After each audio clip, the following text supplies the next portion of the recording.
gonna count down? Yeah, we'll go on go. Cool. 3, 2, 1, go. go. So, yo everyone, welcome to the Ocarina of Time Glitches Any Percent race. We'll introduce ourselves during the intro.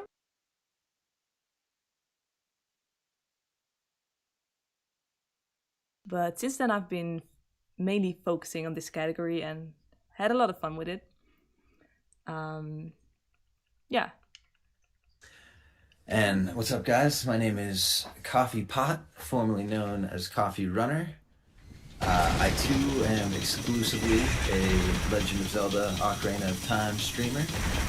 I started back in June of 2017, which is right before all of the craziness happened with this category, the splitting into two.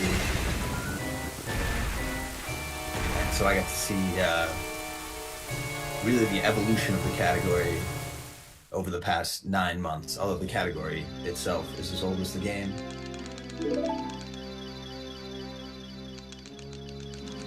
Yeah, so we'll talk a bit about splits of categories later and also about rules. So for now we'll just have to watch the intro, which is about 3 minutes, and then the action starts.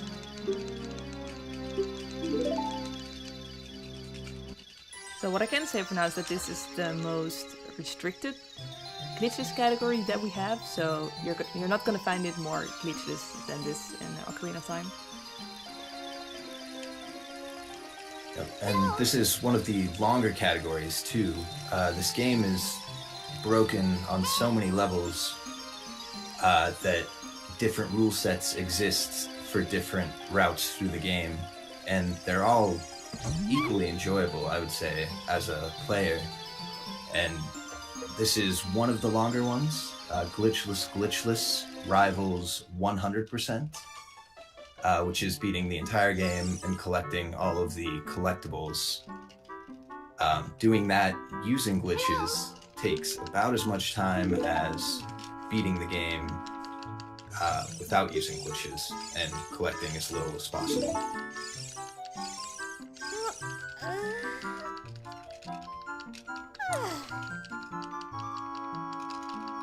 So yeah, what's interesting is that we have been at the same level for about like a few months.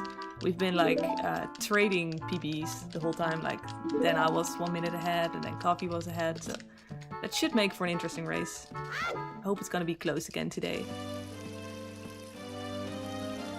Yes, I imagine it'll be close for a while.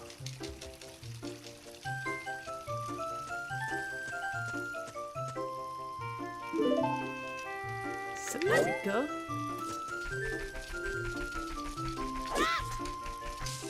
So the first thing we have to do is get equipment for Link, because he doesn't have anything yet. So we start to get the sword, which is in this weird maze over here. The main thing here is that there's a boulder rolling around, and you want to kind of make sure you get to the sword before the boulder hits you. So we're just moving for that.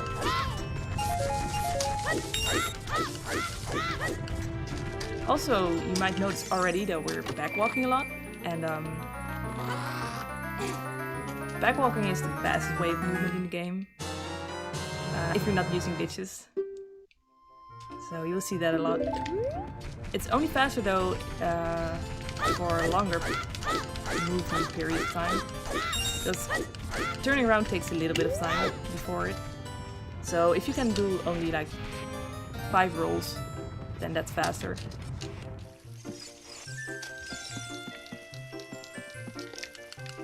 Oh crap. It's also very common.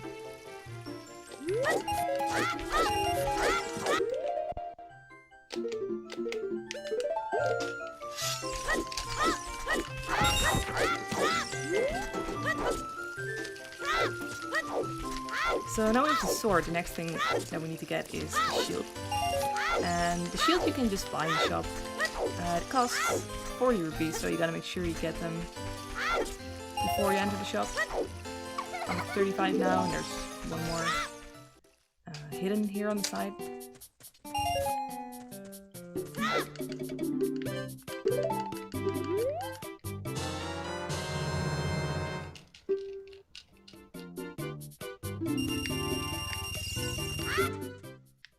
Also, it's kind of important that you equip your stuff before you talk to Mido, this guy. Otherwise, he's gonna tell a whole story about you not having the good equipment to go to the Deku Tree. With a sword and shield, you can just pass.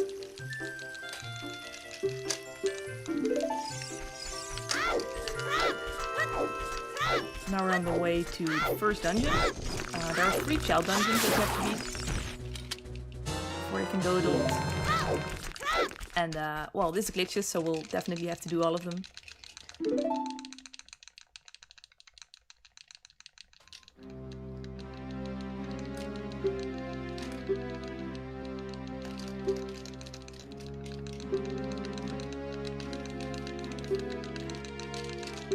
And this first dungeon is one of the more technical dungeons in the game, and in the category as well. There's a lot of, well, there's only a couple things that are precise, but it's a very short dungeon. It takes less than 3 minutes, whereas some of the adult dungeons can take upwards of 15.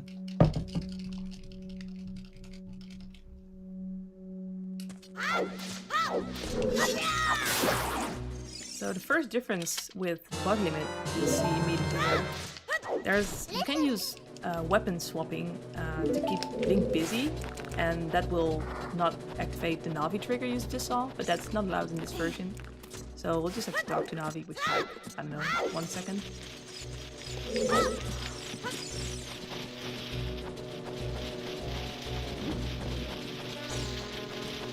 a Skulltula wall. These guys can be annoying. Seem to be nice to me today. And here we just do sort of jump, which is an easy way to break the web. If you know the normal B1 skip strategy from bug limits or any percent, old route, I think. That one is also not allowed in this one because it is anti-gravity, which is a bit difficult to explain.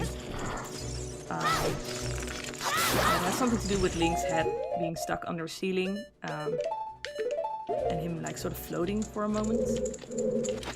So that's why you do a different V1 skip than you might be used to.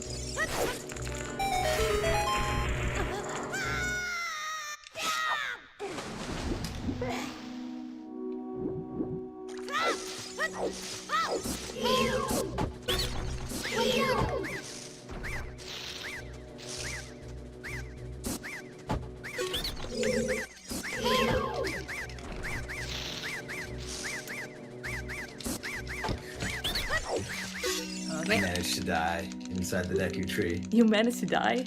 Ouch. Yeah, I'm gonna be a little bit behind you. That's okay.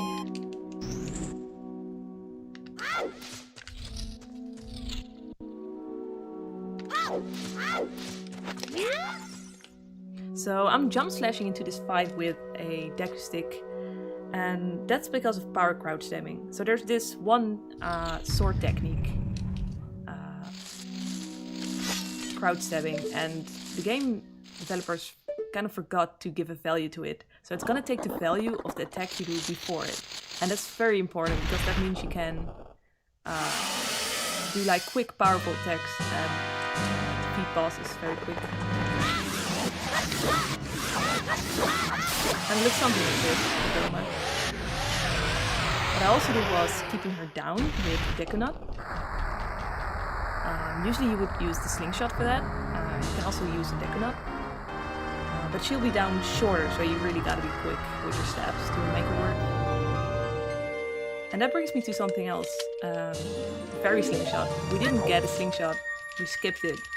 And that's actually possible because you don't really need that item.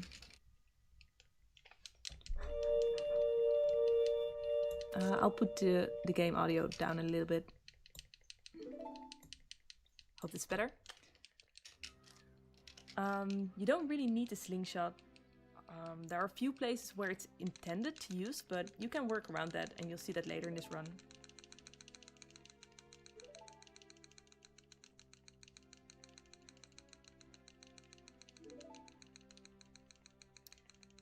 So here is one of the first cutscenes, like in-game, and this one is actually like one of the longest cutscenes where you don't have to press buttons. That always really annoys me because Glitches is a long category and it's nice if you can have a short break to maybe eat something or a bathroom break. But unfortunately the best cutscene for that is 10 minutes in, so this won't be of any use.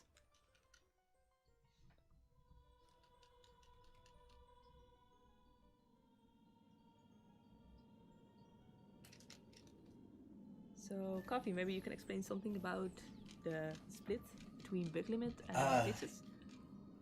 Yes, so I've just completed the Deku Tree. I imagine a couple minutes behind XWill. And I would say the biggest reason for the split, well, there were a lot. Glitchless, the category before it split, relied on this game mechanic known as damage boosting, where when an explosive damages Link, there's a frame where he accelerates away from the explosion while receiving that damage. And it turns out that you can abuse that intended game mechanic to do a lot of unintended things. And what old Glitchless was doing was pushing, in addition to other mechanics, but it was pushing damage boosting as far as it could go. And what ended up happening in summer of last year is it was found out that damage boosting could be used to skip the Gerudo Gate, which is in the Gerudo Valley, and that was, I believe, it saved about 5 minutes in the run, which was huge, very significant. So that gate skip was discovered at the same time that a bunch of other more minor time save things were discovered. And there was already enough contention about it being allowed in the first place. And this was really the final straw. The categories needed to change.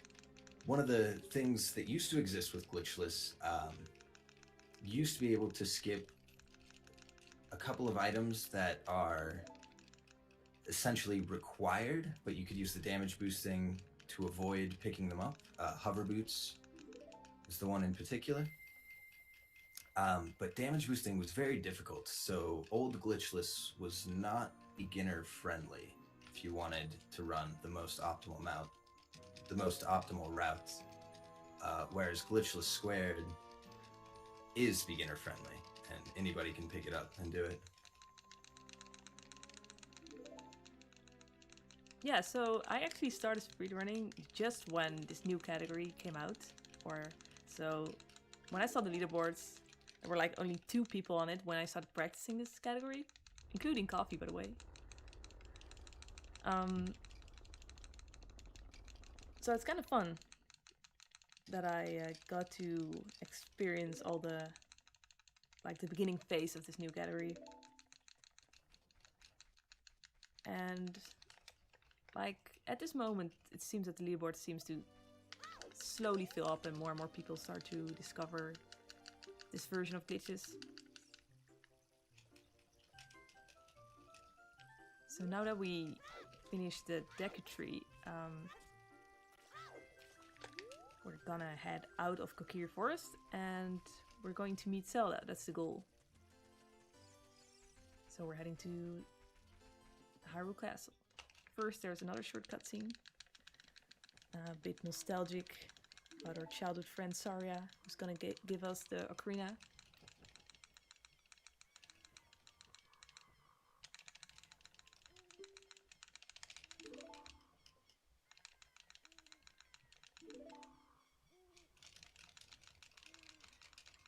Yeah, I would say the first half hour or so of this run is very cutscene dominant. There's a lot of story building going on. Link is receiving all the information he needs to start out on his adventure. And it's really cinematic. Yeah, that's what I always loved about the game. Like, I mean, as a speedrunner, the cutscenes are maybe a bit annoying, but the story is really good, and the music and everything, it just makes for a very good experience. And yeah, the first half of, well, the first maybe quarter of this run is a little bit cutscene heavy, but once you finally get adult, there are like 5 dungeons, and it's basically 2 or 3 hours of straight action, and I really enjoy that part of the run.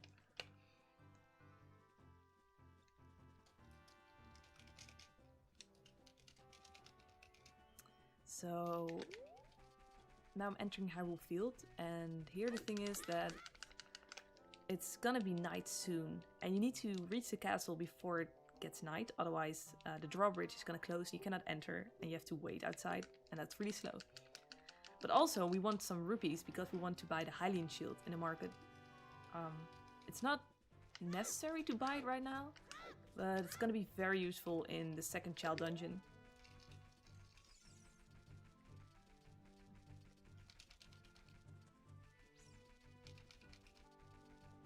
So like before, we're using backwalks because that's definitely the fast way of movement. And that should give us enough time to make it before the castle. Yeah, I talked about power crouch tabbing a little bit. But I will talk about it more when it's relevant. It's a quite important mechanic that we use. So here I get the rupees I need from the drawbridge. Those rupees are always there, but I don't think many casual players know about them. I didn't before I started speedrunning. But that gives me 80 rupees to buy the shield.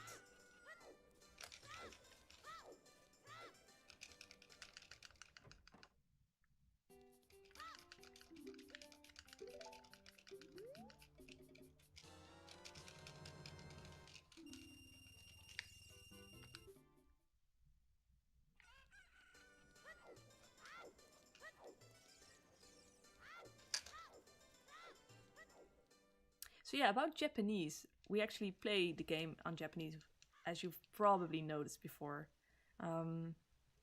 So the reason for that is that it's way faster than the English version. The text in the text boxes appears at 1 character per frame. But in Japanese there are way less categories, or characters, sorry, in a sentence. So the text goes way faster.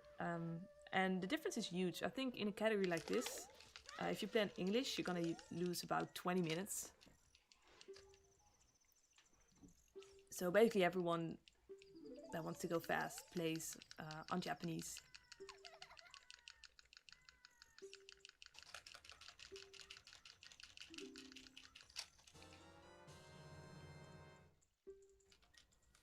Yeah, and everything is the same.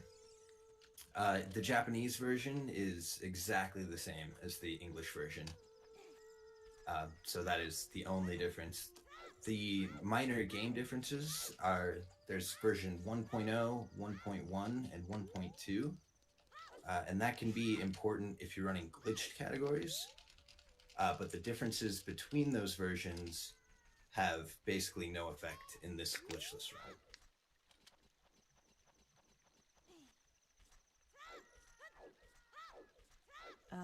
English Ocarina of Time does have power crouch stabbing. I think they only patched it in the 3D version of the game they brought out on the DS. I'm pretty sure because we play Bingo, which is a certain game mode. We always play that on English because of, well, mostly historical reasons. That's what they started with. And we can definitely use power crouch stabbing there.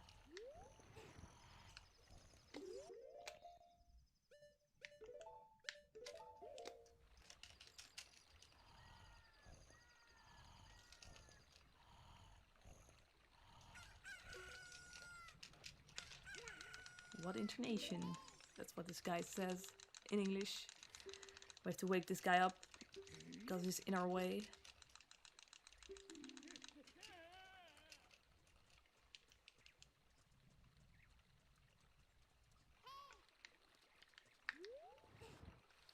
And interestingly enough, you don't have to push these boxes all the way. Usually you would have to use both of them, but you can just use a jump slash here. And now we're at guards. These guards are kind of scary. If they see you, they're gonna throw you out. And they're kind of RNG based, so their movement is not always the same. So that makes it scary. I'm gonna try to play it safe here, but we'll have to see if it works. Oh.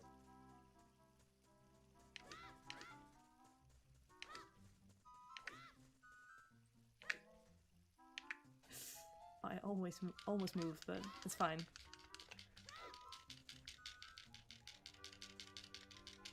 Oh, this is... shit. No, I'm gonna play it safe.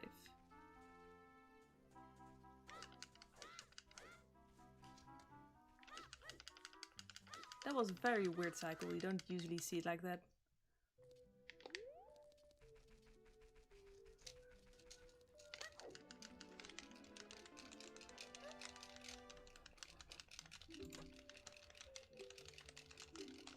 So here's another one of the famous long cutscenes, the Zelda's Lullaby cutscene. Zelda's gonna tell us a long story about, well, basically how Link has to save the world, like always. And at the end, she's gonna teach us a song, or actually, Impa is going to, and that song is pretty useful. You need it in many places to unlock things.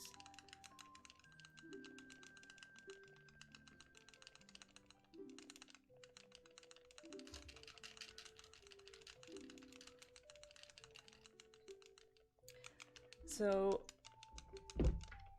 this gives me the opportunity to tell you a little bit about the rules of this category. So we've been talking about power crouch stabbing before. That's allowed because it's very hard to ban. If you want to ban that, you would have to ban a basic sword attack that's meant to be in the game. Just because the developers made a little mistake with it. So they decided to allow it and to just accept it as a mechanic of the game. That's just the way the game is. Other stuff that's still allowed in this category is like everything that is just basic movement. So you can use jump slashes for more distance, and sometimes that will result in little skips. There are no major skips at all in this category, so it will only be jumping to a ledge in a temple, which maybe skips a small key or something, but no huge skips. Another thing that's allowed is collecting an object or hitting a switch on the other side of collision. That will only be the case in 2 places. It's allowed because there are situations in the game where you're actually intended to do something like that. There are switches that are behind the fence and you have to hit them through the collision. But that's basically the short list of things that are allowed. This is quite restricted category, so a lot of stuff is banned. The main things that Coffee already talked about that are banned are like damage boosting, touching exposed loading zones, so no trial skip and no entering Jabu early. You cannot use damage invulnerability, so if you are hit by something, you are like invulnerable for about 1 or 2 seconds. And you're not allowed to use that to skip a puzzle. So that's relevant in Fire Temple and Spirit Temple. And of course, all the obvious glitches are banned. No clipping, no super slides. But that's what you would expect from a category called glitchless.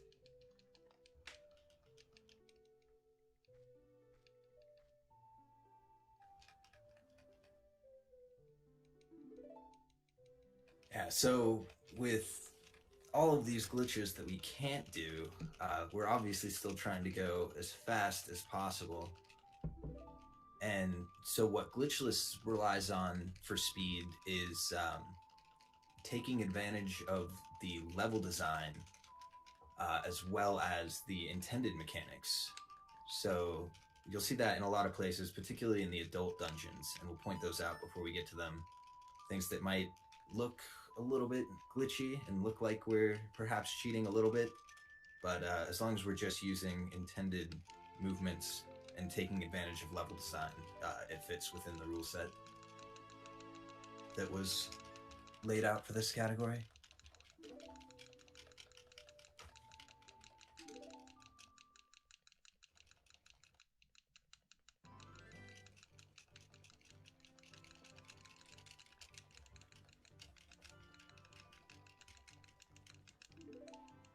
So I'm almost done with this long cutscene, and usually when I'm running this game, I'm always glad when I'm past this point, because that means you got through all the cutscenes, you got through the scary deco tree without making a huge mistake, you've got through the guards without a huge mistake.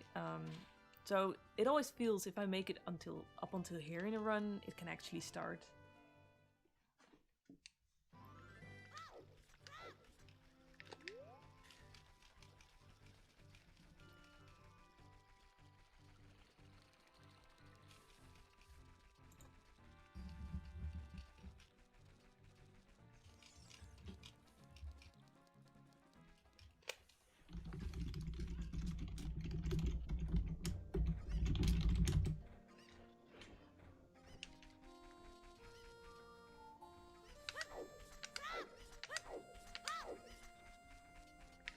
Okay, let's see if I can put the mic a little bit up.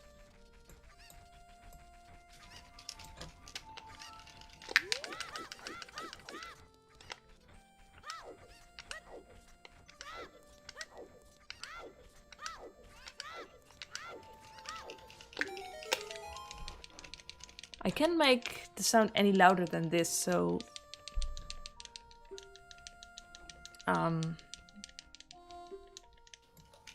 this is the best I can do. Otherwise, Slow has to do something. But yeah, now we're heading to the Goron area, which is the area of the second child dungeon.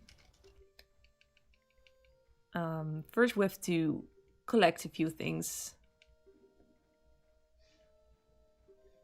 Yeah, so that's also something very interesting we should mention.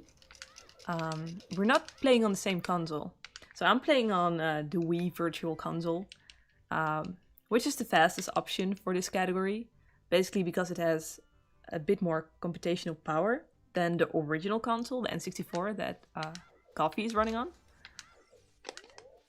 And we also play on different controllers. I'm using a GameCube controller, which is probably why you hear all the loud clicking noises, because the triggers are quite loud. And, well, Coffee's pretty special because he actually uses the N64 controller. I don't think many runners still use it, so it's pretty cool. Yeah, not many at all. N64 has a couple glitches that are exclusive to it, glitches that don't exist on the Wii Virtual Console. But what the N64 has there is dwarfed by the advantages of the Virtual Console. The biggest one being lag reduction. There is very little lag in the Wii Virtual Console, and that'll be evident at the very end of this run during what is called the tower collapse sequence. The N64 has a hard time loading all of the actors on the screen at once, and so it goes noticeably slower.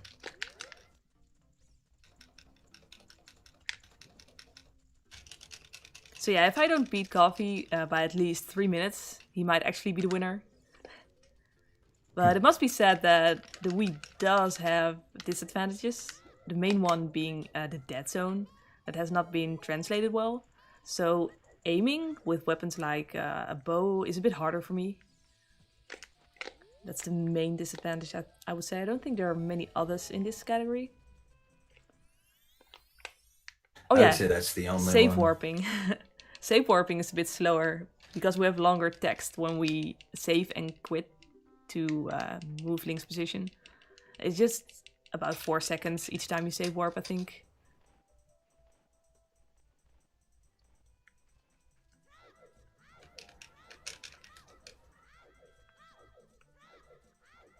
And yes, this is any percent glitches that we're running.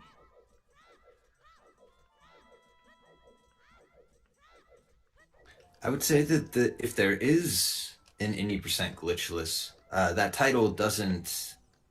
There's no category that everybody thinks of when they hear any percent glitchless. I would say bug limit is probably the any percent version of glitchless. I don't know, it's hard to say. I think at this point more people run this category than the other one, but I think indeed a lot of people think of damage boosting. This category is much more welcoming than bug limit glitchless.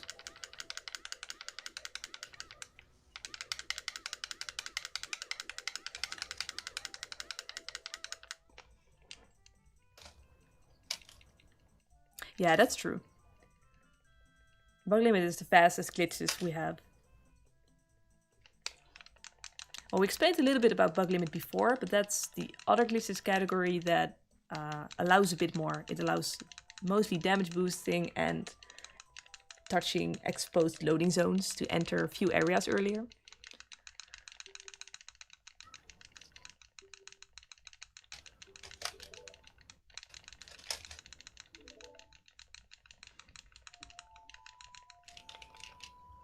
So right now I'm at Zarya Song, just one of those things, one of the errands you have to run before you can go to the second dungeon. We actually need this song to play it to Ocarina that we just saw in Goron City. So he will give us the Goron bracelet and that will allow us to pick up bomb flowers. And we need that to enter the Dodongo's Cavern without using glitches.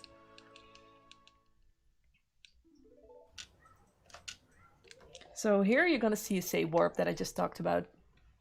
I'm saving and resetting my console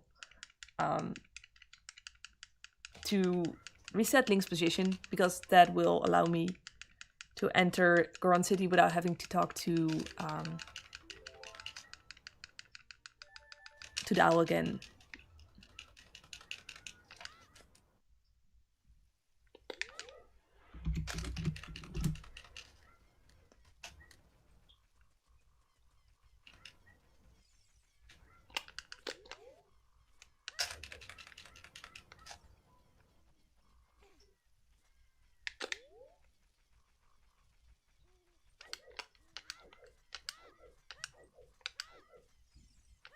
So the weird text you saw during the save warp is because we're playing the Japanese version, but my Wii is not set to Japanese, so it doesn't know how to display that text.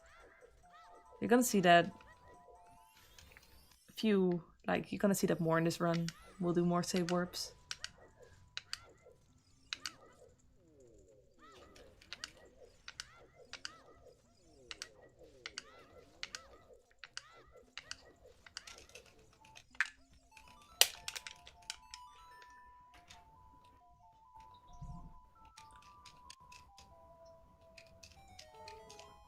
Here's probably the best cutscene in the game. Features Ocarina dancing to a very hot beat, as he calls it himself.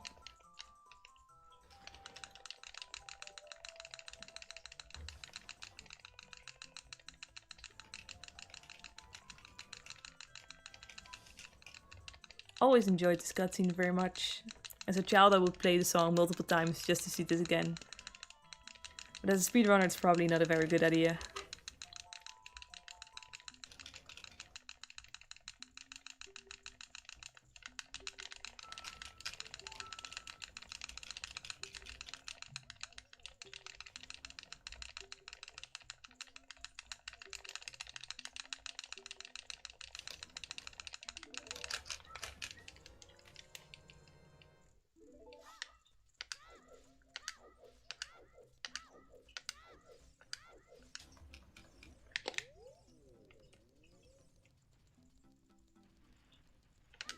So now I'm finally done running all the errands and I can head to the Dodongo's Cavern.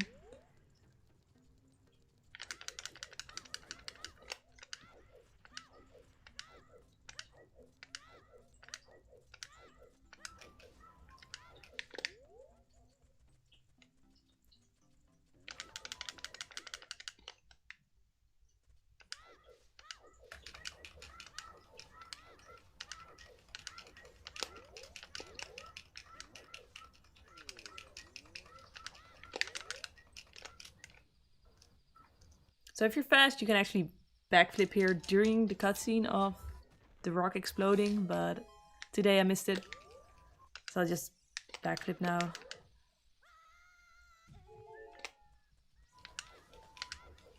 And entering the second child dungeon. This one was always my favorite of the child dungeons. Still really like it. There's a nice mix of being challenging, also not too long.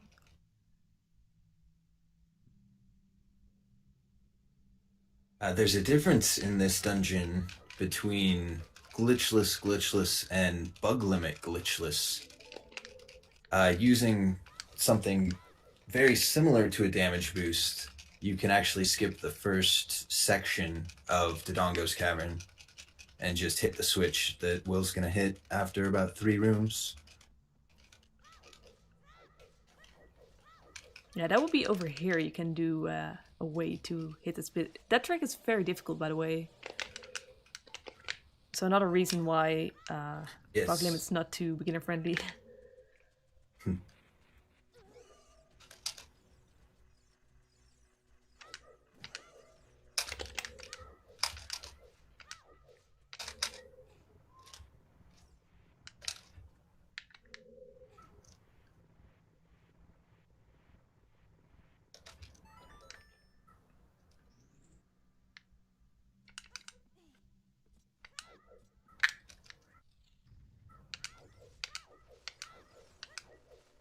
So here are the first mini bosses. What you do here is, with the first hit, you don't want to deal too much damage yet, otherwise this lizard is gonna run away. So that's just what I did. I used a regular jump slash, and then a Deku Stick storage power crouch step to finish them off.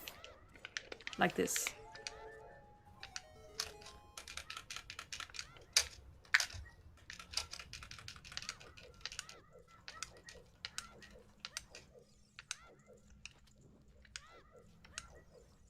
Yeah, many people start with glitch categories.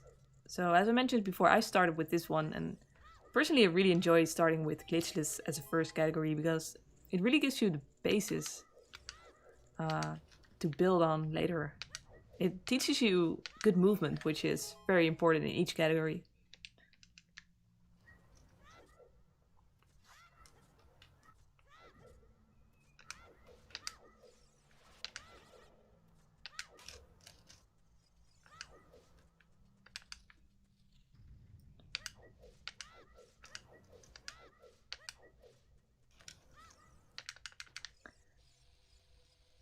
So here it's a little bit quicker to grab this bomb flower instead of the one they want you to take.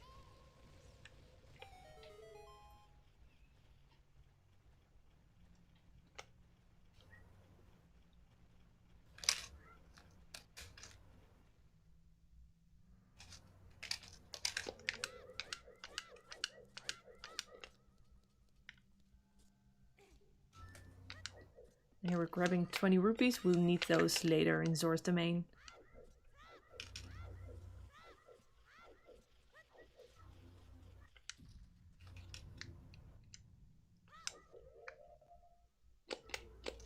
Also, I'm equipping the Hylian shield here.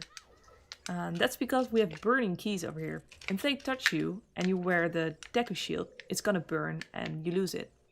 You really want to prevent that from happening, since that's the only shield as a child you can use for the power crouch steps.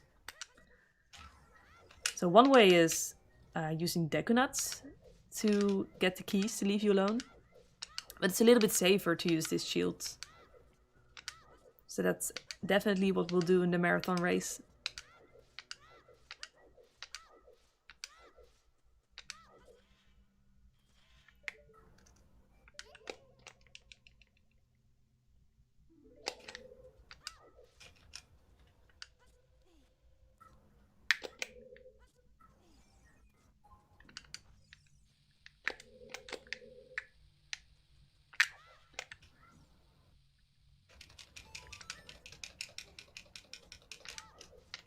So here's the first consequence of skipping the slingshot. We'll have to do these jumps because we don't have slingshot to shoot the eye to make the flames go away. And this is the easiest jump you have to do, and later on there's one that's a bit harder. So it's slower if you had the slingshot and would use it here. Or, I mean, it's faster to just use a slingshot if you would have it.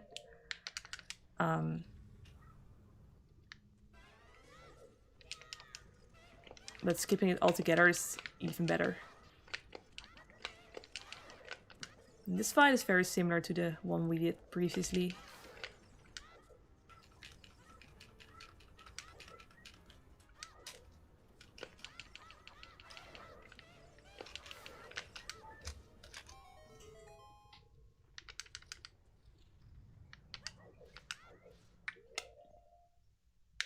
Equipping the shield again for safety. And here's the harder jump, the harder slingshot skip.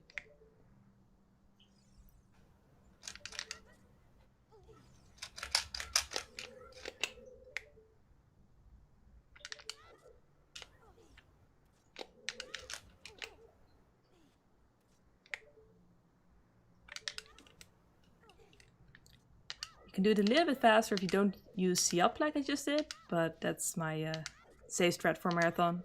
The difference is only about 2 seconds, I think.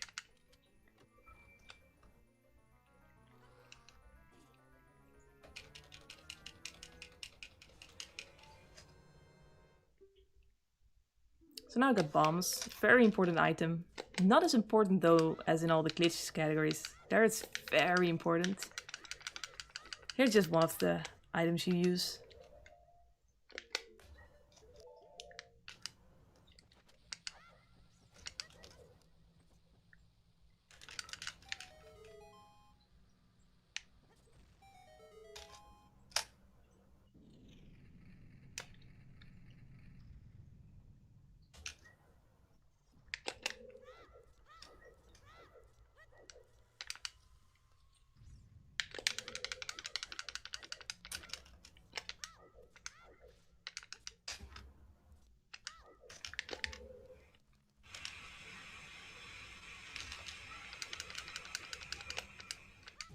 Oh, here's another room with flaming keys. But it's not really a problem if you have the shield.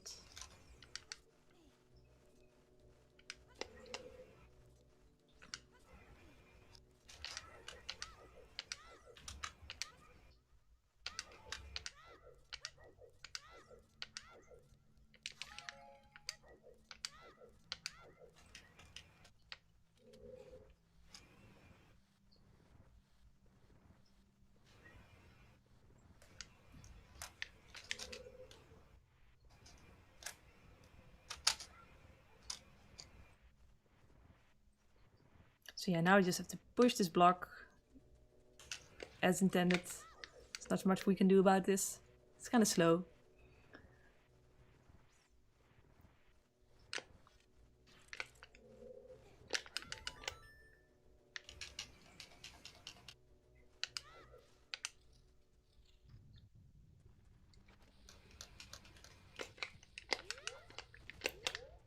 And we're going to the boss.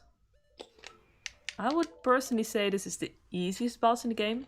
It's always dangerous to say that before you fight him. But I don't think I ever had any problems here.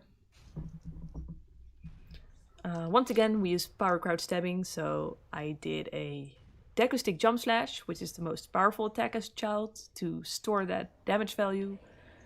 And then my crouch stabs will do the same damage.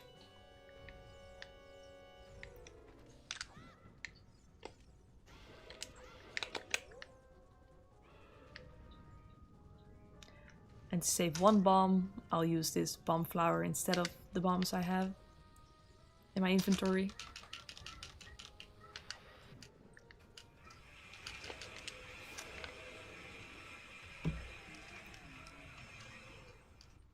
And that's Sodonga's Cavern.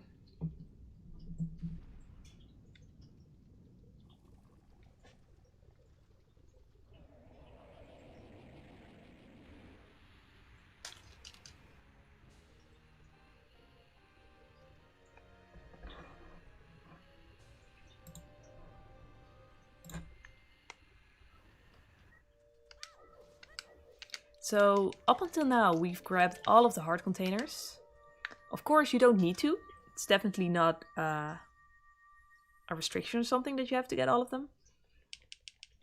It's just that the first few are very convenient.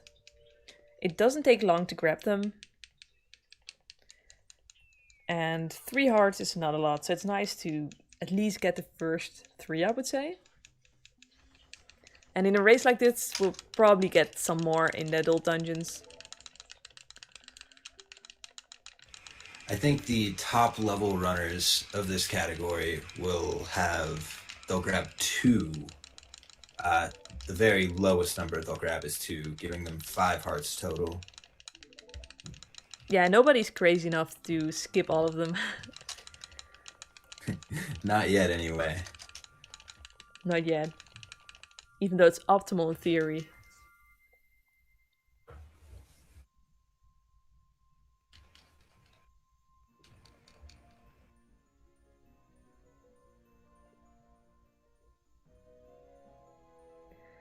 Yeah, so haven't talked about that yet, but the world record for this category is 3 hours, 43 minutes, and 38 seconds by Danny B.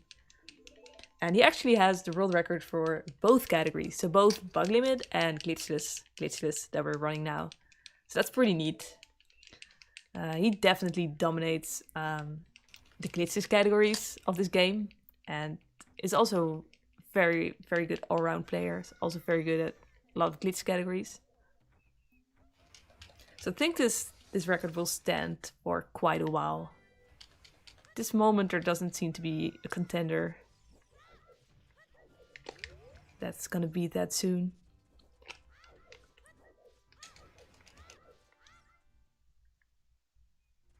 I think our goal is to get sub 4 hours in this category. And I would say if you get that, that's quite a very good time. Yeah, I agree. Sub 4 is, for this category, it almost separates like the professionals from the really, really good amateurs. Yeah, definitely.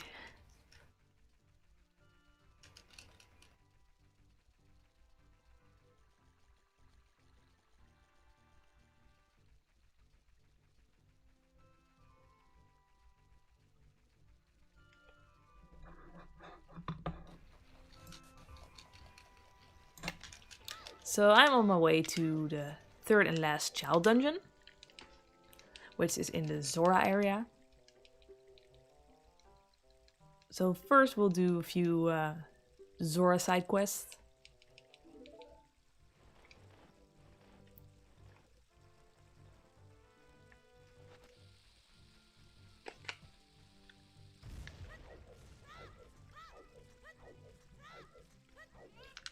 So we'll grab this chicken.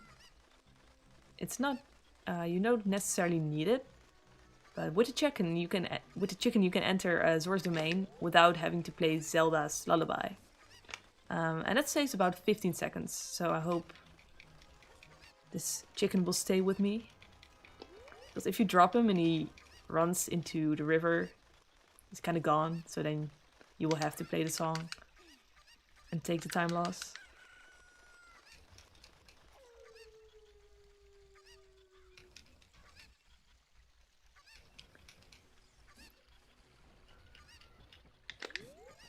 Like, even though walking with the chicken is quite slow, not having to watch the cutscene of this waterfall opening up, still worth it.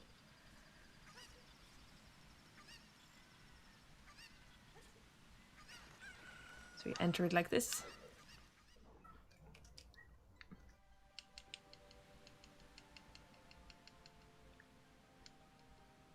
This is one of my favorite sequences in the run, because these sequences lead up to the magical cutscene of King Zora moving. You probably have all heard about it or seen it at some point. There's actually one category, which is a meme category. We have a separate leaderboard for meme categories, which is pretty neat if you ask me. Which is called Mweep%. I've ran it a few times just for funs. And basically what you do then is you try to get to that cutscene of King Zora moving as fast as possible. So it basically means that you, well, run the parts that you're seeing right now. So you have to do this rupee game, get Rudo's letter, and get King Zora to move, and that's basically all there is to it. That category takes about 10 minutes. I think the world record for it is 8. So I had to do this weird game to get the silver skill, which allows Link to dive deeper. And we need that to get to Lake Hylia and get Rudo's letter.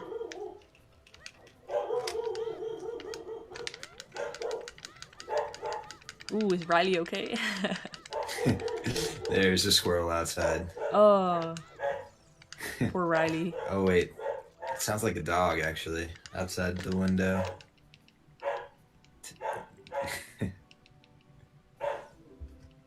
Oh, we've seen Riley a few times on stream. It's always a pleasure. Yeah, he's made a couple appearances. Yep. He's always happy to be here.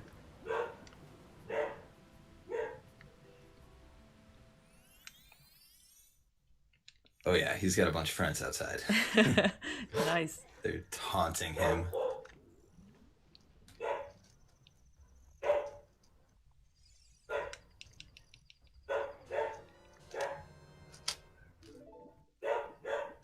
So you're playing Japanese because that is by far the fastest version of this game. The text runs way quicker, so that's why.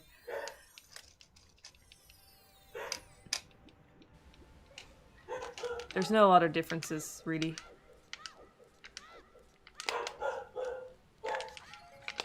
Just getting a few resources for later.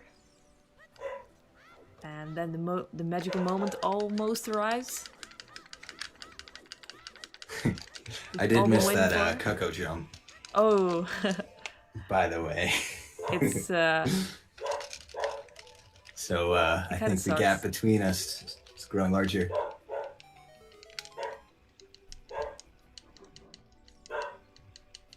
So yeah, this is the cutscene that Will managed to skip, and it is a long one. As she mentioned, it's like 15 seconds. Yeah. Well, at least it will show the difference.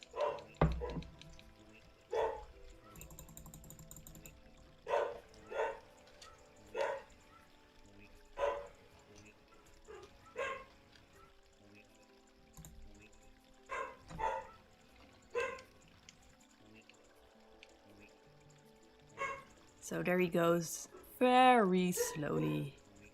He takes his time. Used to think it was hilarious, and as a speedrunner it's maybe a little bit less hilarious. It's still very good. And yes, he's slow.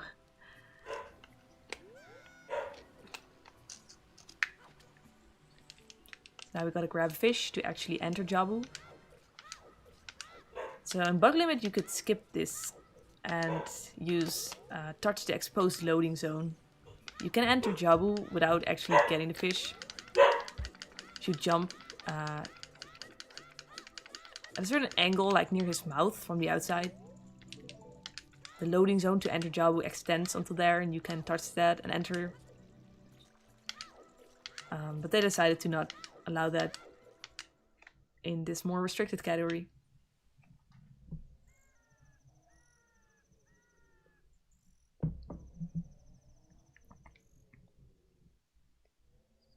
So we'll be old-fashioned and just use the fish. To enter arguably the most disgusting dungeon of this game. I never liked it, to be honest. And in speedrunning... Yeah, it's pretty gross when you think about it. Yes. I mean, the whole stage, like, it moves. It's so weird.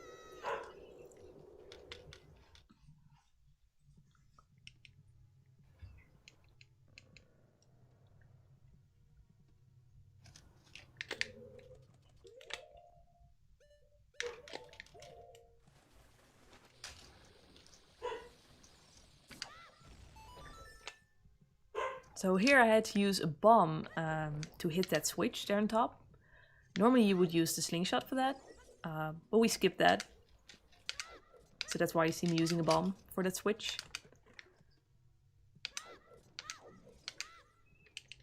Well, if you hated bottom of the well, you're in for a treat. Because that's one dungeon we completely skip in this category. Since the well is needed for the Lens of Truth. But that item is not strictly necessary, because it allows you to see things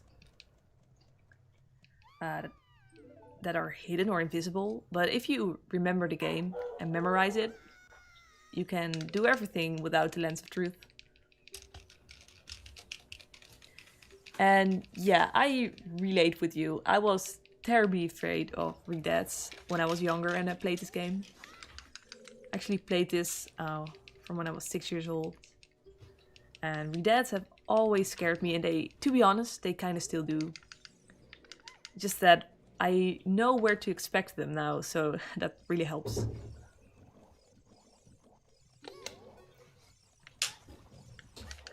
Were you afraid of any parts of the game, Coffee?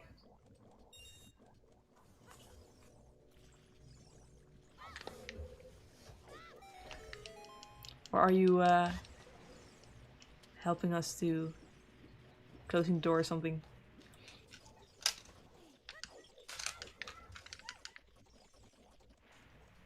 Oh, more weep is happening. Good. I had to use that cutscene to console my dog. Ah, that's what you were doing, yeah. Yeah, I asked if there were any parts of the game that actually scared you as a kid.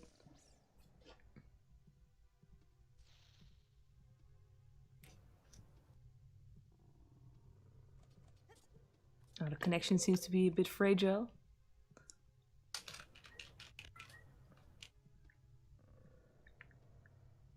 But okay, so as you can see, I'm carrying Rudo around, which is a chore. That's one of the reasons I find this dungeon a little bit less interesting. Another reason is the next section. So here we have to, in this sort of maze, we have to enter multiple rooms. And defeat the tonsils in this room. I don't know exactly what they're supposed to be, but they kind of look like creepy, weird. Yeah, what do you call them?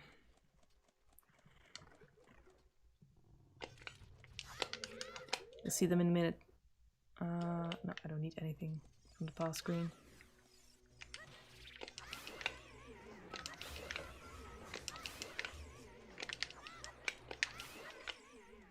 So using Deku Nuts, we can stun these guys and make this fight way quicker than casually. Actually, Deku Nuts are very, very useful in Glitchless. It's one of the items that casual players usually don't use a lot. I never used them when I was a casual player, but they are so underrated. They can make fights so much easier. And also faster. So I would say in this category, they might be more important than bombs, which is crazy.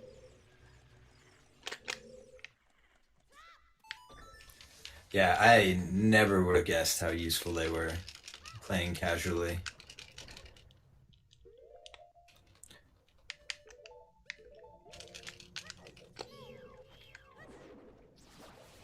They're also useful for a couple glitches.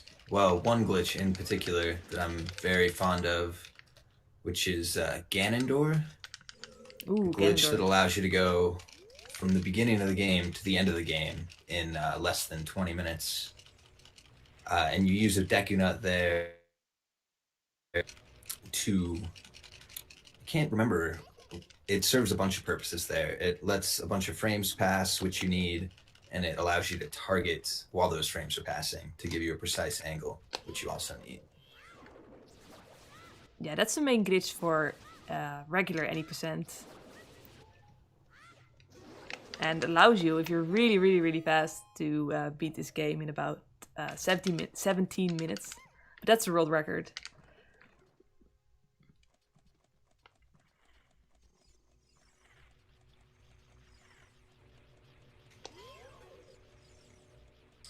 And yeah, this OOT community is so large that for all the categories, the world records are constantly changing. I know that there was a new any percent world record within the last month. Yeah, crazy.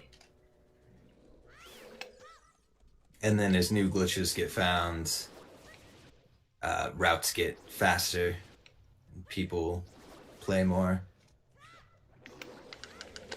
There's always somebody playing this game, and usually it's closer to a dozen people. Like live streaming on Twitch.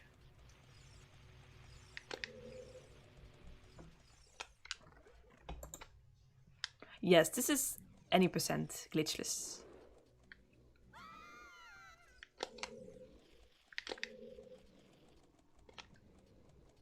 So another difference with bug limit we've been talking about is this part. In bug limit, there is a damage boost that allows you to completely skip this mini boss. But as we mentioned, damage boosting is not allowed in this category, so I have to beat this one. I remember as a casual player, I would chase this boss around for minutes and minutes and minutes, and he would keep getting away from me. And it turns out that the strat to beat him is to just let him hit you first. If he hits you once, he'll turn around and it will be so easy to beat him. So I wish I had known that before. When I first started running, I actually lost a few runs to that guy because I didn't know how to fight him either. Hey, you have to know the trick. You have to know it. It's not intuitive.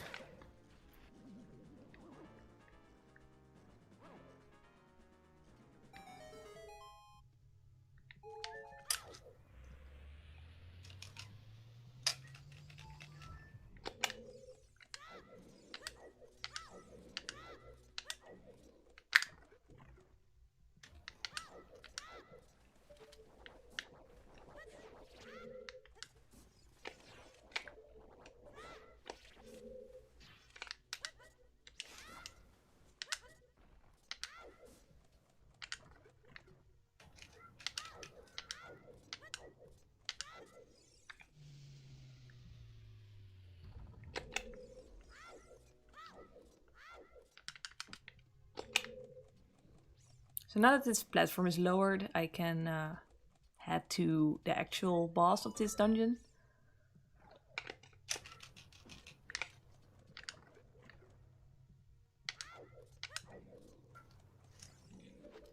And there's a little neat trick here.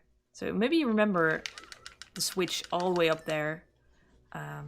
Usually you would have to climb the vines to get there. But climbing is a very slow movement in this game. So it saves a lot of time to hit that switch like this.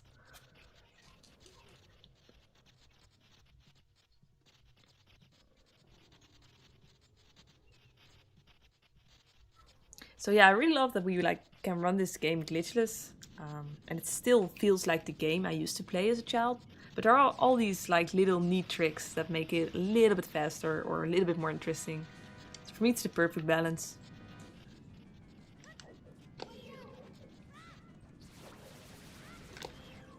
So this is Baronade.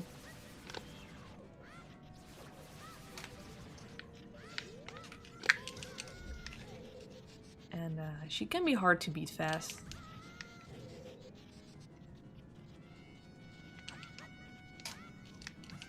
Oh shit, I keep forgetting to actually use the boomerang.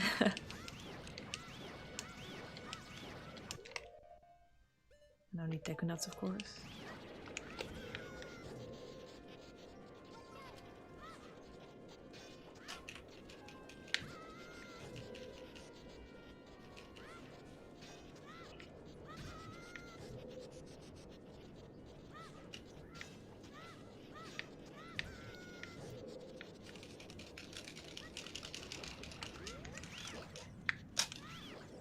Yeah, we are both commentating and both the runners.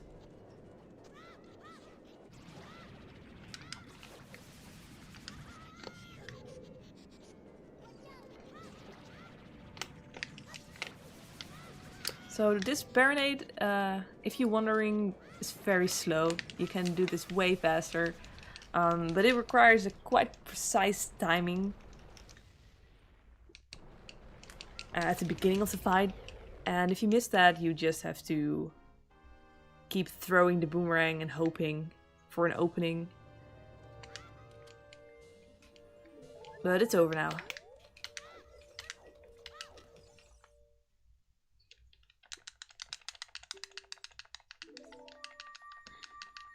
So from now on, a sequence of cutscenes will happen, because this is a very important moment for the game. You beat all the 3 child dungeons, so we got the 3 stones, the 3 spiritual stones, and that allows us to go to the Temple of Time and become adult. And that's of course a very important moment in this game, so we're gonna see a lot of story and, well, a few cinematic cutscenes. So if you guys got any questions for us about the game or the speedrun or speedrun community, we're happy to answer. Because, well, Coffee is still going in Jabu, but I won't have a lot to talk about the next 10 minutes. And yes, Japanese text is way faster. The difference is about 20 minutes, I think, on this whole run. Just in the speed of the text.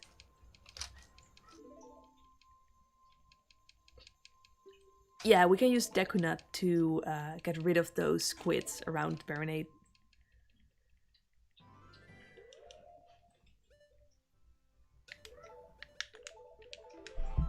So here I do another save warp to warp us back to Link's house. That's going to be the fastest way to get back to Hyrule Castle, which is our next destination.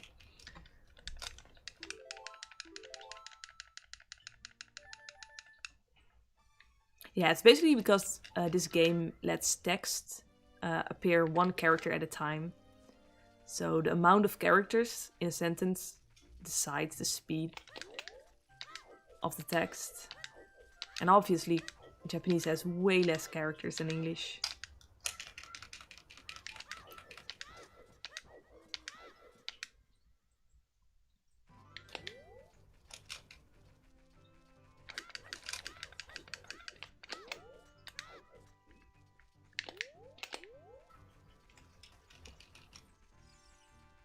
So once you got all the 3 spiritual stones, there will be a cutscene trigger in front of Hyrule Castle. That's where I'm heading to. And that's gonna show us a nice cutscene.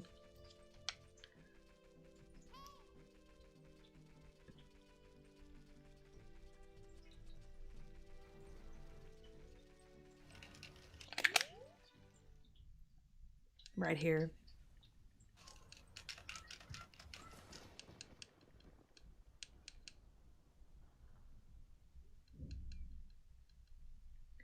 I hope you get a better Baronade coffee. I don't think so. You don't think so? Okay. Yeah, it's tough. It's really tough to do it quick. No. Yeah. Yeah, probably a little slower than yours. Well, mine was All right, quite certainly. slow. I've messed up the easy part. Continuously messing up the easy part. Somehow got the hard part though. Nice. That's something. So yeah, here we have Zelda running away from... Here he is, the evil Ganondorf, the bastard. And there's nothing we can do really. We're still a little child Link. Not powerful enough yet. I mean, he still tries, but... we gotta get more badass first.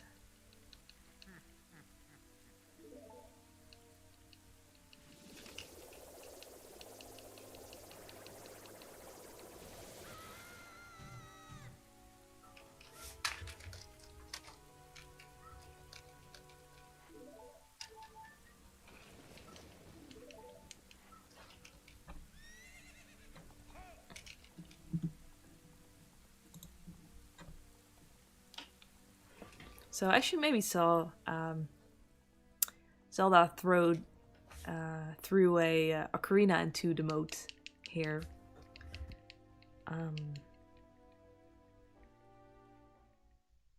The well, infamous Ocarina of Time. So I'm gonna dive for it. Hope I get it in one dive, because it's always a thing. Yeah, that's one dive. So here it is, Ocarina of Time.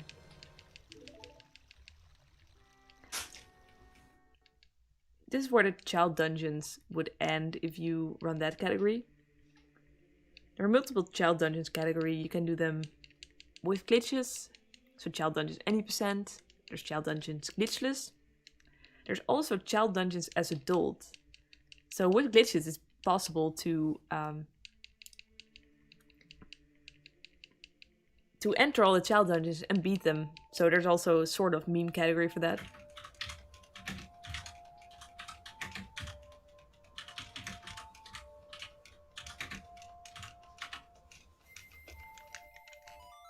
Well, this is a long category indeed, and it can be kind of hard to catch up, but there's so much that still can happen.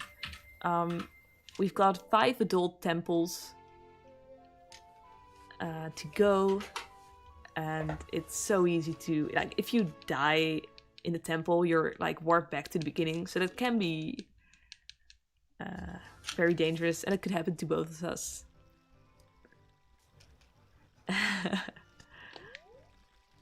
Yeah, I would say Fire Temple might be one of the more likely places. The Volvagia fight, the boss fight at the end of Fire Temple, has an RNG element to it. And if you get unlucky, the fight becomes much more difficult to do fast, and it becomes easier to die as well. Yeah, definitely. I've died there multiple times. Also, I think in Shadow Temple is a very linear temple. And if you die in the boss room, you get warped back all the way to the beginning, and it just takes so long to get back there. I think you lose 10 minutes if you die there. So, well, I hope that doesn't happen to any of us, but you never know. But yeah, that would be a big one. That would definitely be big, yeah. The thing is, though, this category doesn't have any real run killers, I would say. That's really an advantage. I mean, if you've watched... Yeah, I agree with that. Yeah, if you watch Hundo, for example, 100%, there are actual tricks that if you miss them, the run is literally dead and there's nothing you can do about it. So that won't happen here.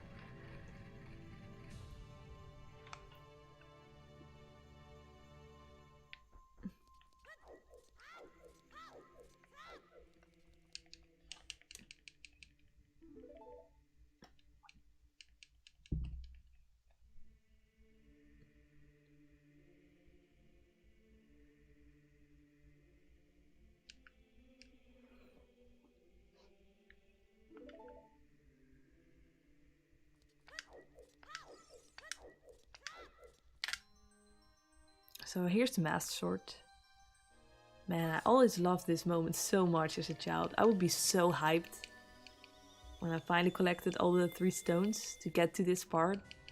So awesome. And the music is so epic. Always gave me chills.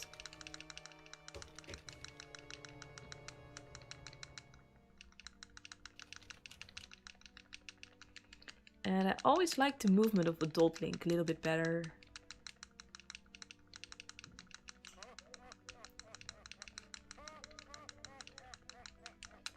He's just way more badass also.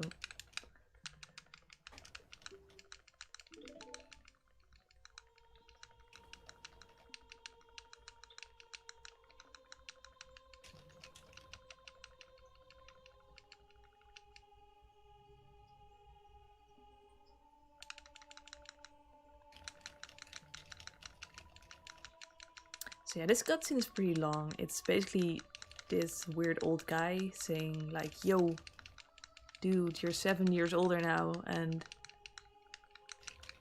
the world has gone to shit in the meantime. You better save us all. I think that's a good summary.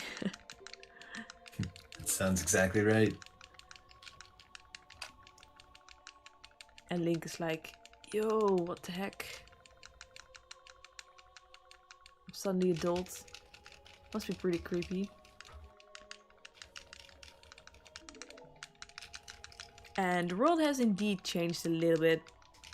You'll definitely notice it in what used to be a happy marketplace. I was honestly heartbroken when I found out as a child that that happy marketplace turned into like basically the creepiest thing ever. I was so afraid of those redads that are in the marketplace as adult that I would actually let my mom or somebody walk past them for me. And then I would like run away and come back when the redads were gone.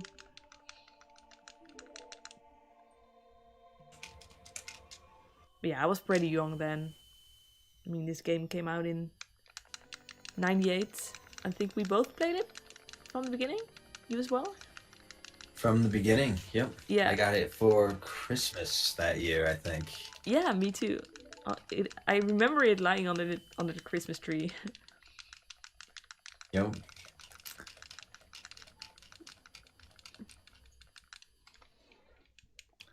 Took me a very long time to beat this game all the way through. And I don't even think I liked it that much at first. I remember I thought Mario Kart was way more fun. It was fun. I don't think I didn't find the sword. That's what it was. Like the first time I played through, so I kind of just walked around a little bit, got bored, didn't know what to do, and that was my first impression. I was, oh, this game's kind of boring. Oh yeah, I remember. Yeah, I was really young, of course, like six or seven.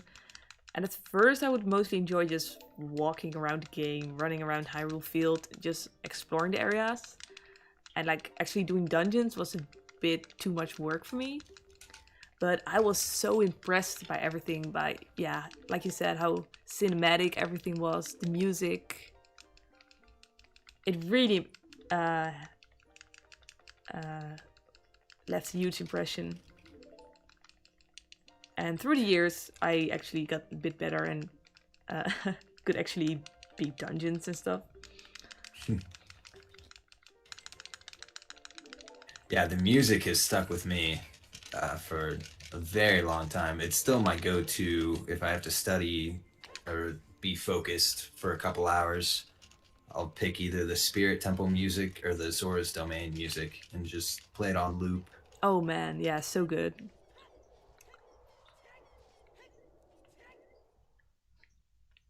So yeah, this is the scary part I was talking about. We'll see a few more of these guys later in the Shadow Temple, which was obviously my least favorite.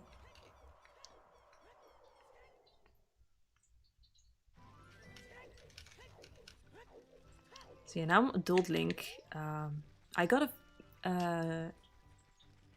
collect a few items first before we start with the first temple as adults. But then like the action begins. And it's gonna be dungeons for a long time, which is cool. But first we need to get the hookshot. And the Gorn Tunic.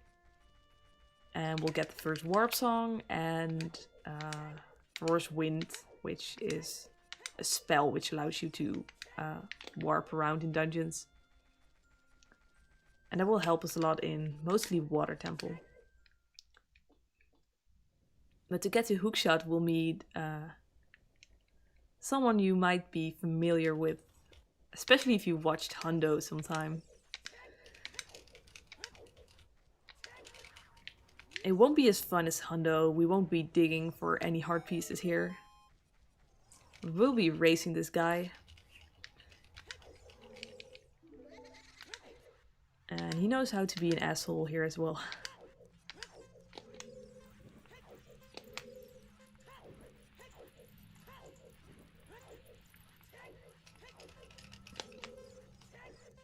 By the way, this race is not part of any tournament or something. We're just racing for this marathon.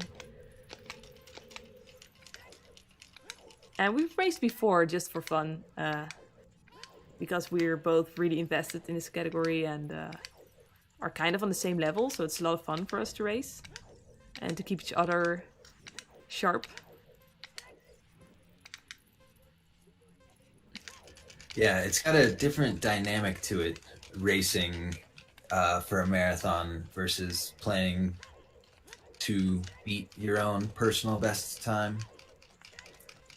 And I think it helps to push through a run. Like if this, I think neither of us are playing great. I would say Will is playing good, and I am playing slightly worse than decently. But the mindset is a little bit different, and bouncing back and forth between them, I think makes you better at both. So playing by yourself and then playing in a no reset race. Yeah, absolutely. I mean, forcing yourself to finish a run can be pretty good once every while. So here I fade out, by the way, or void out on purpose. So we just get ward back here. And now I'm heading to Death Mountain.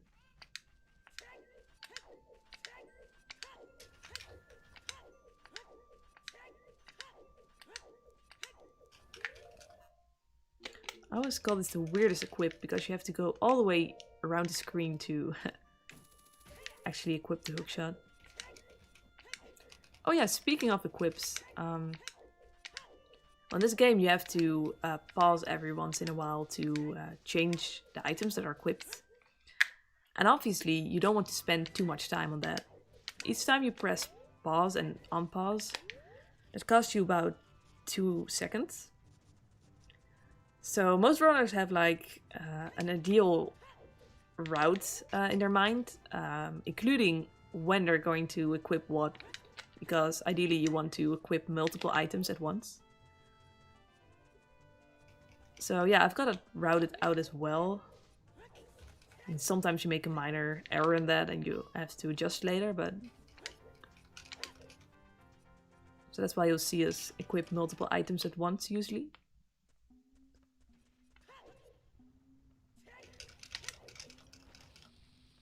You have to make sure... Yeah, and losing time from equips can really add up fast, especially when you are, as you get better and better at the game, it starts to mean more and more.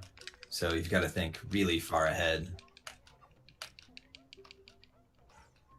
And so right now I'm not even thinking about the movement in equips, so I only know which equips. But if I get better, I'm planning on even thinking about like how you move between the items on the screen. And it looks like a very minor optimization, but if you think about how many times you equip, if you save like 2 seconds each time, it's gonna it might be a minute on the whole run, so it's pretty important.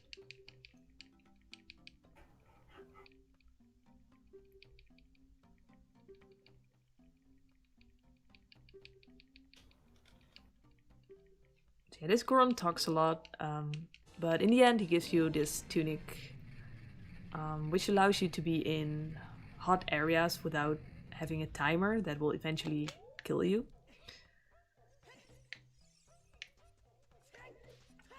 So the main reason you need that is for Fire Temple.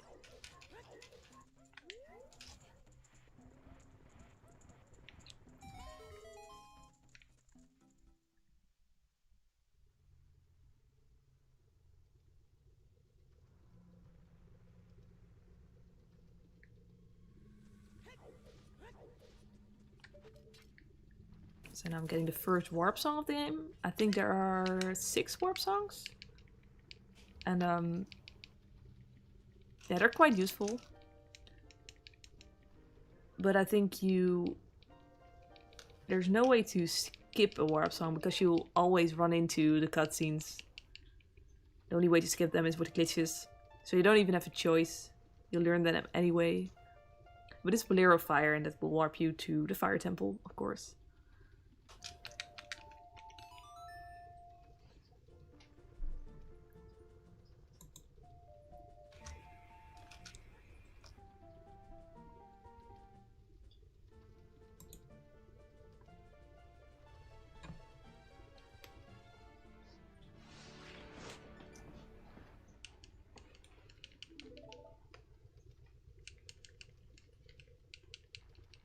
So after learning this song, I will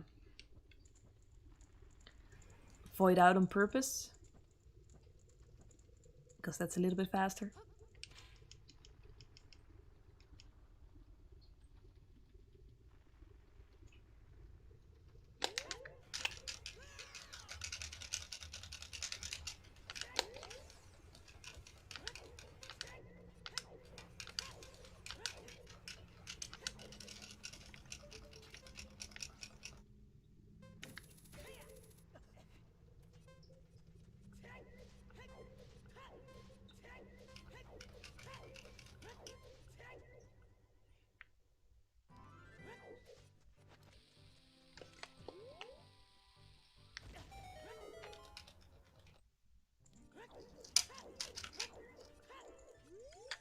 So this is also part of collecting stuff before we can actually begin with the temples. This fairy will grant us magic, which is not that useful, but you need magic to get the other fairy spells. So there's Din's Fire, which allows you to, light things around you. And Din's Fire is actually needed to beat the game, so that also means you need to get this magic. We'll also get Forward's Wind, which is a warp spell to warp to places in the dungeon. That's not strictly necessary, but it will save time. It will be worth to get it. Especially in the non-linear dungeons like Water Temple. It will definitely save you time.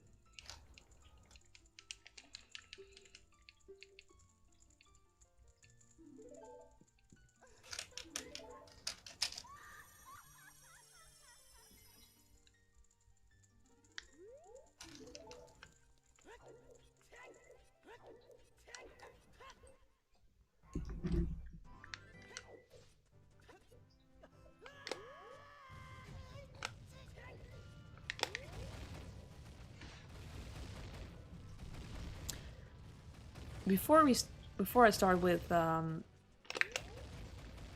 first like real temple, I'm going to a mini dungeon first, the Ice Cavern, and that's a very interesting dungeon, I would say, in Glitchless. It has a few jumps, which are cool tricks and save time, but are definitely just movement based. And I think those jumps are not found in other categories, so they're kind of unique for Glitchless. It's also a very challenging dungeon though. Quite technical. So you'll soon see why.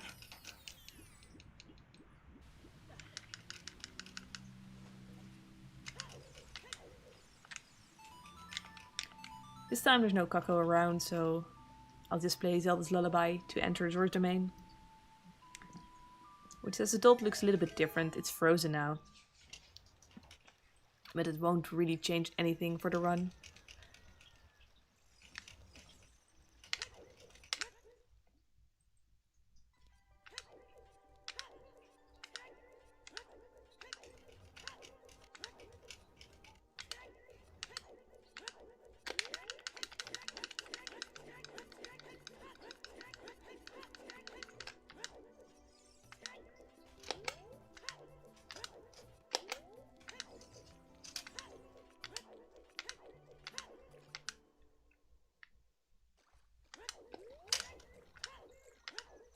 So as you can see also Jabu is gone now. It's actually possible to still do the dungeon, to still enter it as adult. You'll definitely need glitches to do that, but I think it's insane that you can enter that fish even though it's not there anymore. But they never completely got rid of the loading zone, they just hid it underneath the ice.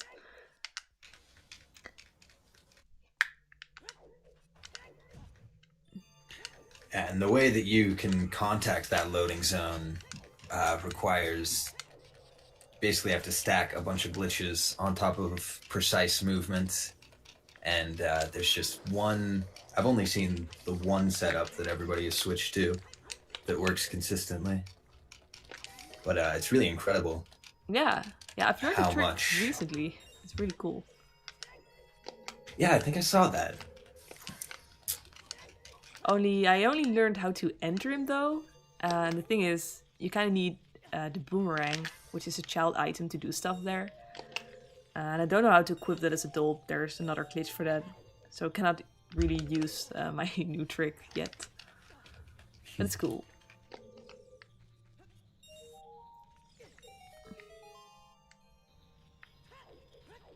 Yeah, this was one of the first 3D games ever, so there's so many glitches possible in this game, it's insane.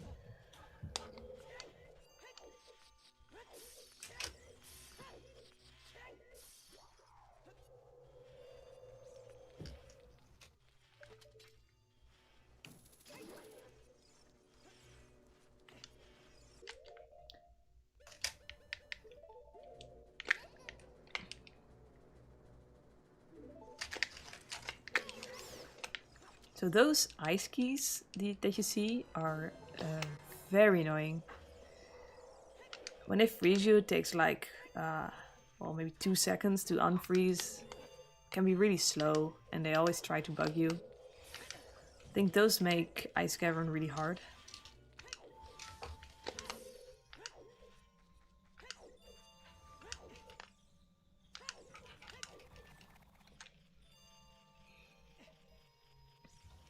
But in the next room, you'll see the glitchless jumps that I talked about earlier. And you also see the first example of hitting an item or collecting an item on the other side of the collision. Which might look glitchy, but since it's kind of an intended mechanic used in other places in the game, it's allowed. So like this.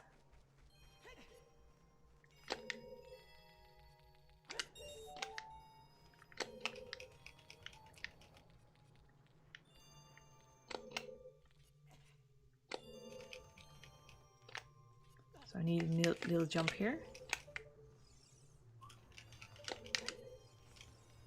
Oh, I'm messing it up.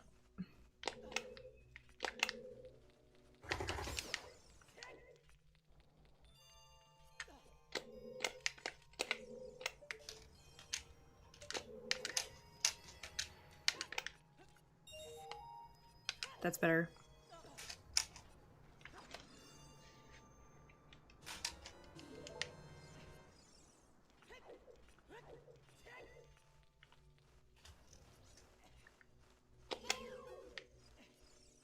Oh. So here's an example of being frozen. It's really tilting.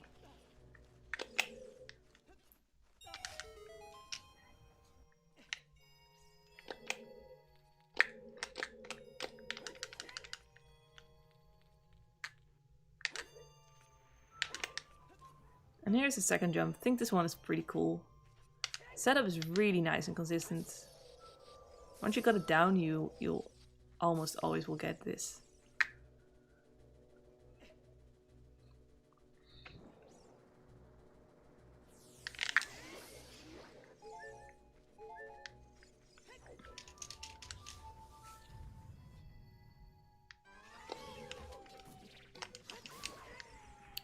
If you accidentally do glitch, it's not a really big deal. They decided not to be too strict about it. It's only a problem if it actually saves time. So if you might on accident do something, you can just wait around to make sure you didn't save any time of it, and it will be alright. Though it won't happen too often, I think.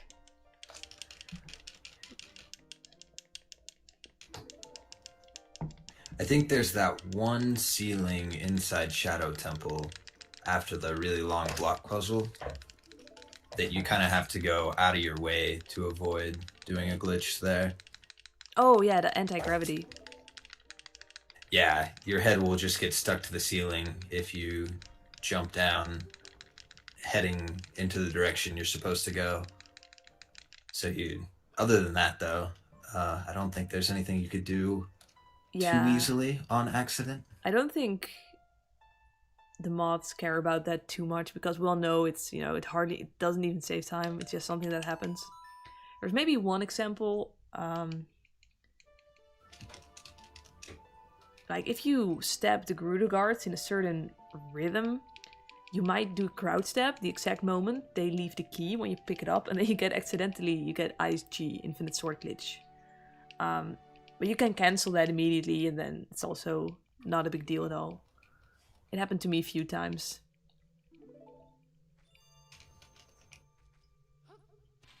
But as long as you don't really use it to your advantage, it's all good.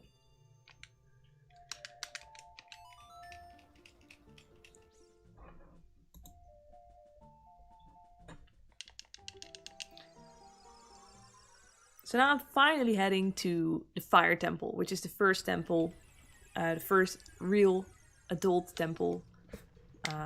It's one of my favorites. I really enjoy this one. It has a lot of movement.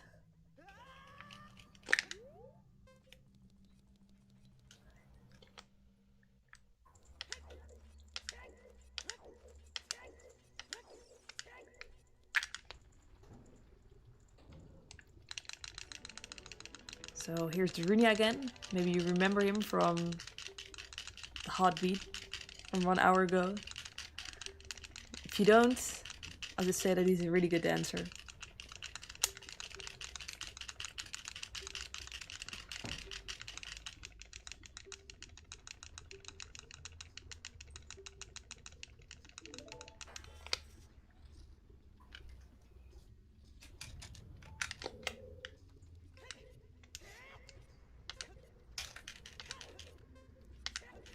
So in the Fire Temple, you have all these Gorons behind fences.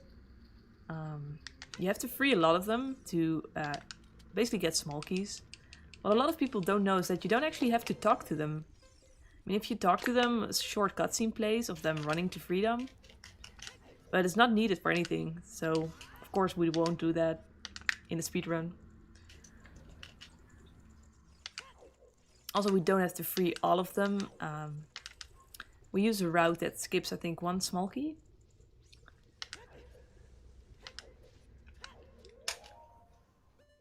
Yes, just 1 key is skipped. Oh my god. I've made a big mistake. I didn't get Furore. Yeah, this might be interesting for the race. Alright, let's see, how often do you really use Furore? Oh shit. Yeah, I need it for Water Temple. I don't even know how to do Water Temple without... Well, with save warps, I suppose. Wait. I think you can do everything with a save warp. I'm not sure, though. Now I'm wondering, what would be the best option? Should I get it? Or should I do it without it?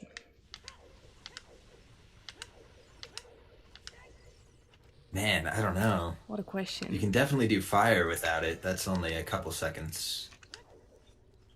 Well, you've got to climb that really, really tall thing. Yeah, I mean, it's not easy to...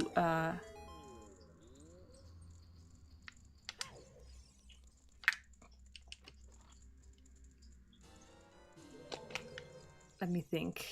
Like, the fountain is quite out of the way. It's really far away, and there's no easy way to get there. Okay, where do you need Furore? You need it, well, mostly in Water Temple, but you can use save warps instead. You use it in Shadow. You can actually... Oh yeah, you'll just have to kill every enemy in that room. Kill those enemies. It's not horribly slow. You use it in Forest. After the Floor Masters. Ooh, Forest is gonna be difficult. Man, I was so confused during this equip. I thought, oh, let's equip Furore and bombs. And then I was like, huh? Did not see it. Oh, man. Alright, so it'll be interesting then. It will be. So we're back in the race. For sure.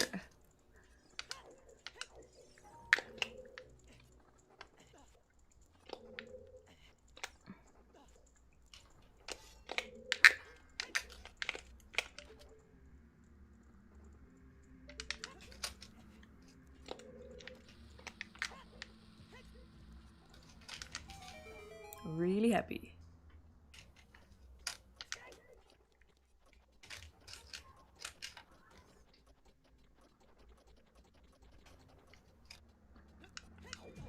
So in Spirit, you don't really use it.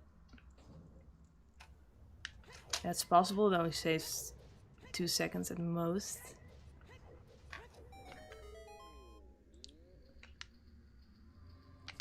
Yeah, I don't think I'm gonna get it. It would be so slow. It would be very slow.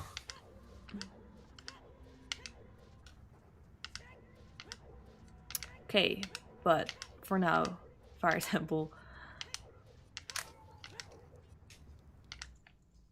So yeah, I just did a trick during all this talking. I don't know if you noticed. But I skipped pushing the block earlier by doing a sort of precise jump.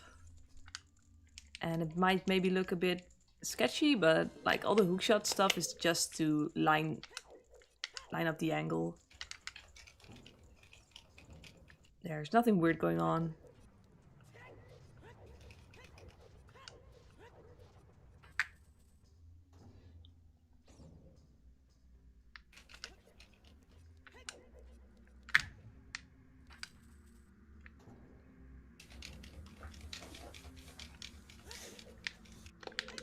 War would probably save 1 minute. Yeah, I agree, and it's definitely gonna cost me more than 1 minute to actually go back for it.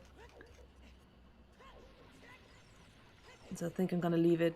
It's gonna confuse me though, especially in Water Temple. Yeah, all the muscle memory is gonna be a little bit different. Oh, and I forgot about this place. So here you would also, right here you would use for I think Forest Temple would end up confusing me the most. yeah, I have to think what I do. Oh, that's gonna be so slow. I'm trying to imagine what that route looks like. Yeah, after the floor mouse, I think you have to just manually go back all the way to the bow room. Yeah, I think that's it.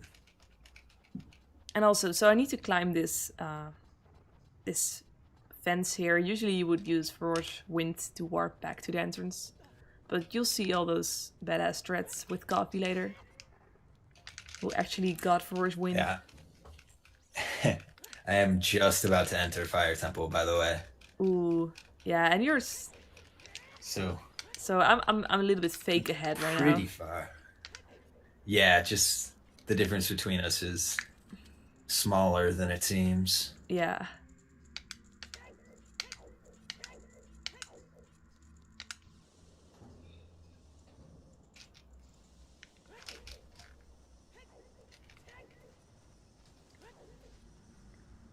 So here you can skip a few of these flame walls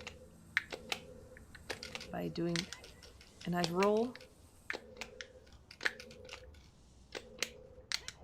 It's also possible to skip the big wall you see there, using damage invulnerability, but that's only allowed in bug limit. This won't work for now, so I'll just climb this pillar. So we have to hit switch. But every other category would definitely go straight through the flaming wall.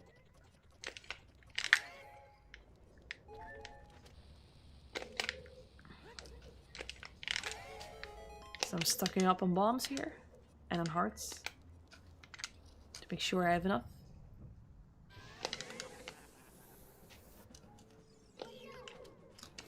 And here's the first flare dancer.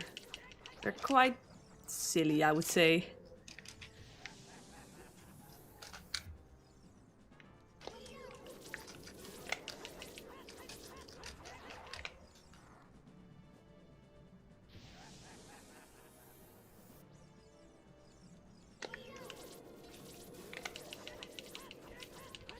And if you're quick after they die, you can climb up here. And that saves a little bit of time.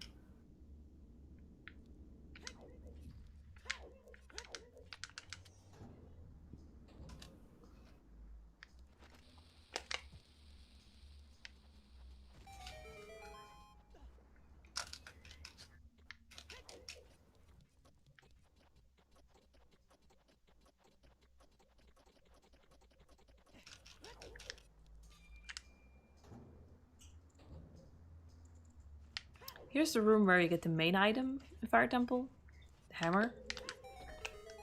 It's always a bit scary because if you fall down, it's bad.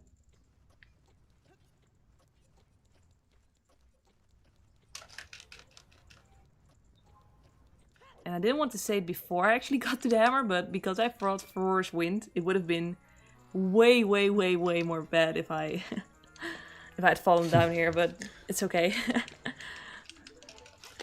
Usually I think if you fell down without Furor, that's 4 minutes maybe? Yeah, that's really bad. You basically have to walk all the way back that we just like did. Here we can also hit the switch through the collision.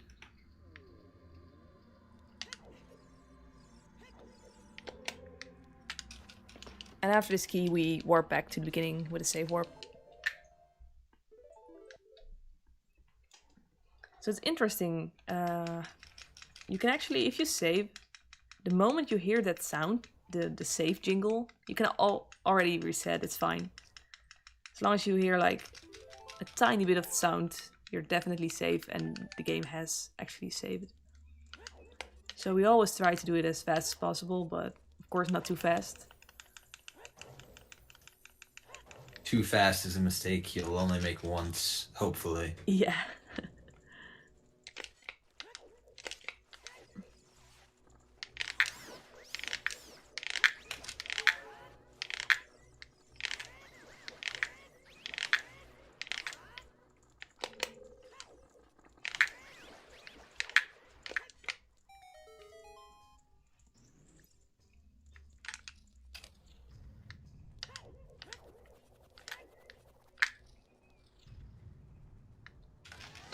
This boss is very similar to the one you've seen before.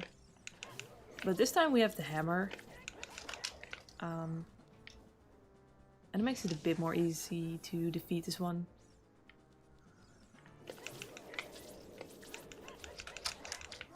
You can just hit this block in the middle and that will stun this enemy. Or whatever I would call this thing on legs.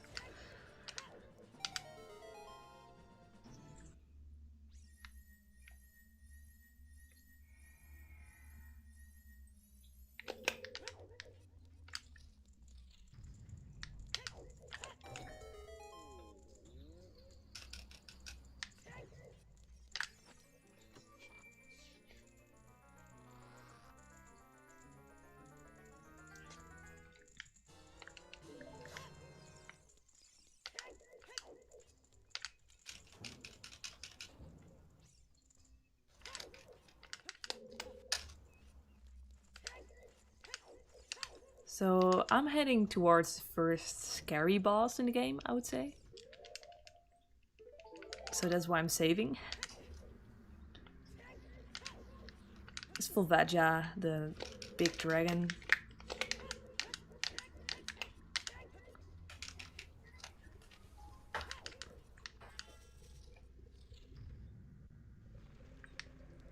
And there's something very interesting going on in this fight. I'll explain it a bit a bit more after I defeat her. But Volvagia got 2 hitboxes. So the dragon itself has a hitbox, but there's also a hidden hitbox in the last bit she went into, which is by default the first one in front of Link right now. So if you place bombs in those pits, you can damage her down, additionally to hitting her with a hammer. So that's what we're going to do. But if she spawns in the first hole where you're supposed to drop the bombs, we call that a troll hole, because that makes the fight really annoying. So it's a bit RNG based, and I got the troll hole. Ooh. So 1 in 9 chance of that happening. Yes, and that definitely messes up the fight. I mean, it doesn't mean it's doomed or anything, but I'm not, like, it's still possible to get a 1 cycle, but it's very hard.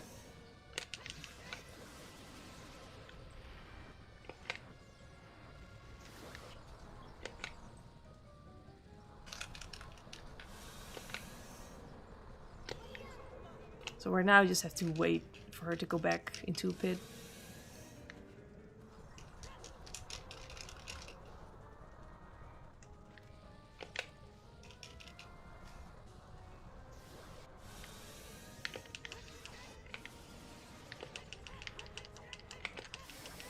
Okay.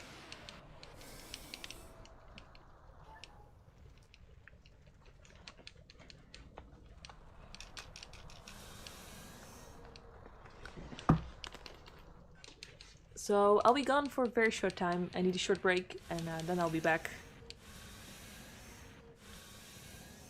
But Coffee will be still here. Yes, and I'll try and talk about that fight as well. The Volvagia fight was the fact that the 2 hitboxes exist was one of the main talking points as we were splitting the categories. Well, one of many. And whether or not we should be allowed to damage the one that we don't know about. Obviously, it kind of looks like a glitch, but mechanically it isn't. The developers just forgot to take that hitbox out or to deactivate it so that only one was loaded at a time. But at the end, we decided to allow that hitbox to be damaged, in part because it makes that fight a lot more enjoyable than than what you would have to do if that hitbox wasn't damageable.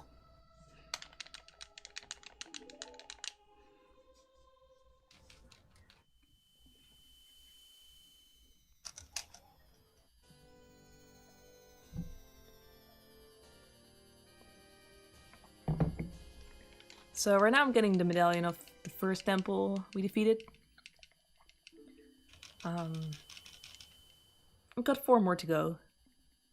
The first one, we already got 2 actually. The first one is free as you get adult, the light medallion. And now I'm heading straight to the forest temple, which would be normally the first temple if you play the game casually. I mean, you can definitely do Fire Temple before Forest also casually, but it's not what the game tells you to do. And we do Fire first because it saves playing 1 warp song. So just a small time save.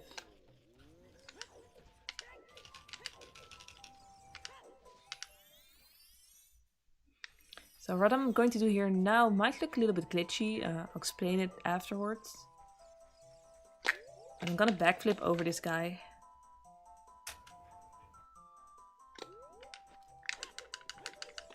And what you basically do is you get a position and you use the hookshot to get a good angle.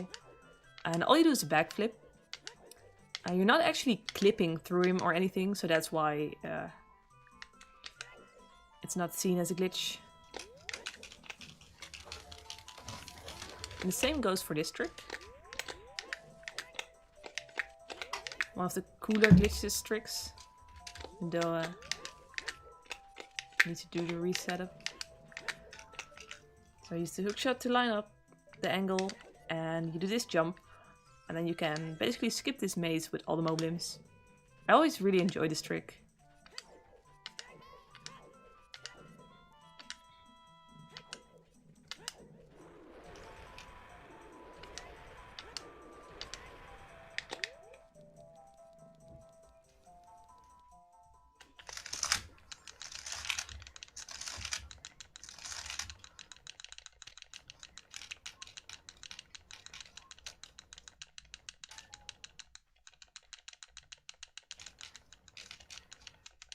So now I'm getting the second warp song, Minuet of Forests.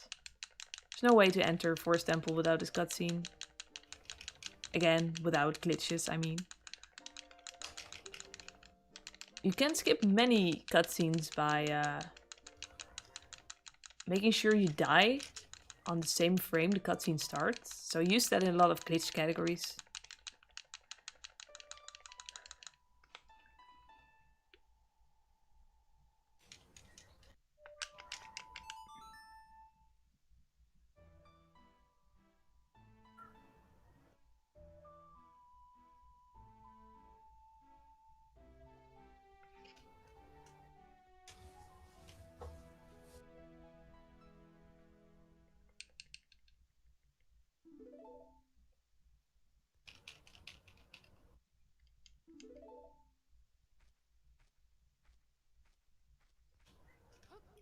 A lot of people in chat always tell me that they found Forest Temple very scary.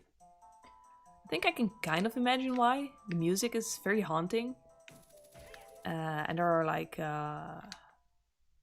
wall monsters all around. Those creepy hands that fall from the ceiling and grab Link. Yeah, I was terrified of those hands as a child. But for the rest, I kind of liked Forest Temple. And I've always liked the music a lot. Still do.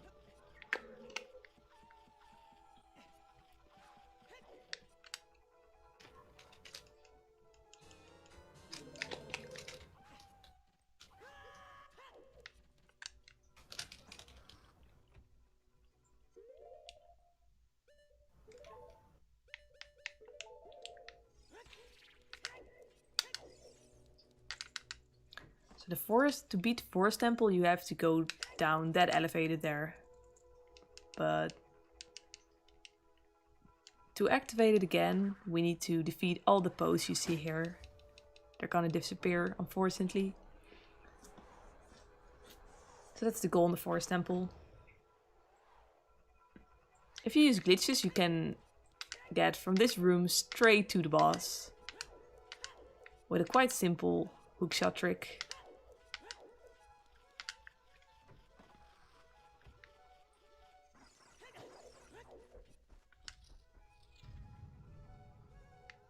But here we'll encounter these TLoZ, a very common enemy in the game.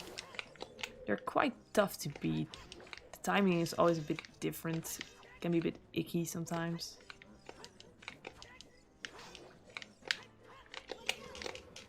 You actually gotta wait until they give you an opening.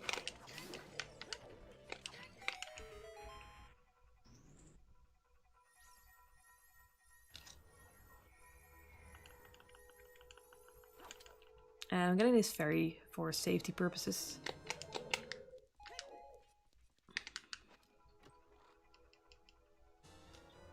So it seems that coffee's at full veggie right now. Yes, and I'm not sure. All right, it went well. Nice. It was one of those audio cue things. So no trolls. There are a lot of things. Yes, no troll holes.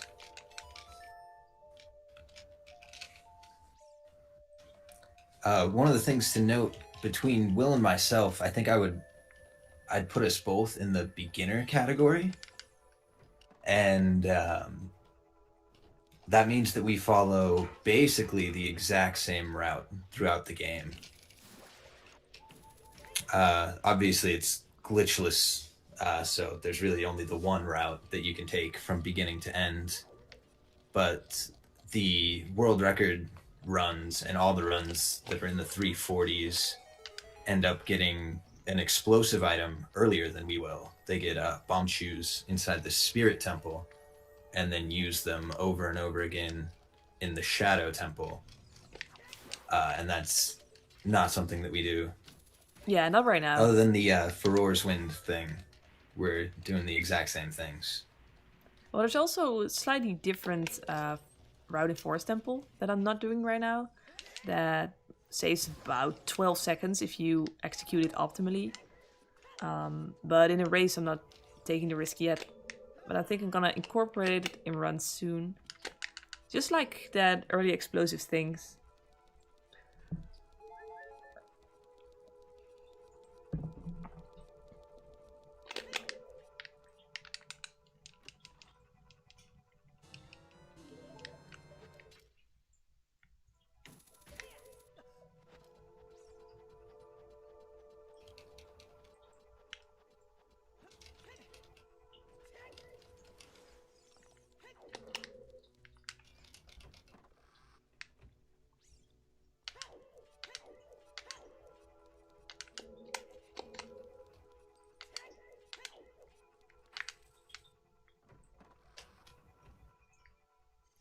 Here again an example of how useful Deku Nuts are.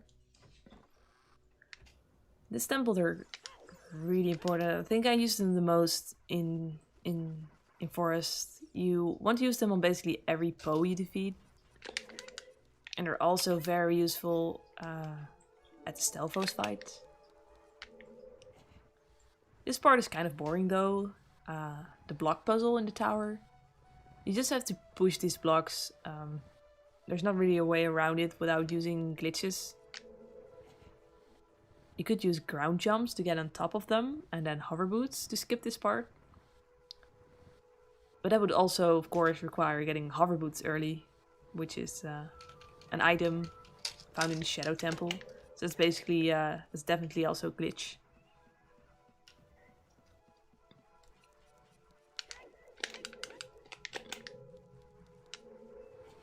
So we'll just push these blocks.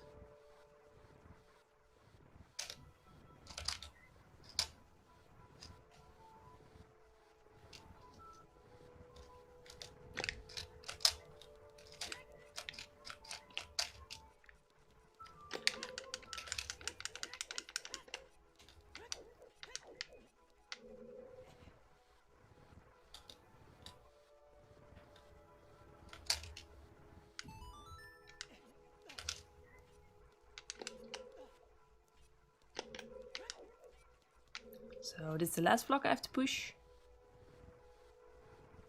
And then I'm gonna head to the room where you get the main item, the bow.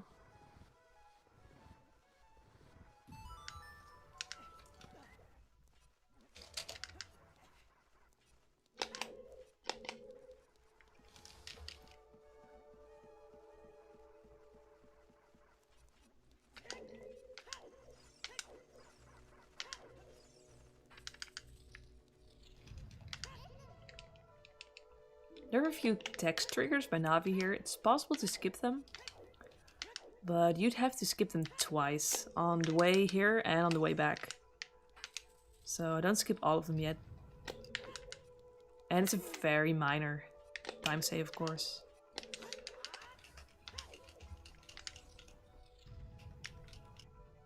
Here's the big Stelvos fight.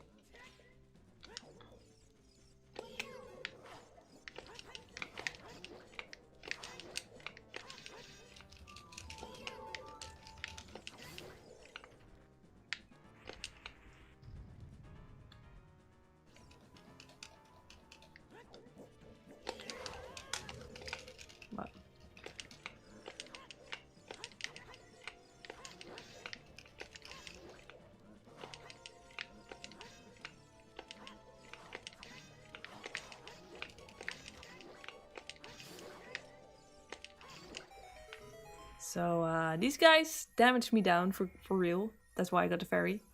To stop this very annoying beeping, I'll get this heart.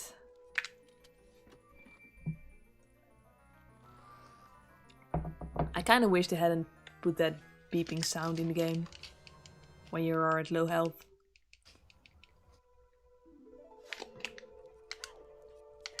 Yeah, it gets really repetitive, really quick.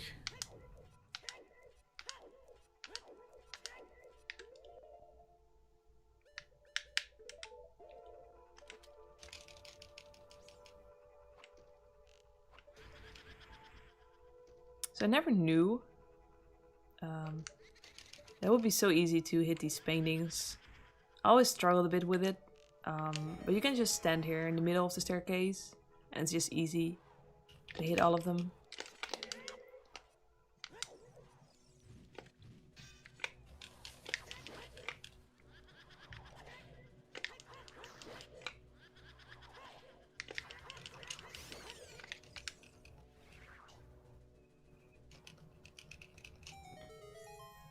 That's the first out of 3 posts that we beat. Out of 4, excuse me.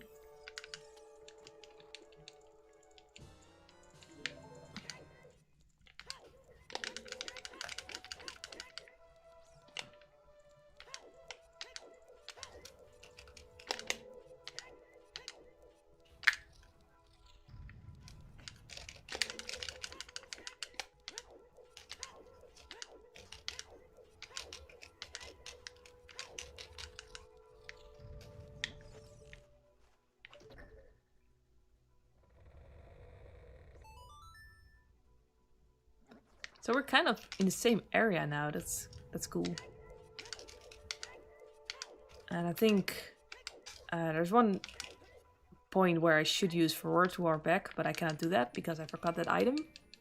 So Coffee's gonna save a little time over me there.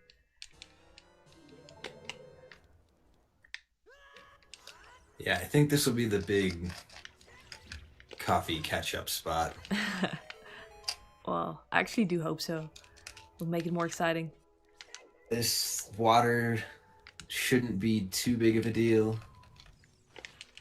But yeah, it's nice to be in the same dungeon 2 hours in. Yeah, it's not too bad, to be honest.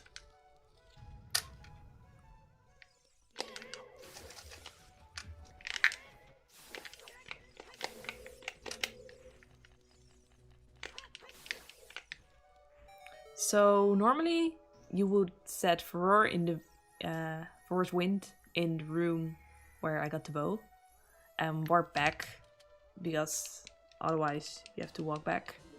But I didn't get that item. I honestly forgot it. So I'll just have to walk back and take a little bit of time loss.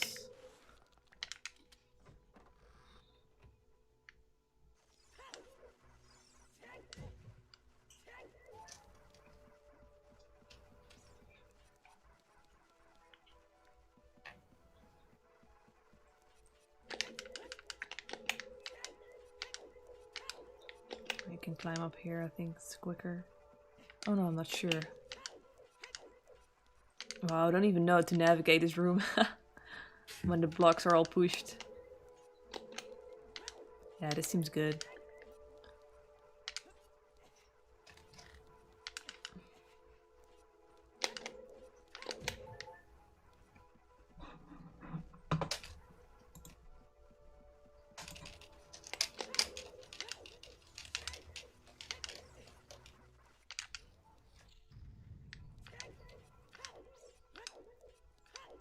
Oh, I have to untwist the hallway again.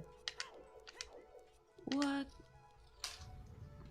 Yeah, it's kind of funny. I mean, like we said before, glitchless is restricted, but it's definitely not intended.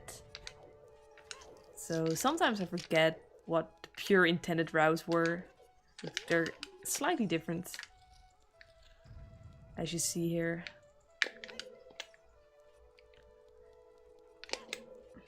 Yeah, once you start into the speedrunning at all, you can never go back. Yeah, you can Can't remember. never see the game the way you used to. Never. Which is cool in a way.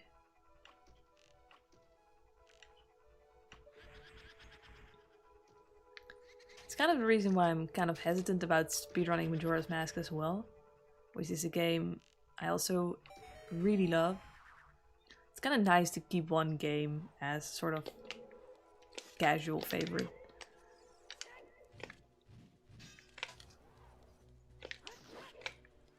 Even though I do love watching speedruns of it.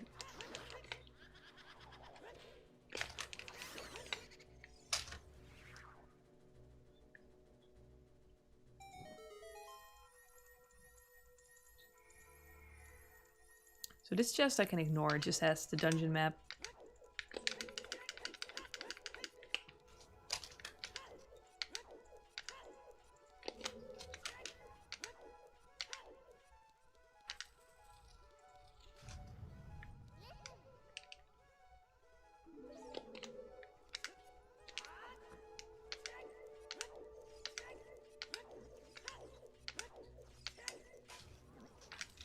This room is always a little bit tricky. You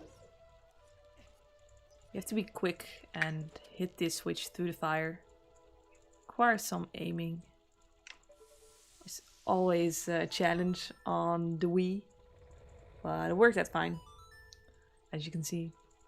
It's actually quite lenient. You don't have to precisely hit the switch. Even if you hit a little bit above it, it's fine.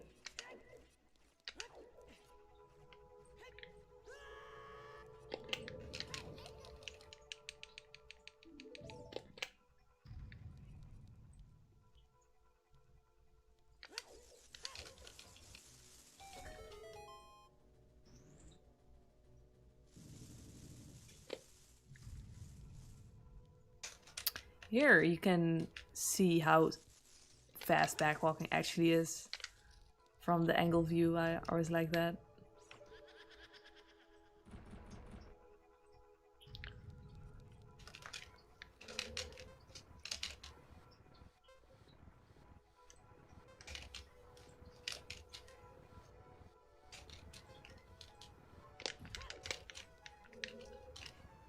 This is just a little block puzzle you have to do.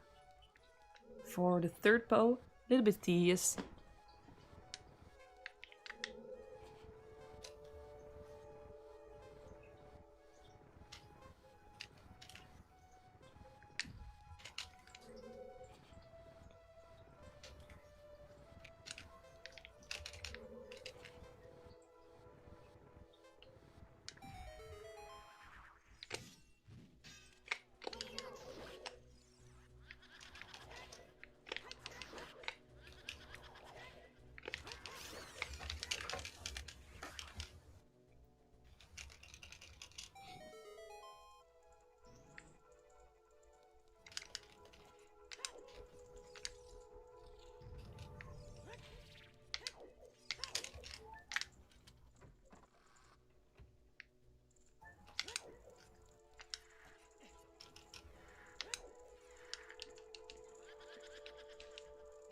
So for the last bow, there's this sort of game where you have to shoot one which is actually real, and that's the one that does like a pirouette. It's pretty easy to spot, and also not too hard to hit.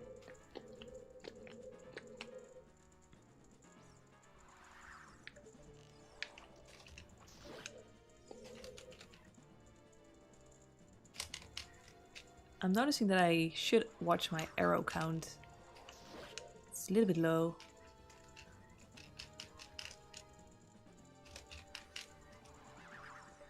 Usually you can stock up on arrows in a water temple room, so that's gonna be the next one. And also there's a little drop here that I'll use.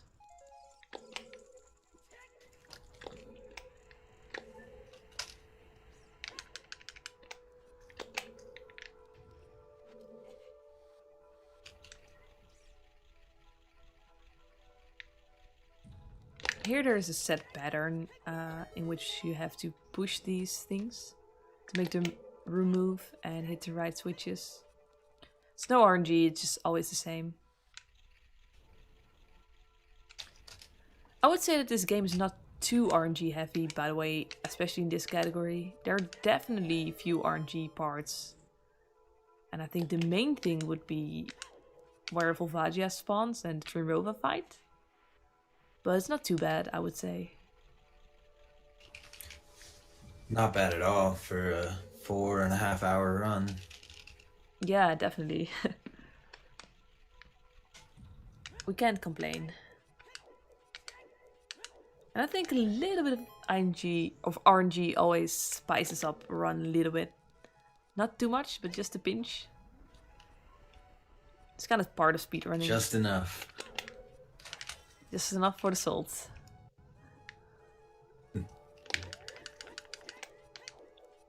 Always need a pinch of salt.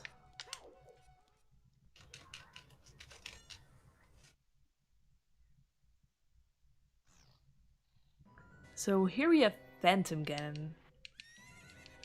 Looks like Ganondorf, but not quite Ganondorf.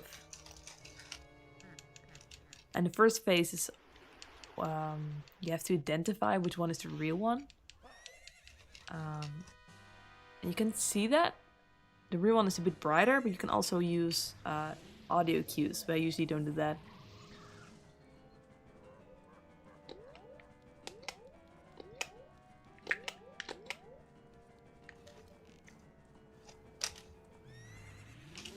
And after that, there's a challenging part.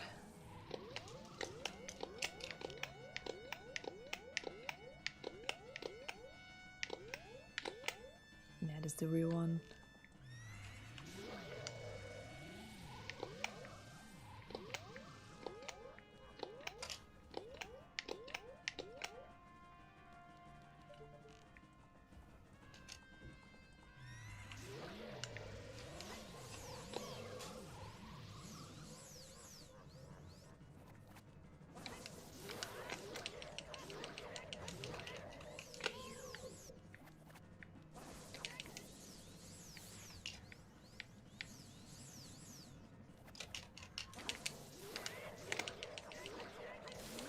So that's definitely a good fight.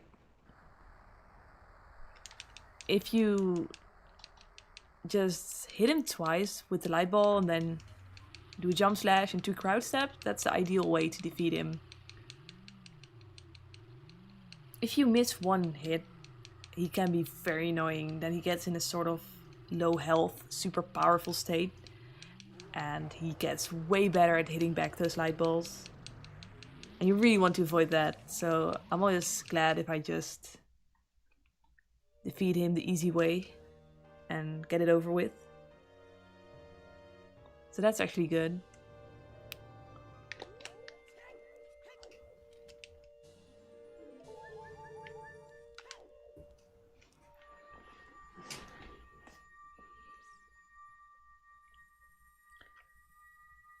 So the Forest Temple has also a bit longer cutscene after you defeat it.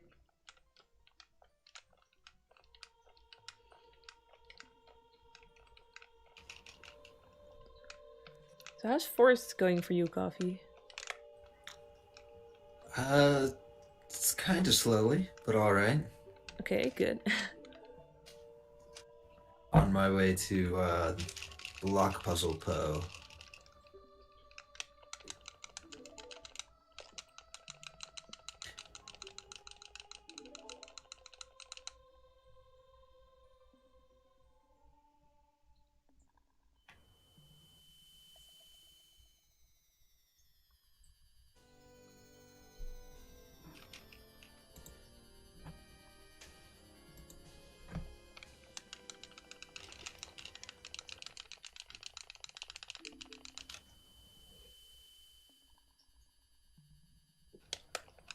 So in addition to the cutscene of getting this medallion, we have a little cutscene of this Deku Sprout. It's kind of cute, because at the beginning of the game, that big old Deku tree actually dies, which I always found very sad. But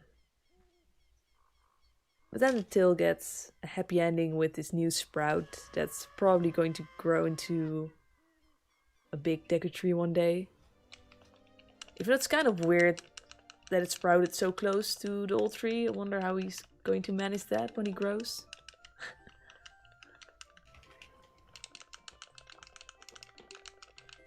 But yeah, he has a big revelation to make. Apparently Link is not a Kokiri. He's a Hylian. And that's actually the reason he's able to leave the forest, because all the other Kokiri stay in the forest forever and they never grow up. And Link obviously did.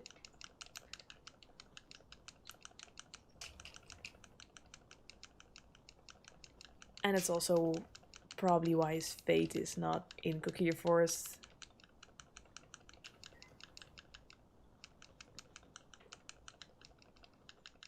Yeah, heavy plot twist. If you like plot twists, be sure to keep on watching, because we've got more for you later. Okay, so I need to make a few equips here. Long shot, Ocarina bombs, and these boots. It's time for Water Temple now. Feared by many. People always will tell me in chat how much they hated Water Temple in their playthroughs.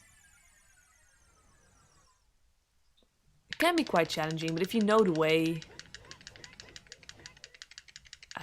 and we have a few tricks also in this gallery to make it a bit more bearable, we actually get through Water Temple quite quick.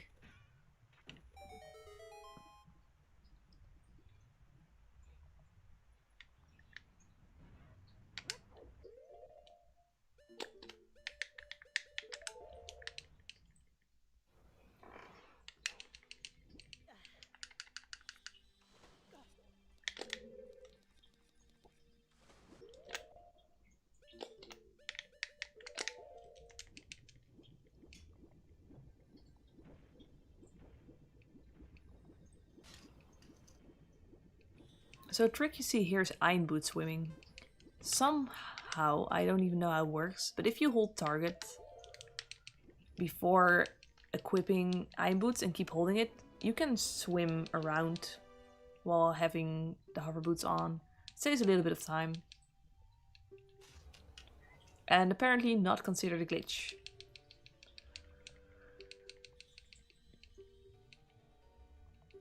It was actually voted on, right, Coffee? It was voted on. Everybody basically unanimously decided to keep it in. I thought it would be a little closer to 50-50, but it is just holding target while swimming. I think they said it's a mechanic that could easily happen on a casual playthrough, so... Very easily, yes.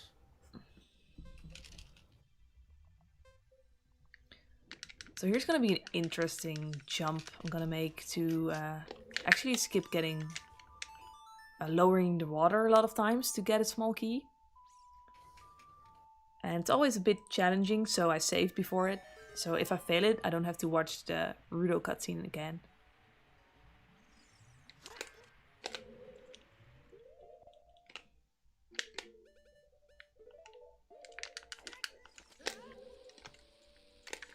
So it looks like this.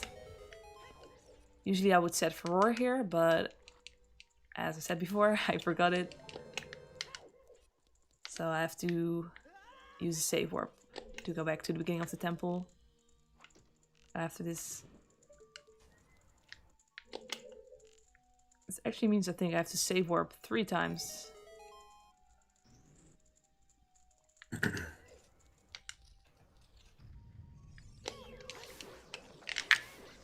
So this is a fast strat to defeat these annoying clams.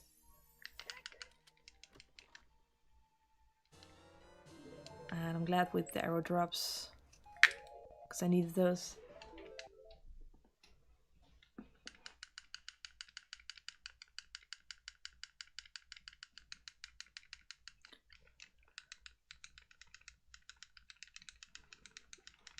And there's another trick coming up. We can avoid like changing the water level again by hookshotting to the next level.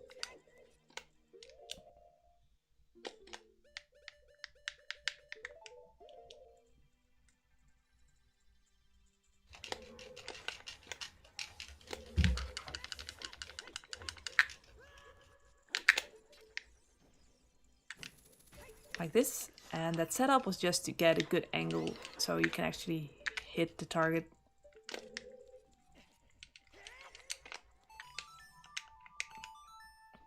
And this is a definitely not intended jump, but they just placed this alcove too close. So I think it's kind of... it's just a little bit of bad level design.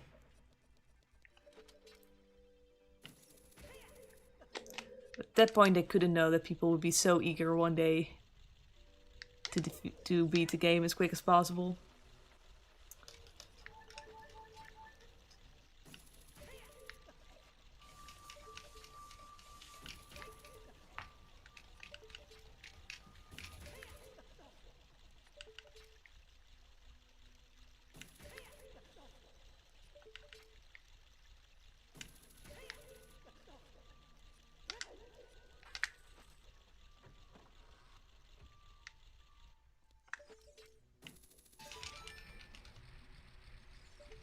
There's another tiny skip in this room.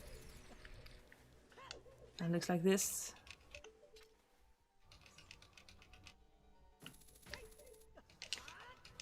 Oh, I missed it. My hookshot aim was a little bit off. That can happen sometimes.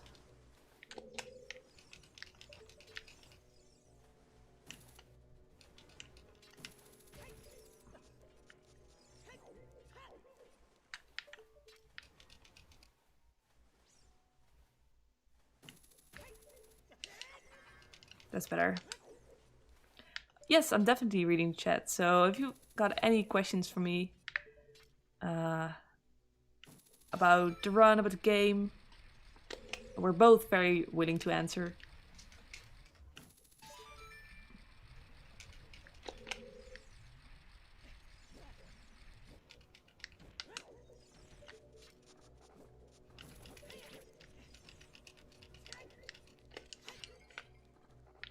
That's an unfortunate spawn. Like there's, I think, like 4 directions, or maybe even more, the item can spawn.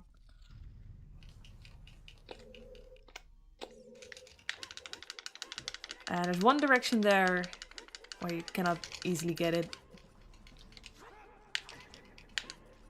This is Dark Link, and we use this strat, keeping him behind us, to defeat him easily. It's a really nice strat. He has the same health as the amount of heart containers you have, so it's optimal to not get too many heart containers before this fight. Well, we still get quite a few to just be safe.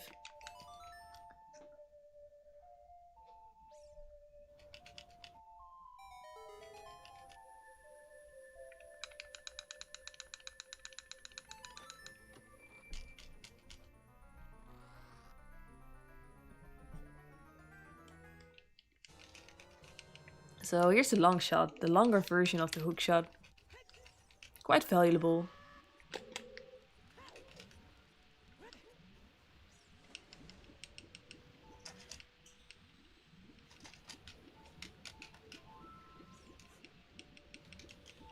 But for almost any place where you need the long shot, there's like a super slide or other glitch you can use to skip that. Should be like this.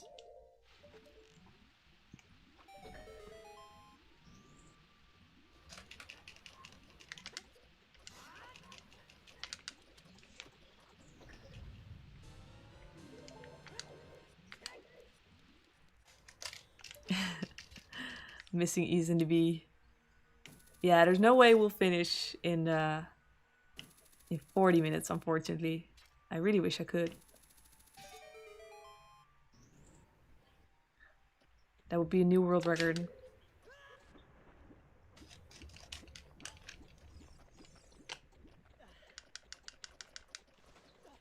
So again, because I forgot to get 4, I will have to save warp here instead of using 4 to warp back, but that's fine.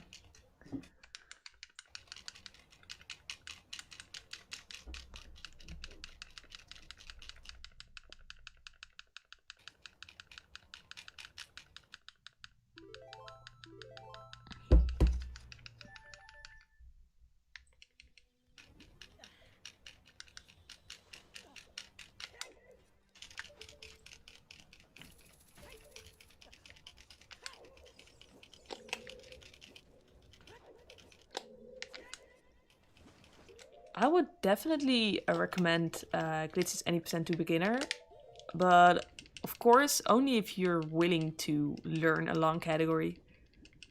That's the main thing. That's the main reason people don't like it. Other than that, it's really easy to learn, it's fun to do, and it teaches you basic movement in the game. You really get better at that. And from that point, it's so easy to incrementally start learning glitches and maybe see if you would like to do a glitch category at a certain point. So, shit, I forgot to roll. It's also nice glitches thread to skip part of this room.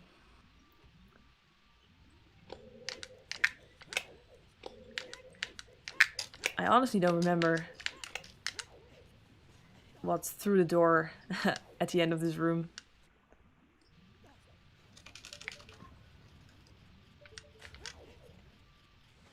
And here we skip having to equip the hover boots.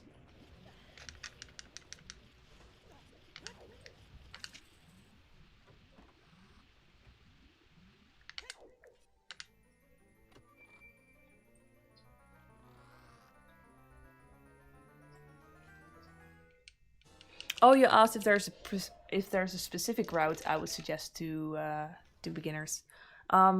There's not many routes for this category. Since there are hardly any glitches allowed, so the route is basically the same for everyone. There are a few tricks that maybe a little bit hard at first. So you can always skip them and just, like for every trick you see, you can just decide to not do it yet and do it the casual way. But that's all there is to it. Like the order in which you do dungeons, it's gonna be the same for everyone.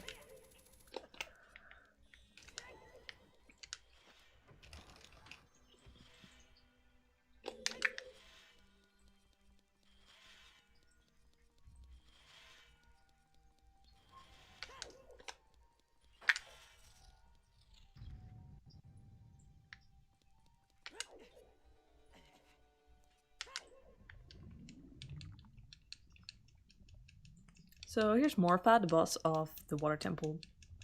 This one is usually not too hard if you know the strat. The strat is pretty cool. You can use the hookshot to get Morpha in the right position in the corner, and then Morpha is trapped. And you use a few well-timed crowd stabs to defeat Morpha.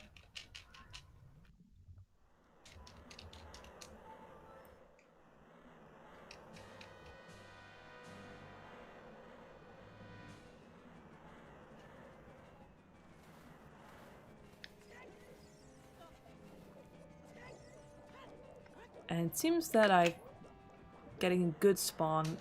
Where Morpha spawns is RNG, but it's nice if it's close to you, like this.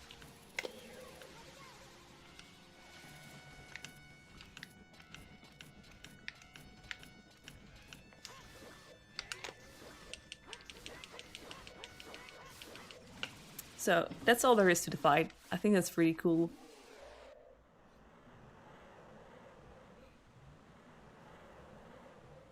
I would have never guessed that it would be so fast to beat this boss.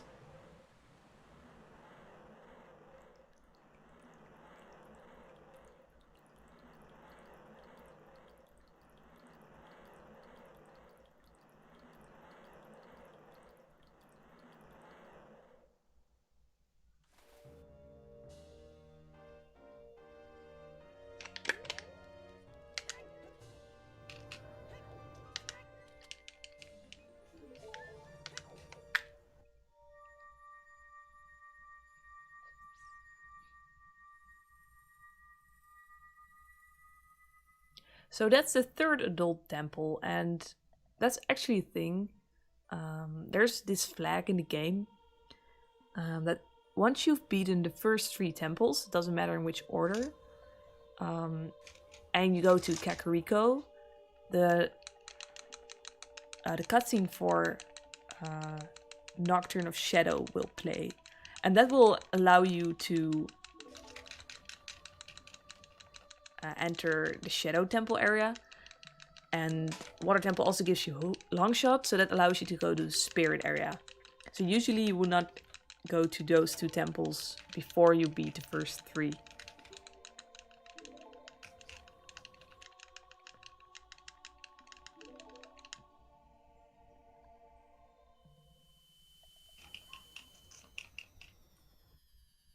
So this is where the part of like consecutive temples ends.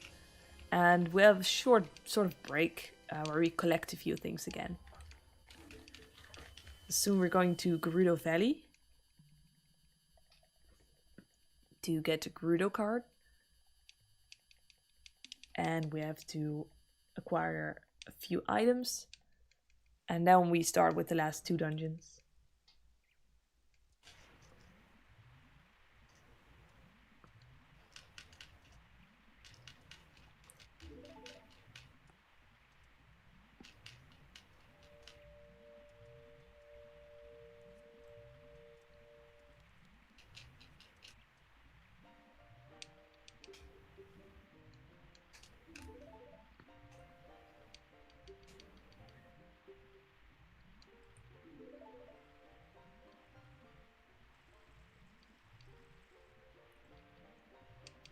So I would maybe like to talk a little bit more about the OT community. I think this goes for many speedrunning communities, but I only got into this one, of course, because this is my speedrunning game. And I've only been here for about 7 to 8 months. But I had never expected people to be so helpful and so welcoming to new runners. It's really great. So I really hope that's also the case for the other communities. I do think so. Yeah, that was another thing that impressed me. Right when I started, there was really no shortage of people to help me out with whatever I was trying to learn. Yeah, even the most basic tricks, there's always someone that won't hesitate to explain it again for like probably the 100th time. And people are actually really excited once you get a new PB, even if it's, you know, still beginner time or whatever. I really appreciate that. And I expected there to be a lot of rivalry, but that's really not the case. Well, maybe in a good and friendly way, but not, like, there's no hostility.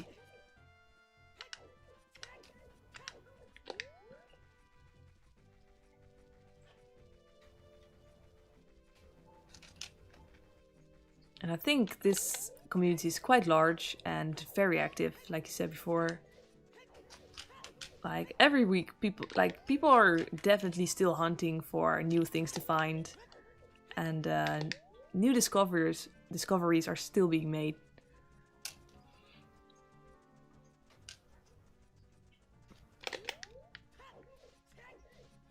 Yeah, it's incredible how much this game is evolving, even still, with all the time that people have put into it since it came out.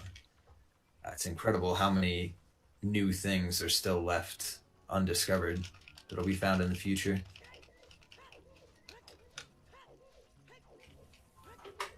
Yeah, so for categories like this, there's probably not ever going to be anything that's going to be found, but for things like any percent, there might be still improvements, even though that one is of course crazy optimized right now. But there's quite a few categories that are all like people are active in all of them, I think.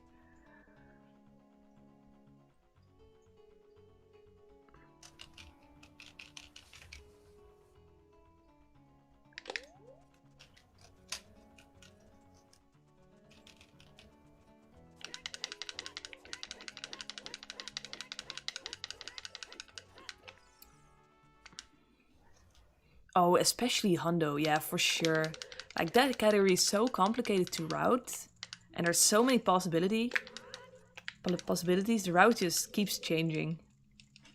It's crazy. And just a few months ago, people were pretty certain that N64 was the fastest for Hundo. And now actually the route changed and turned out that VC has a faster route. That's crazy. So what I'm doing here, by the way, might look a little bit glitchy. It's not really. So all I'm doing is I'm standing behind a torch and I'm shooting my hook shot, and the guards are programmed that if you shoot a hook shot, they're just gonna jump. It's just how they're going to react to hook shotting. And the way the level is designed is that the torches don't have collision on top of them. So what the guards do is they actually jump into those torches and then they get stuck. And that makes it really easy to just kill them fast. So that's what you're seeing here. And you're gonna see it 3 more times because we have to free all these carpenters.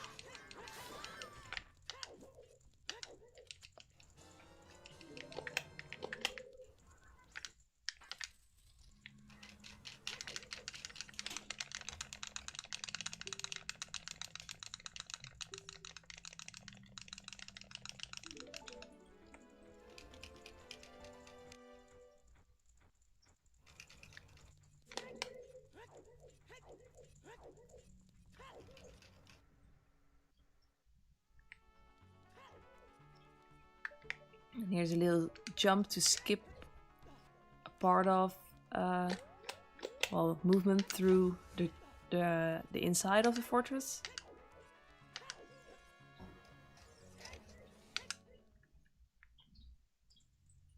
And if you're quick enough, you can go over here and shoot this guard before she even passes by, which saves a few seconds.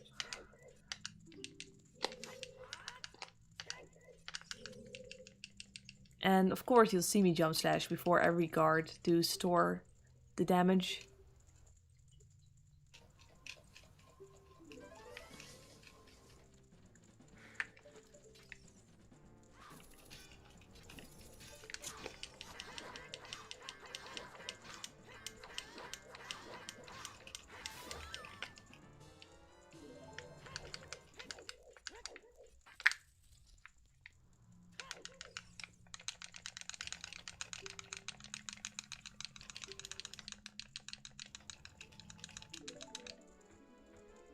It's always a bit tedious to get a Gerudo card, but you really need it for the gate to open. Another way to skip the gate or to like get past the gate is using, well, what we call gate skip. And then you use hover boots and a well-timed side hop to get out of bounds. And then you can pass the gate, but being out of bounds is considered a glitch.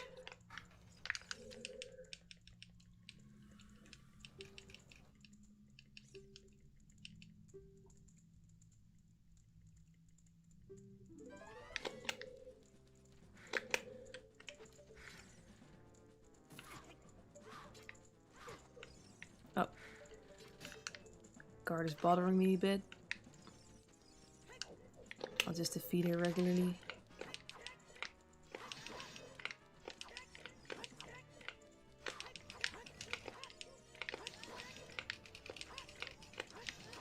Which is always scary because there's a certain attack she can do and that will throw you back to prison. You really want to avoid that.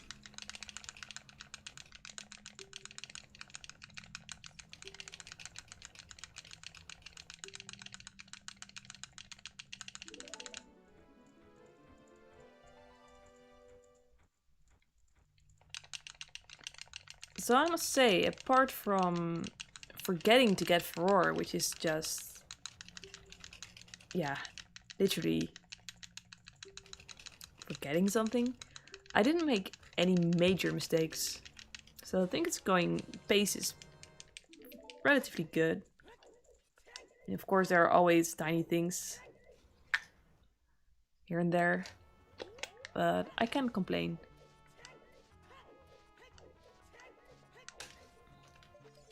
Yeah, the ending of the game is pretty action-packed as well.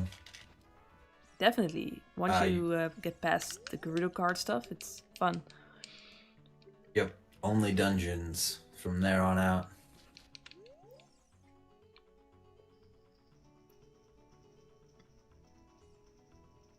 Spirit Temple was your favorite temple, right? I think it has to be Spirit, yes. I think it was always my favorite too, but mostly because of the music. I love it so much. It's so good. Oh yeah.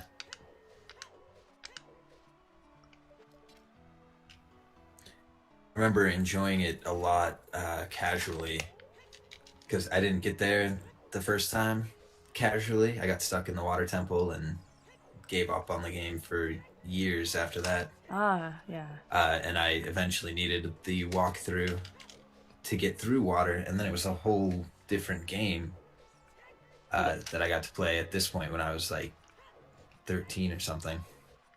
But also if you got that far, it felt like such an achievement, like months of work. Oh, it was months, yes.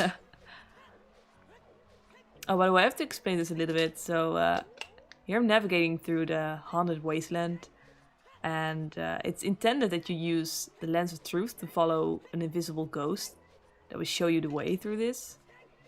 But if you memorize the path well enough, you can navigate through here without voiding and making it across. So that's what I'm doing now. It's kind of precise. If you go to the left or to the right, or if you go too far, you'll void out and have to start over.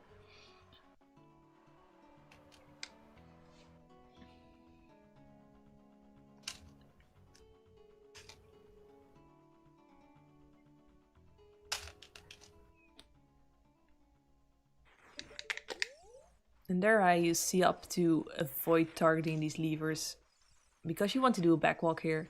And if you target an enemy, you cannot really backwalk, because you need to target without actually having an enemy too close to you. So I'm entering Spirit, but I'm not gonna complete the Spirit Temple now. I'm gonna walk out immediately and learn Requiem, which is a warp song that can warp us back here later. Because if you do it casually or, well, even glitchless, you have to get the silver gauntlets as a child in this dungeon before you can do the adult side. So we need to go back in time to go child again so we can get the silver gauntlets. And then later we'll go adult again to finish the Spirit Temple.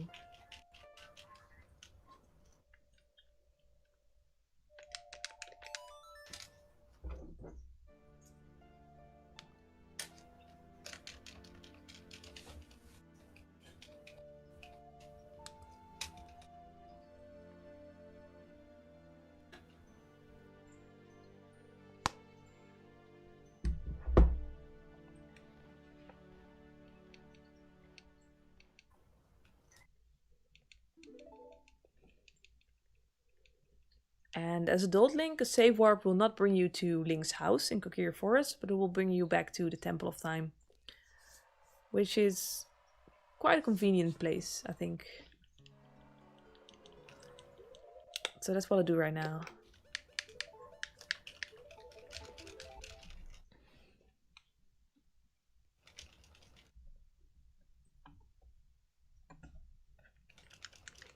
And save warping is always a good excuse to also equip something.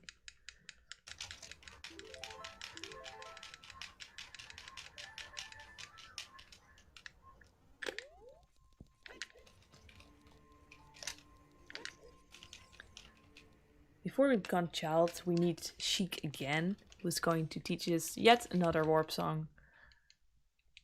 The Prelude of Light. And that one can warp you to the Temple of Time. I think it's the least useful song, because save warping will always also get you there, at least as adult. Playing the song is a little bit faster.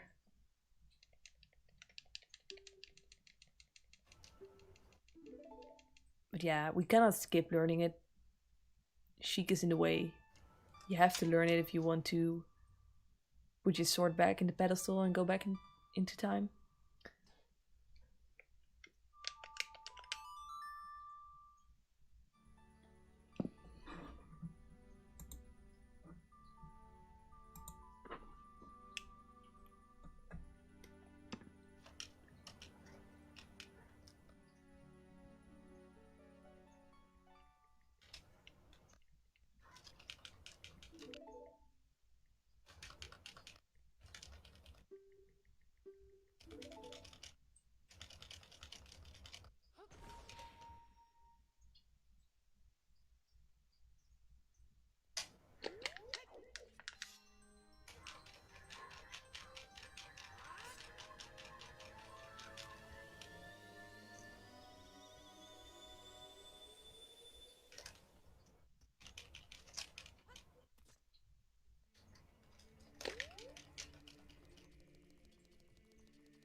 What I'm doing as a child now is getting Din's Fire, another fairy spell. Well, it's gonna be the first one for me since I forgot Furores. But this one is not optional, you need this one. It's basically useful to light torches and stuff. But since we didn't get the fire arrows, as you may have noticed after Water Temple, we didn't shoot the sun. We're only gonna use Din's fire. Because I don't think you ever need both. But you always need at least fire arrows or Din's fire. Even though I'm not sure if that statement is true. Sounds right. Yeah, I think so. I think even all the torches before Shadow Temple, you can light those with fire arrows. It's not easy, but it's possible. Even though I would not like to try that. Because there are a lot of torches there. Yeah, I didn't think that it would be possible. With how quickly they burn out once they're lit. Yeah, somebody told me it should be possible.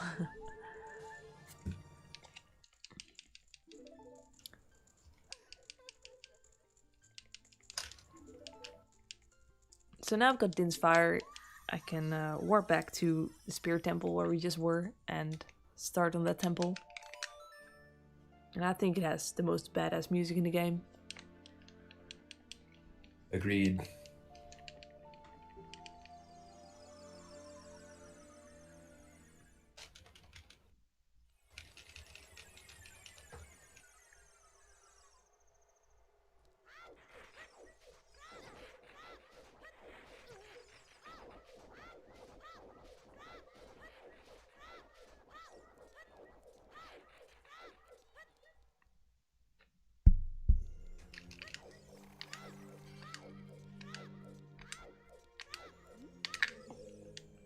Here we have to talk to the Buru, and you have to kind of watch out because there are a few options that you should choose.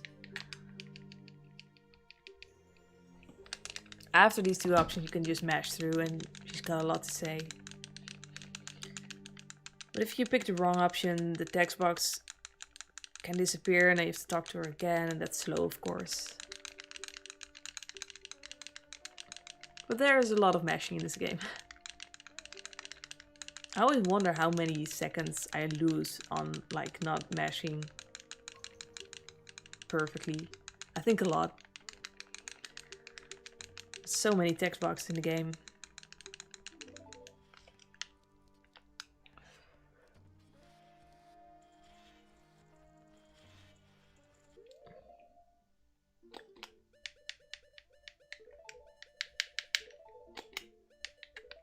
And we'll equip the hiding shield again because there are fire keys here.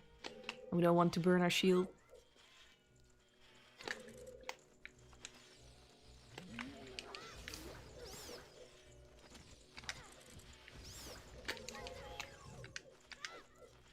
Did that kill all of them? No. Keys are still here.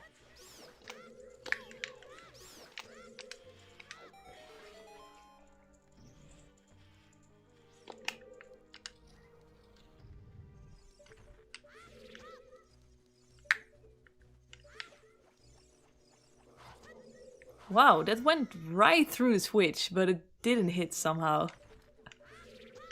Strange. And again.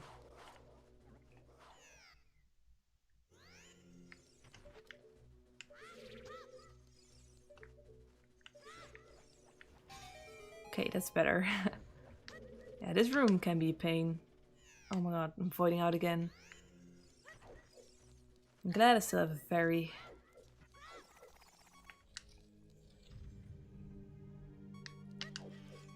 Because health is a little bit low.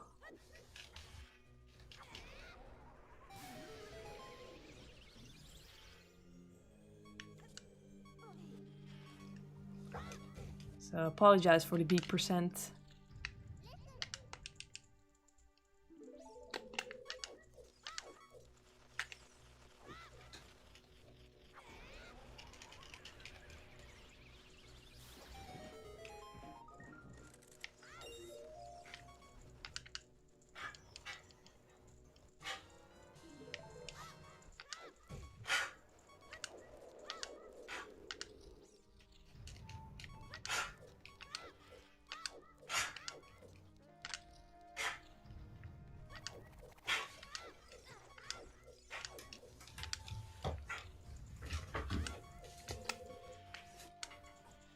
Let's see, I think you can get bombs and nuts here, but 11 bombs should be enough.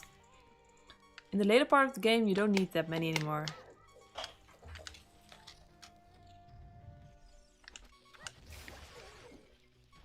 Even though I'm gonna use a few here.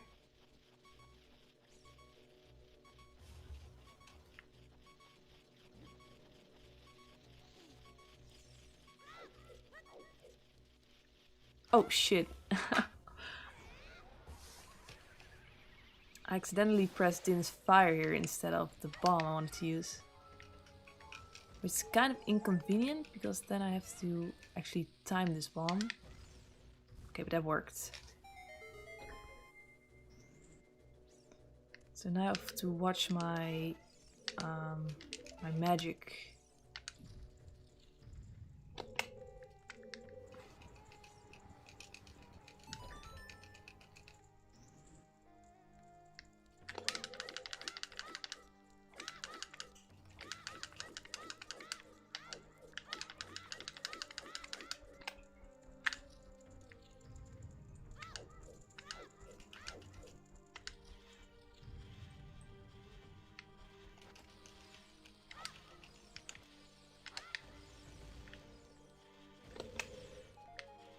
Nice bomb drops.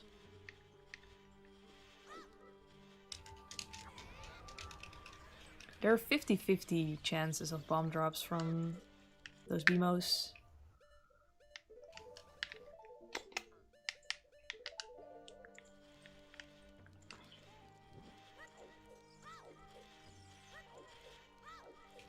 Now we'll definitely have enough.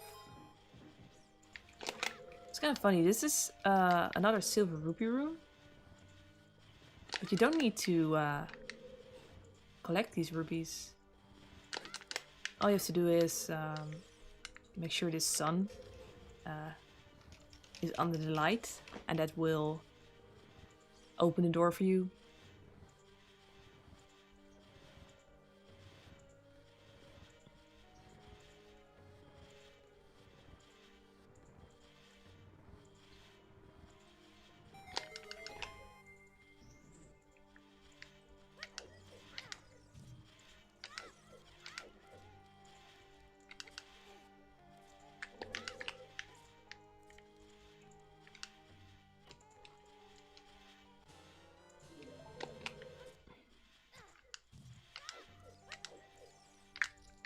So now we're gonna meet the first Iron Knuckle, and those enemies are pretty scary. One hit does, I think, at least 4 hearts of damage. They can kill you quite easily. But as a child it's not too bad, because their attacks will mostly go over your head. Later we'll have to face some as adults.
So that's everything we still have to do as child.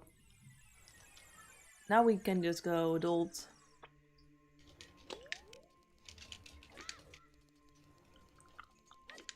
And we'll stay adult until the very end.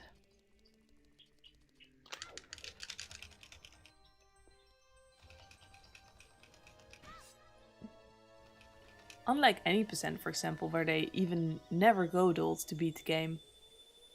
It's also part of why it's so fast.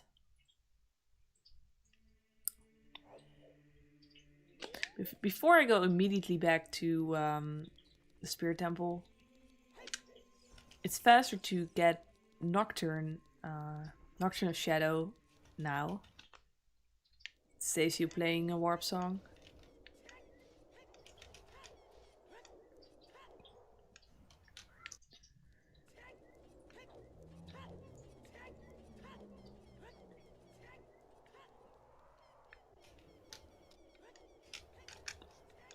And that's actually the cutscene that belongs to the Shadow Temple. But we'll finish that one last.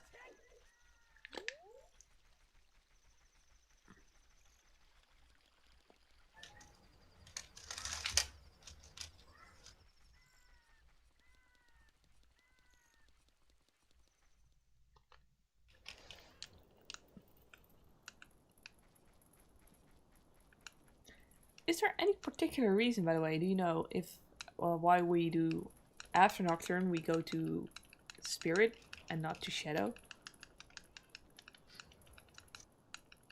I'm thinking, doesn't That even is a save good song. question. Maybe it's just arbitrary. Oh, never mind. Yeah, it's about those chews, of course. For the advanced route, yeah. I think so, because I don't think it matters if you don't get them. I feel like there might be something else, but I can't think of it.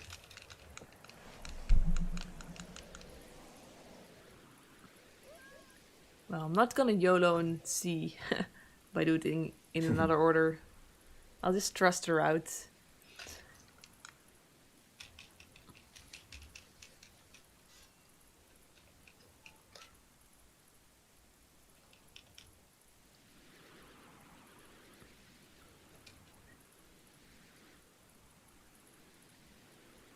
So yeah, this cutscene shows actually the boss of the Shadow Temple, Bongo Bongo, escaping from the well. And also makes Kakariko a little bit more scary. It used to be a very happy village.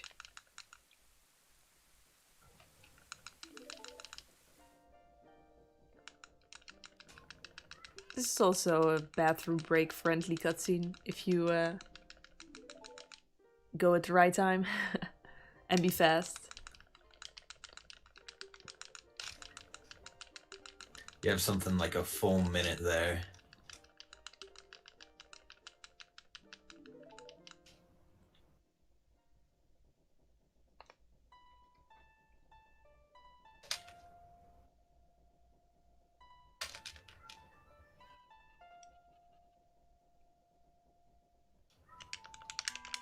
Oh. Messing up songs is always always happy.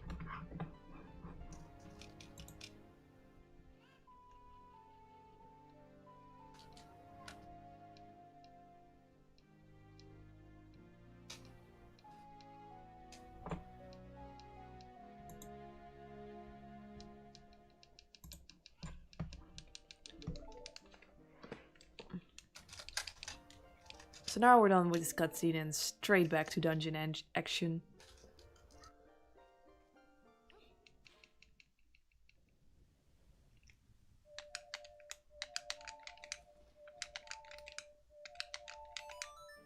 Playing songs is not easy.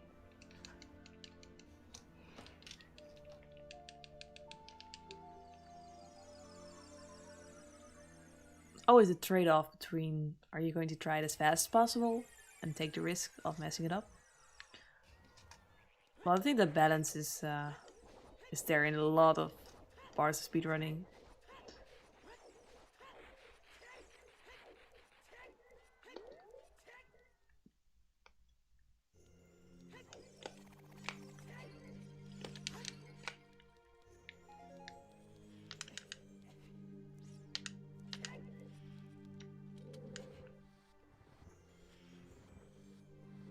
So all the silver gauntlets basically do is allow you to push these huge blocks. And you need that to enter this part as adults. You can glitch past that with super slide and hover boots.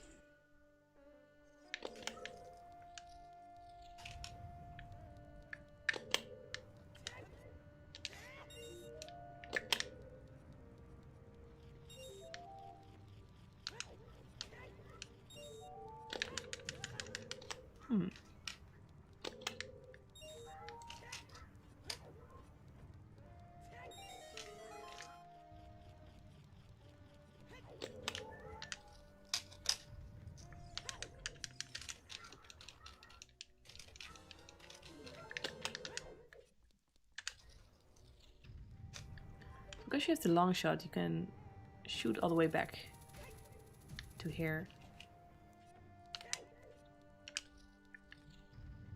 Sometimes in bingos I'm here, and then you usually don't get the long shot. So I always forget that you cannot shoot all the way there without the long shot.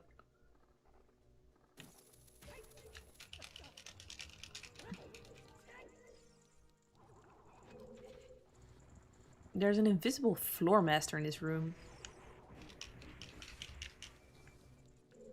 But if you push from this side, he won't bug you much. You could use the lens of truth to see him if you actually got it.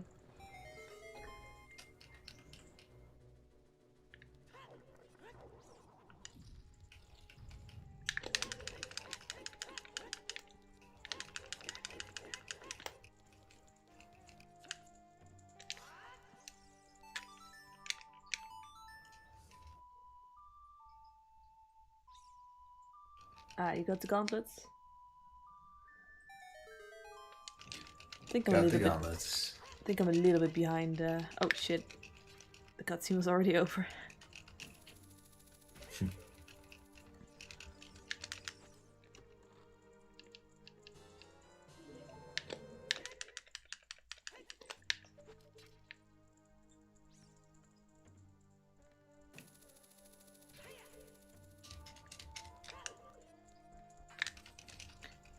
This stairway you can get bombs, but you don't need them for now.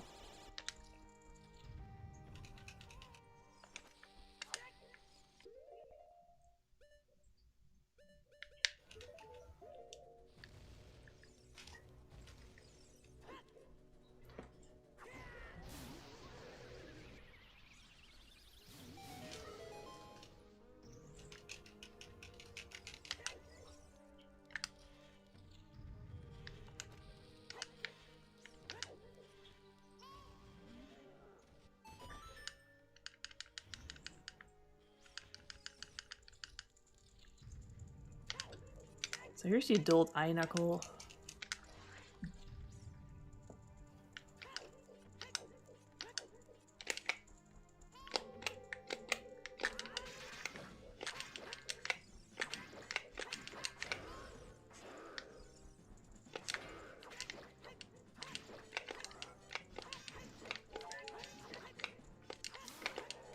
Ooh, it almost hit me there, but it's fine.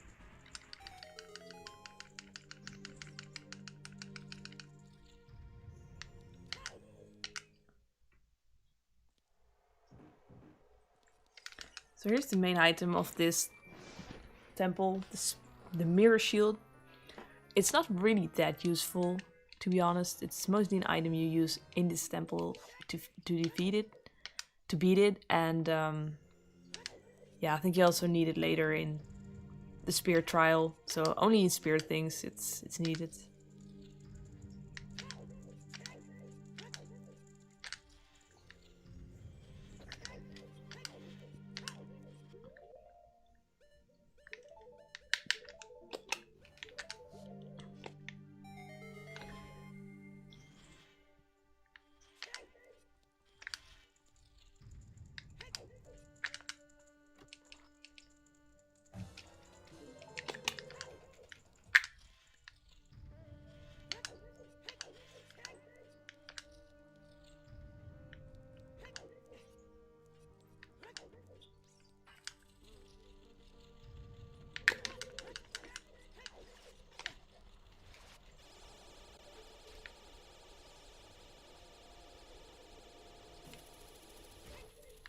And you can also completely skip this puzzle just using the long shot.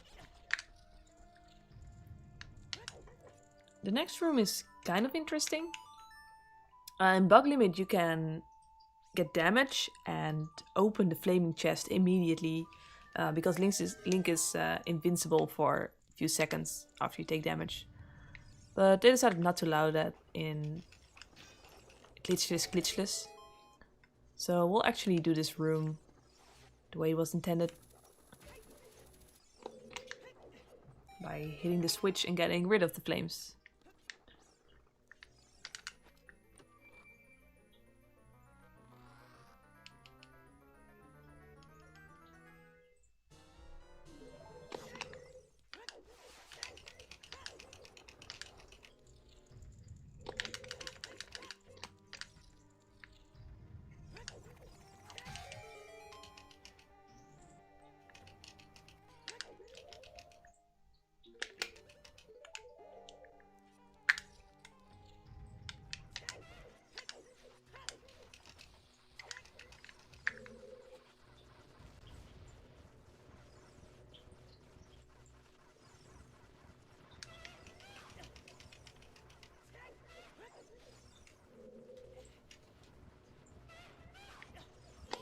Here it's actually nice if those lizards hit you while you're pushing the mirror, as long as it's not too soon.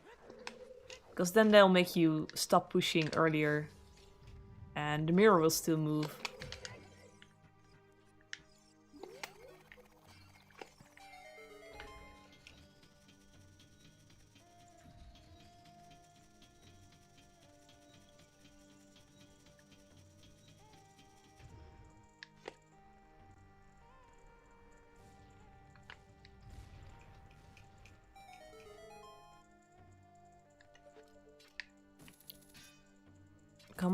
Coming up is the iron knuckle that's actually the most scary, and that's Naboru knuckle.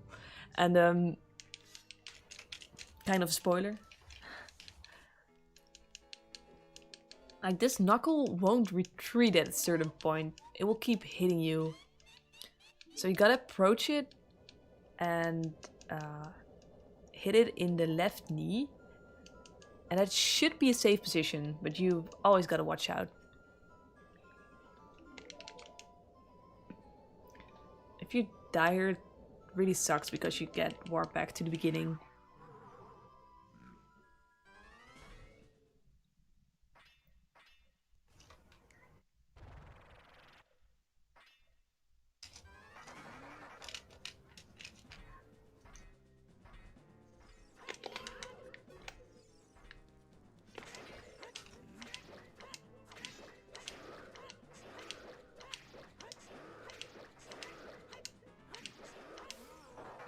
Okay, but it all went well.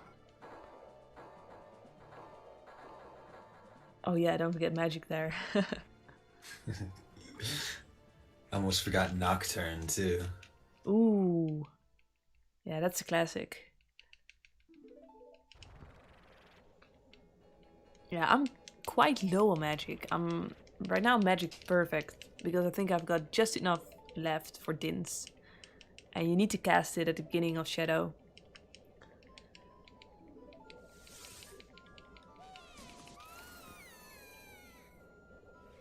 But after that, I think you can get some from Dead Hand, so it will be fine.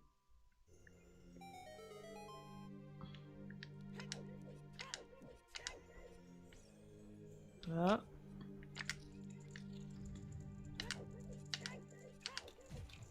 So the upcoming boss is maybe the most interesting one in the game.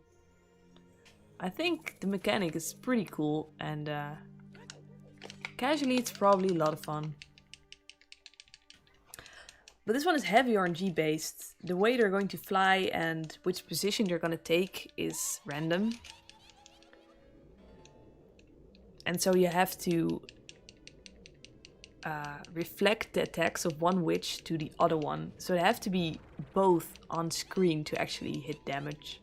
And sometimes that's just not the case, and that can be frustrating, because then you can lose a lot of time. Still think it's a fun fight. And it's pretty advanced if you think that it's one of the first 3D games.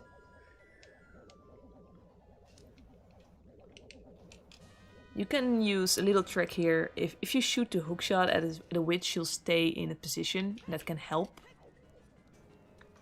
to prevent them from moving too much. It only works if they're on screen already. So this is a pretty bad position, because I cannot see anything. So that didn't hit. Oh shit, double.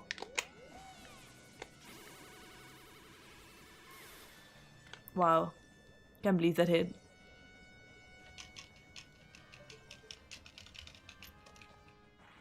So now I'm gonna shoot the hookshot to keep her in place.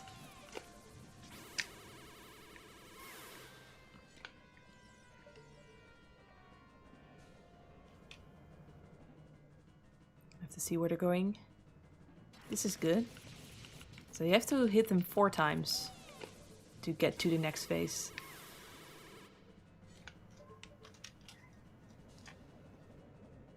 Wow, another time.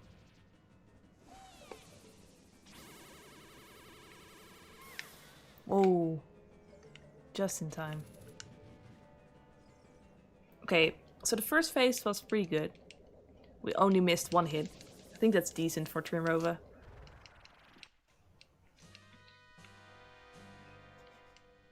Gotta make sure I jump slash though.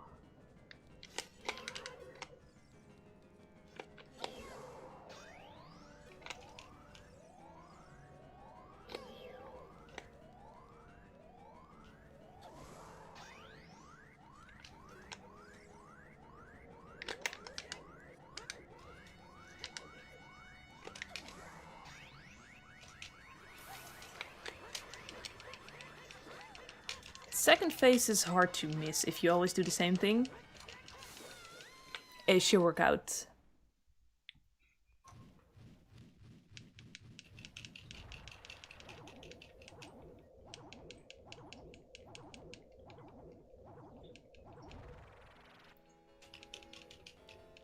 Always enjoyed this cutscene where these witches start an argument about who's older, even though they're twins.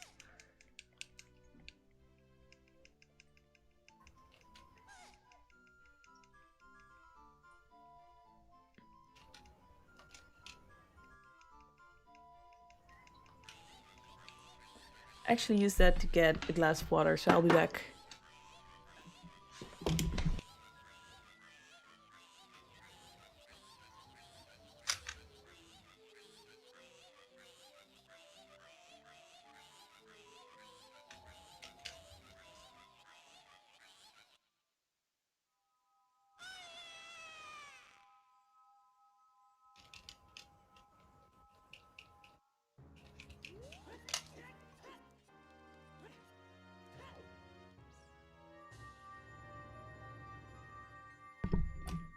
So this is actually the first heart container that I'm skipping. This one is quite far from the blue warp. And by this point, we definitely have enough heart containers. Like, one more is not really gonna make the difference. So I think it's pretty safe to skip this one. I always want to skip at least one, because if you get all of them, you're gonna have 11 hearts, which means you get a second row with 1 heart. And I always call that jokingly the 11 heart walk of shame. Because it shows you're being a little bit too precautious. Sometimes I also skip the one at the end of Shadow, but that depends on my health at that point and on whether I still have my fairy.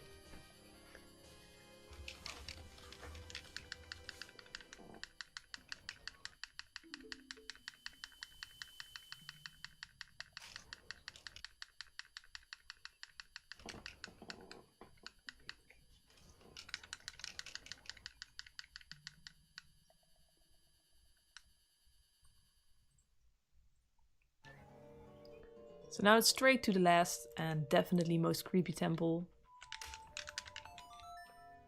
Shadow.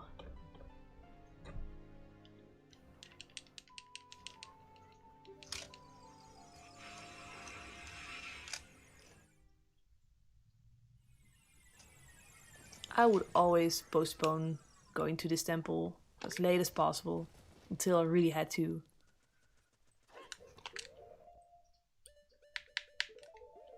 But in a speedrun, I kind of enjoy this temple.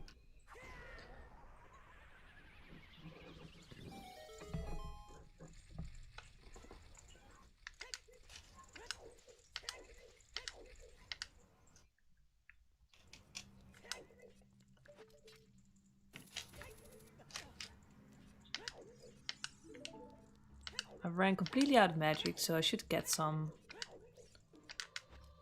in the dead hand fight.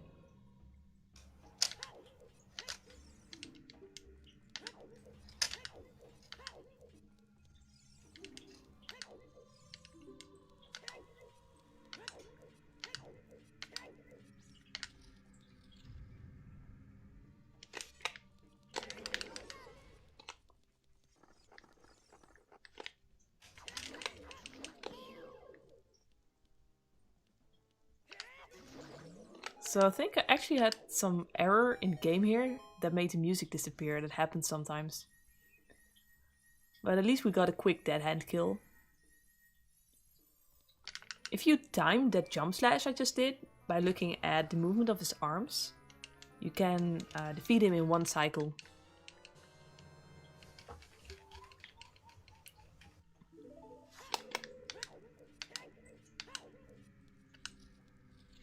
I could hear those witches over the mic.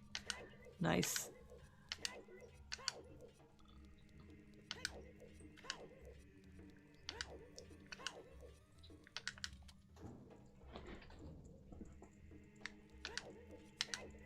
So this is another RNG thing in a run.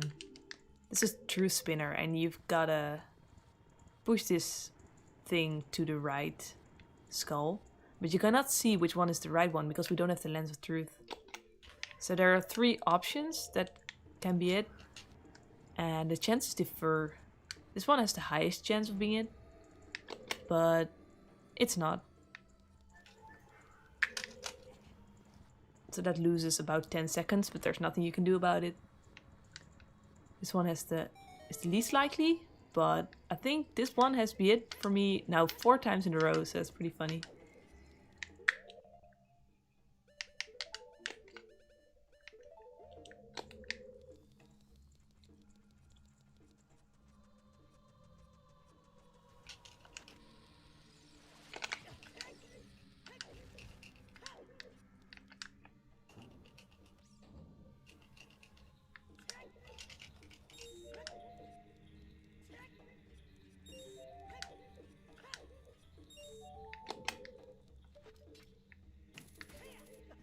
So another silver ruby room.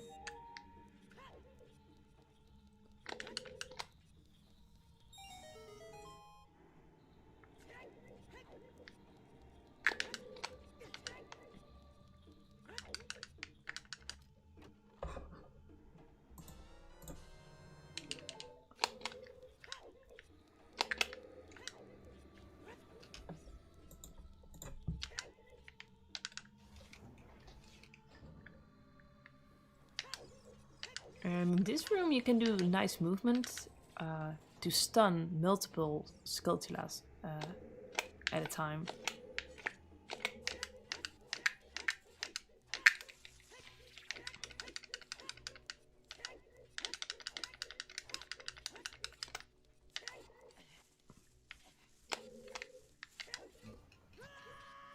Ouch.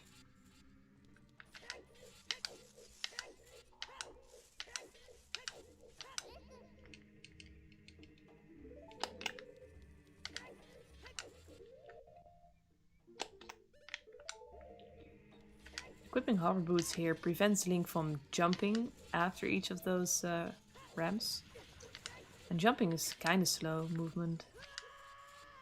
Oh, voiding out is also kind of slow, Kappa. That was unfortunate.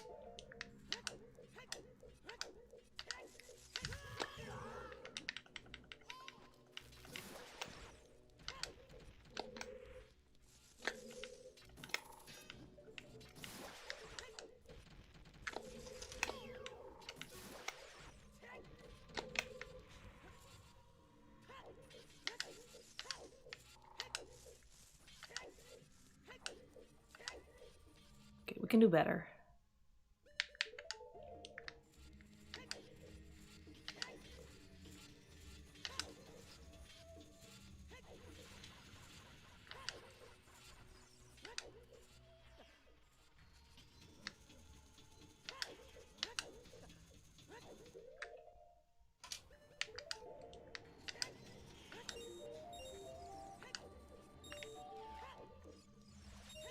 So my health is kind of low right now, but it's actually not that slow if I die, because I still have a fairy, and I need to get rid of it at some point, because in Ganon's castle you need to use an empty bottle to catch blue fire.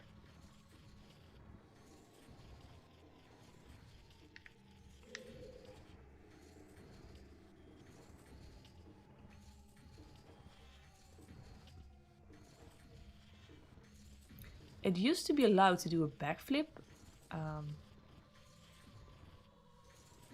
onto these falling spikes, but later they found that the spikes are solid, so that is actually a form of clipping. So to be consistent in the rule set, they decided that that was not allowed anymore.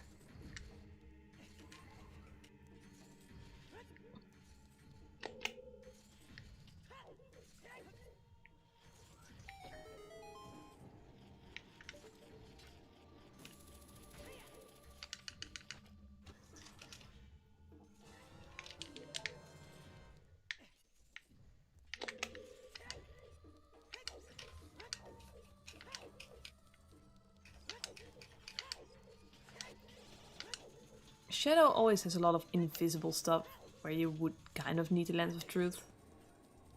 So like here, I'm standing on invisible blocks and I'm using the hookshot to see how this one is moving, so I know when to jump.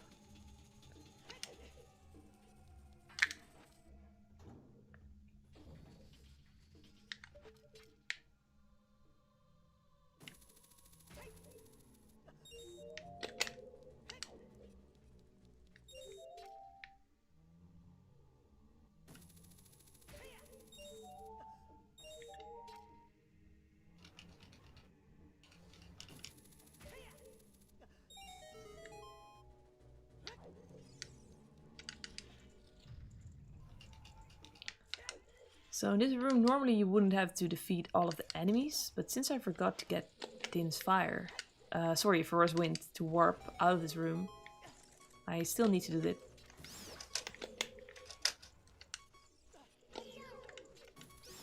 But it shouldn't be too bad.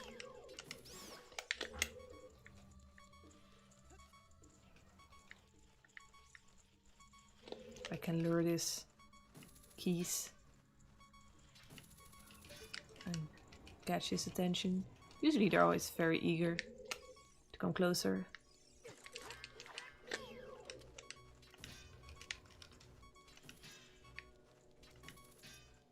Come on.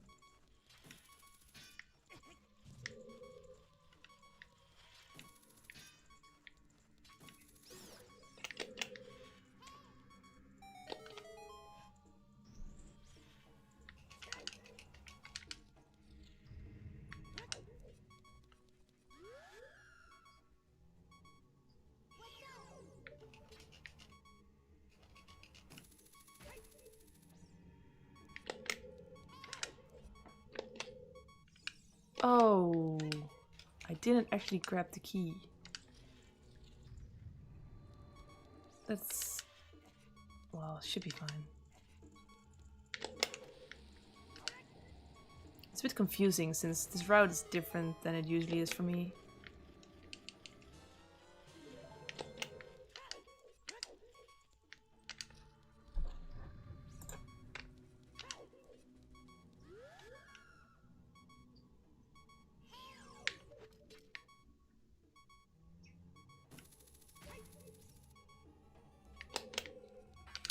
Coffee, are you still there, by the way?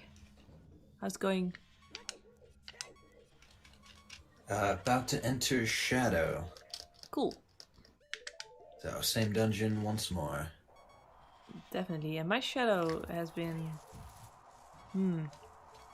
I felt my movement was good, but a few weird mistakes. Yeah, Shadow Temple always does that, I think. It's hard to be perfect in here.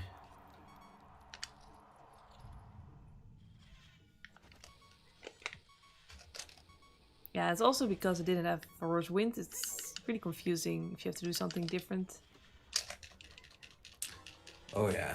It should be just the one room? Yeah, it was one room. Oh, and I guess you don't have the marathon strat of saving before the boss. Yeah. True. It's alright, you didn't need it anyway. Yeah, let's hope that. I will. You have a safety fairy still, yeah? Yeah, I do, but I'm on half a heart. Like, without safety fairy. Like, yeah, but that should be fine.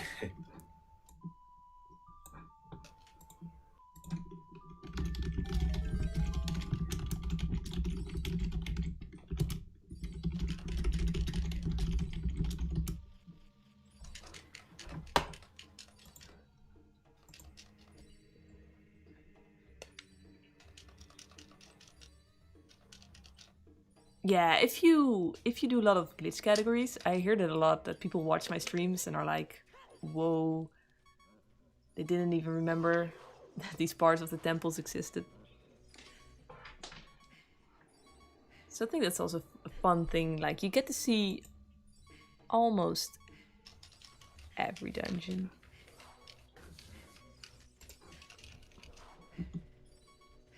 Yeah, there's a lot of rooms that we'll go into in glitchless that no other categories will ever enter.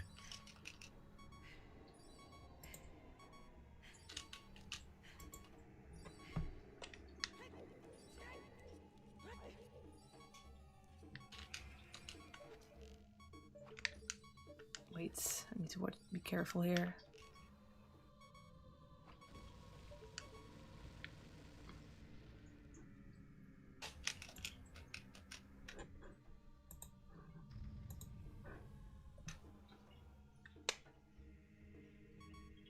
Which is ignored. Well, so we don't go to bottom of the well,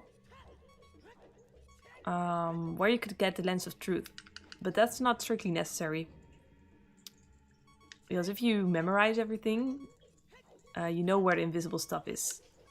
And there's also, for example, in Deku Tree, you can skip the basement part by doing a precise jump.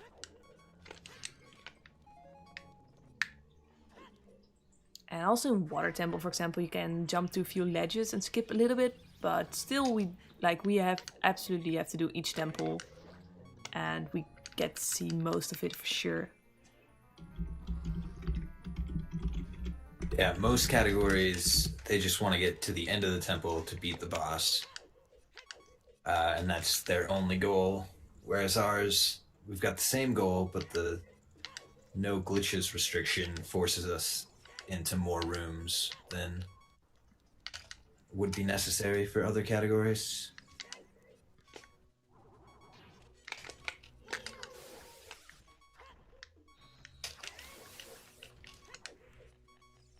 Oh, one got away.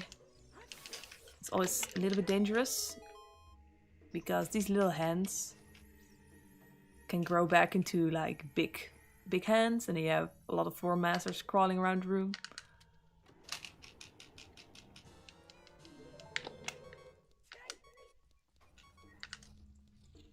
And again, I apologize for B%.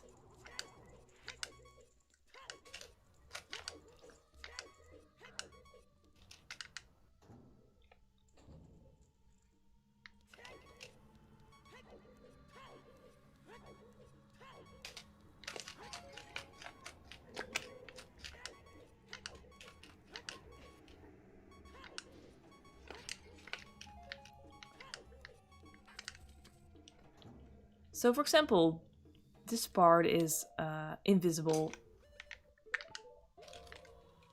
By using hover boots, we can, and like a bit of memory, we can get across easily. No, we don't skip long shot. We definitely get long shot. Without it, you cannot You cannot really, for example, get to Gerudo without glitches.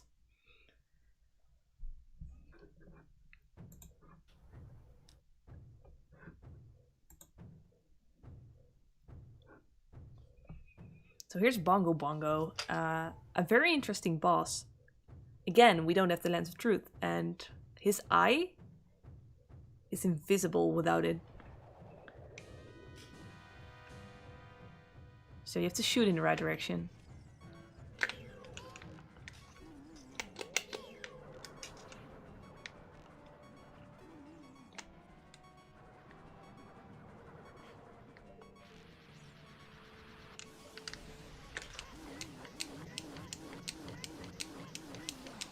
Nice. So if you use the right rhythm here, which I apparently did, you can defeat this guy in one cycle. Yeah, so crowd stabs are a very special mechanic. The developers in the game actually forgot to give value to the power of the crowd stabs. So what they actually do is they take the value of the attack you did before it.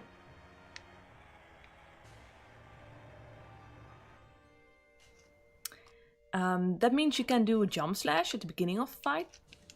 And then after that, the crowd stabs are gonna be as powerful as a jump slash. And that's used in every speedrun ever. It's allowed in glitchless because it's such a basic mechanic, it's almost impossible to ban it. It's just a way of, like, it's just one sword attack that's definitely intended.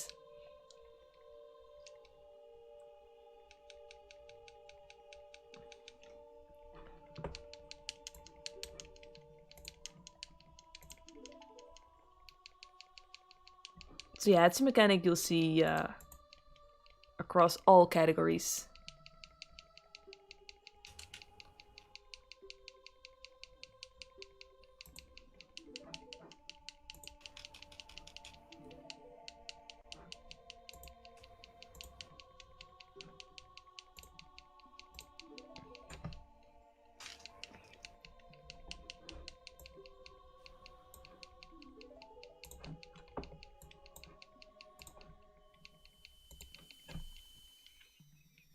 So that was the last adult temple. And the last temple in general. It means we got all the medallions, and it's time to head to the final part of the game, Ganon's Castle. And Ganon Castle is not too short because it has trials, which are basically like short summaries of all the temples we've done. Yeah, so storing the damage for power crowd stabbing is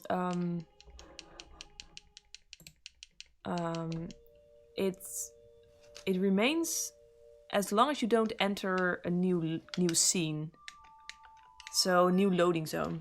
And in temples, there's usually only a loading zone when you enter it, and for example before the boss room. So you don't have to do it every room, but you have to do it before the boss. Definitely, because there's always a loading zone before that.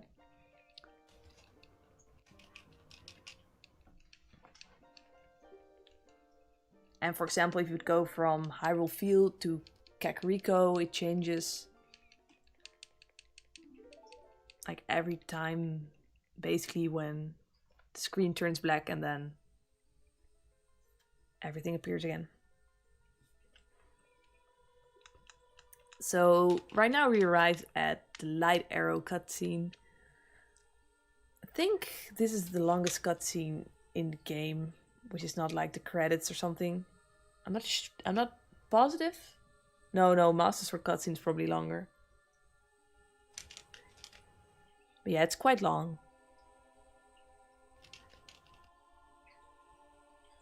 And I always feel like it's a nice rest, especially if you're in good pace. In a glitches run, I mean, you've been going for almost 4 hours. You're always a little bit nervous or hyped if you're still going. This always gives you some time to relax. Yeah, if you don't have anything stored, it does 1 damage. And a normal swing from the Master Sword is already 2 damage. So if you don't store anything, the attack is less powerful than a normal Master Sword attack. So you really only want to use it if you store a value before it.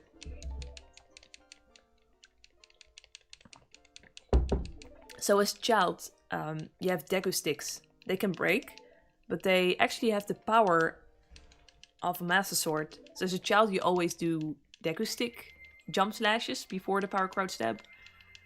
And as adult, you just do Master Sword jump slashes. That's fine. Spoiler, by the way. Big reveal. Sheik is Zelda. Who would have thought? Who would have thought?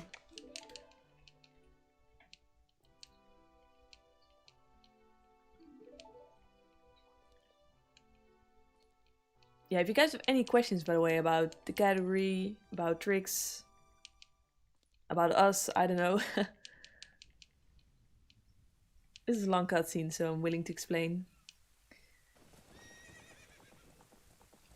And when I'm running, I'm also willing to explain everything. I think interaction with people is one of the things that makes speedrunning so much fun. Yeah, that's how people kill Goma fast. Not only the crouch step, by the way, you also gotta keep her down with Deku Nuts so she stays stunned. And like for one of the Deku Nut inputs, I think there's 2 frames where you can do it. So you really gotta be fast. Yeah, I know, right, Jelster? That always happens to me. People ask me so many questions when I'm doing difficult parts of the run. And I really like talking, so I try to explain, and then I arrive at like a slow cutscene and everybody's gone.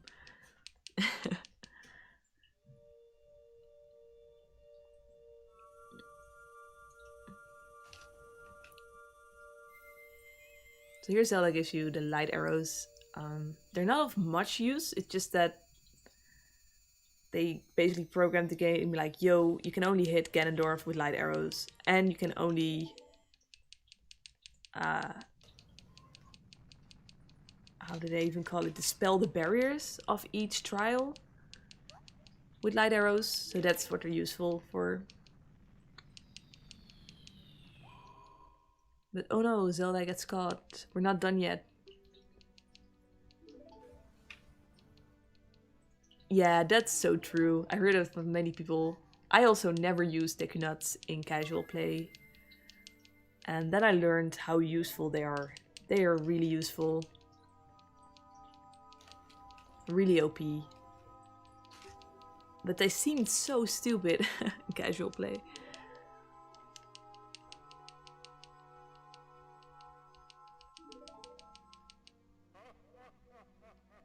And I think in glitchless they're used the most, more than in glitch categories. They're more focused around bombs.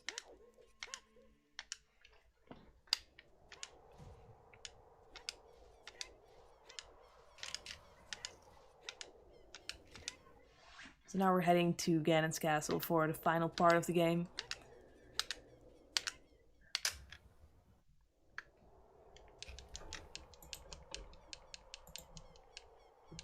Trials. I always think they're quite challenging. And also remembering what you equip for each trial. It's also something you should memorize.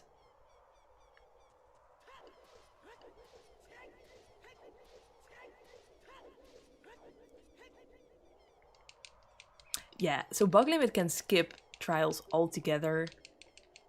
Which, in my opinion, is quite glitchy, but it's technically definitely still only damage boosting and touching an exposed loading zone that, well, developers shouldn't have put there if they didn't want people to abuse it.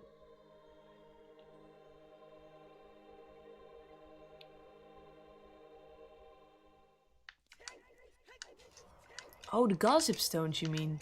Yeah, I think they give you tips about the game. You don't really need them.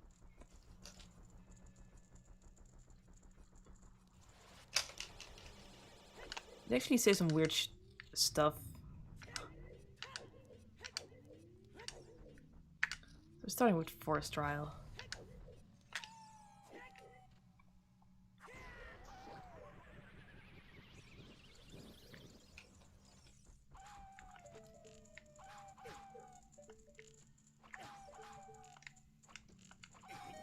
Okay. I'd say glitches is not too hard to learn. It's just a long category, so there's a lot to practice.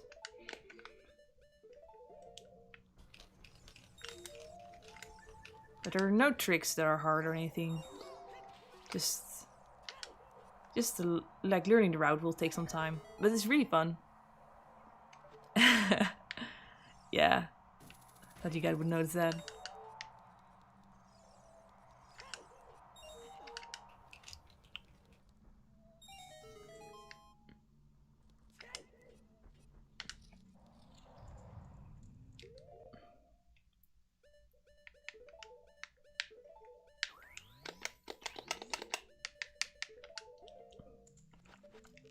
Yeah, the whole mass trading quest is quite useless, yeah.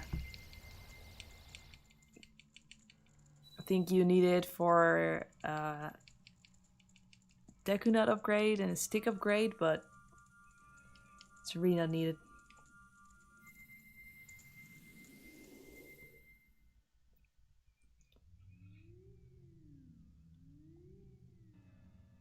But yeah, I learned this category in a few weeks.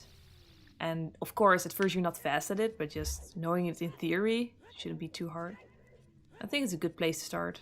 But you can also start with a glitch category, it's up to you. So I still have this fairy, need to get rid of it now.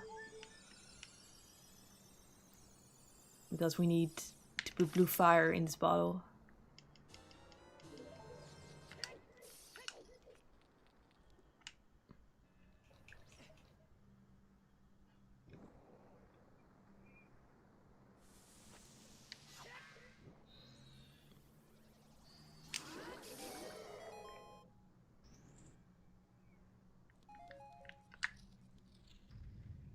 Here's another example of hitting items behind collision.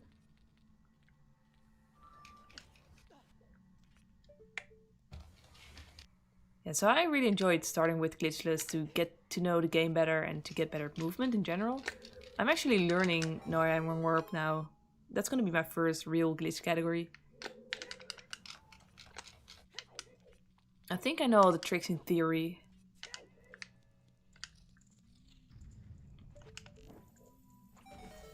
But that's only theory, then you have to like put the whole run together. And I think it's a challenge there that you only have 3 or 4 hearts most of the run. So you gotta be way more careful about taking damage than in glitchless, where it's easy to get a lot of heart containers.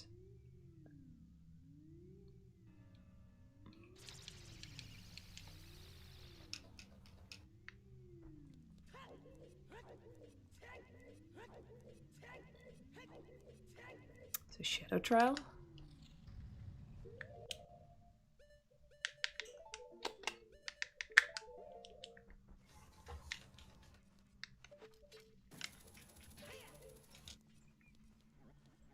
Here we get another item. Golden gauntlets.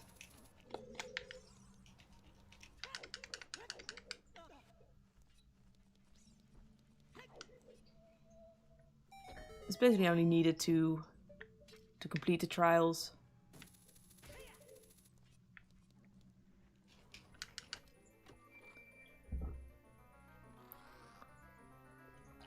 Oh, you're at Lax, Coffee.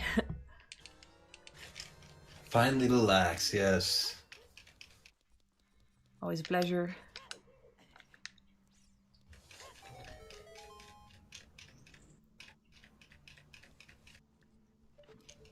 No, it's not a tournament. We're raising this for the Glitchless Marathon.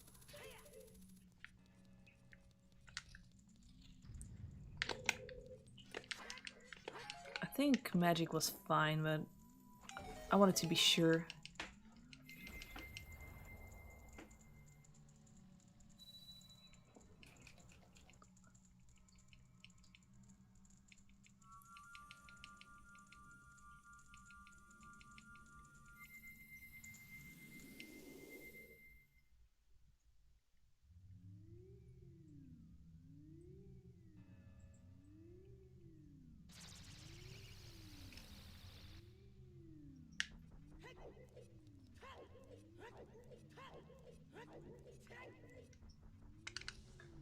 Fire Trial is one of the more scary ones. Especially these moving firewall things. You don't want them to knock you off. We can play it a little bit safe by going over here.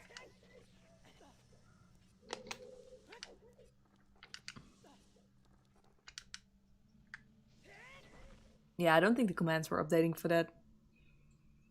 I think I'll post our links when I reach the credits. If you guys are interested.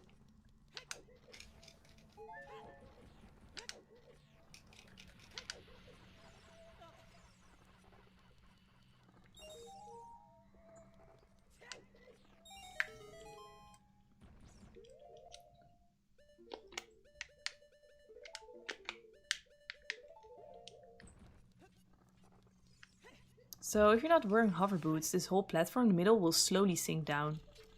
So you gotta make sure you hit this target in time. That seems to be good. That was kind of clutch.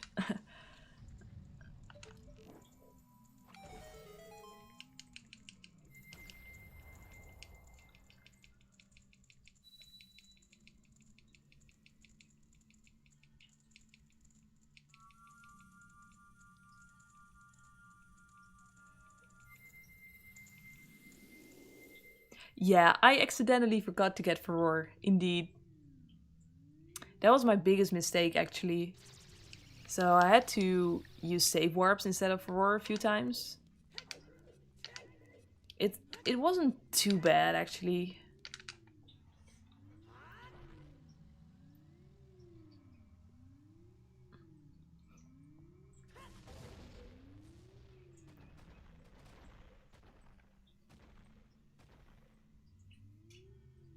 I didn't go back to get it because I think that's so slow.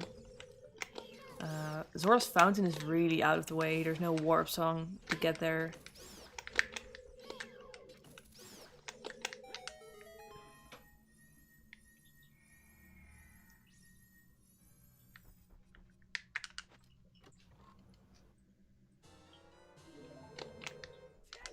Oh.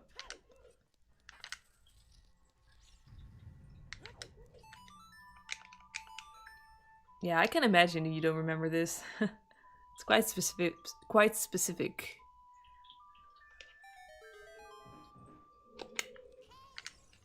Oh, what about getting this key?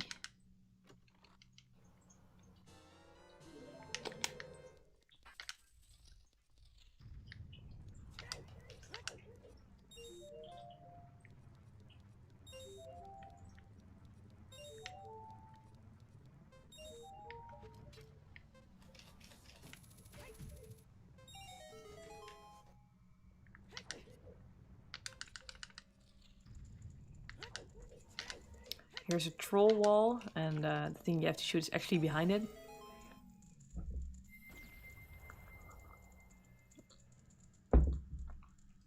If you had the Lens of Truth, you could use that to see that as a casual, but of course it doesn't matter in the speedrun. You just go right through it.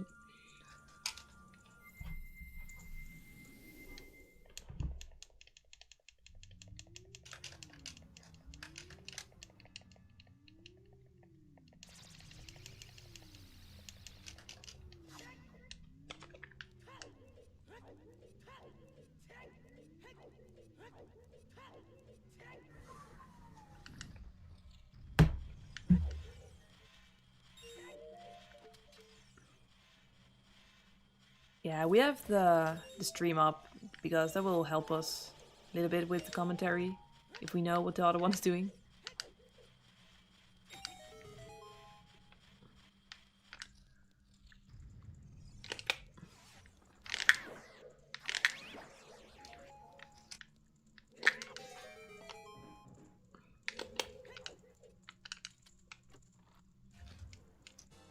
Yeah, it doesn't help at all, actually. There's no information to gain from it. I guess.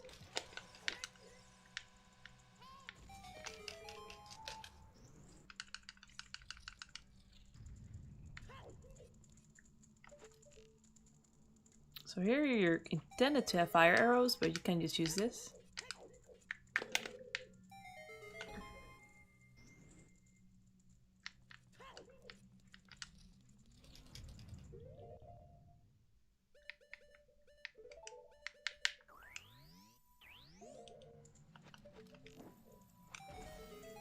So that was the last trial.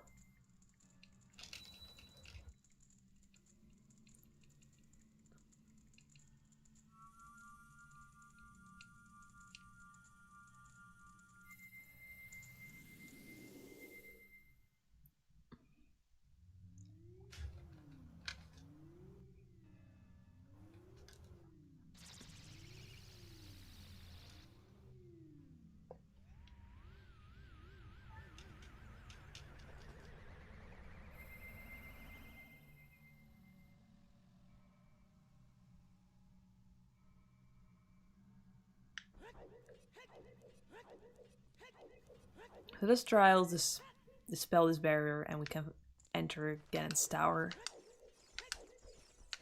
And you can feel the end getting closer with the music.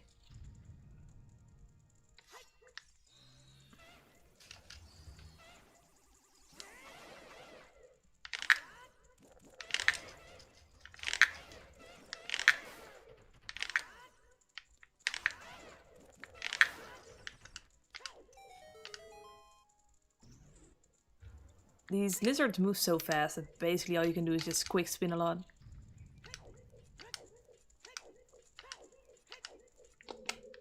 Yeah, that one does the most damage, but we almost never get Bigoron's sword in any run because you have to do the whole trade quest to get it, and that's really slow.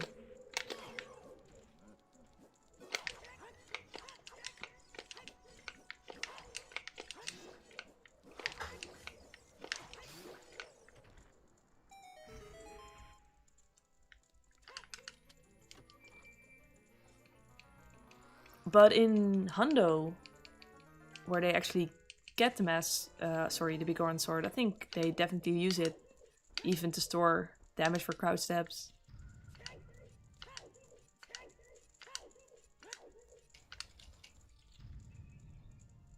So here's a nice thread.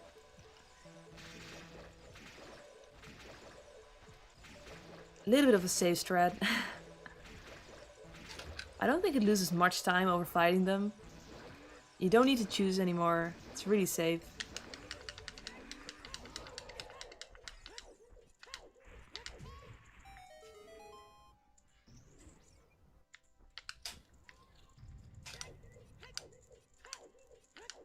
Yeah, it's a long run, but it's still any percent. We try to skip everything we can.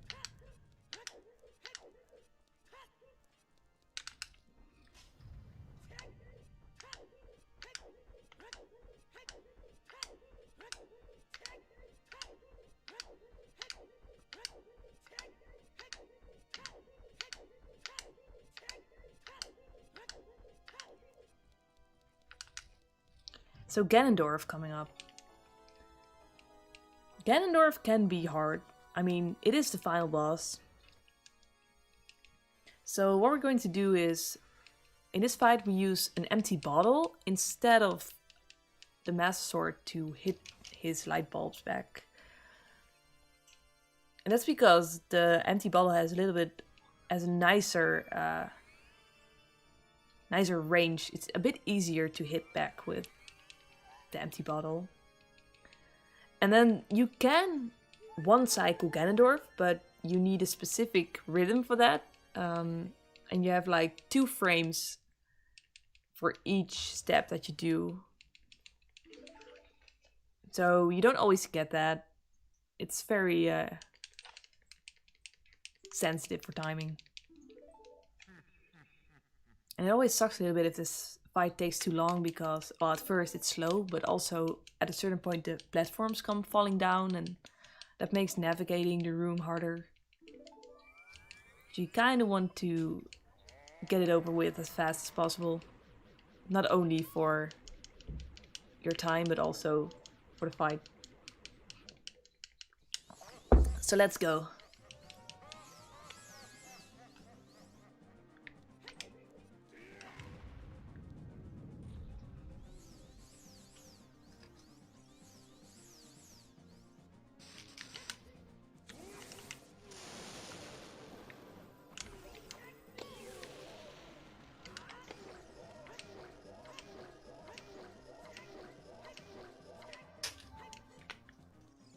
So I was a little bit too slow there, I think.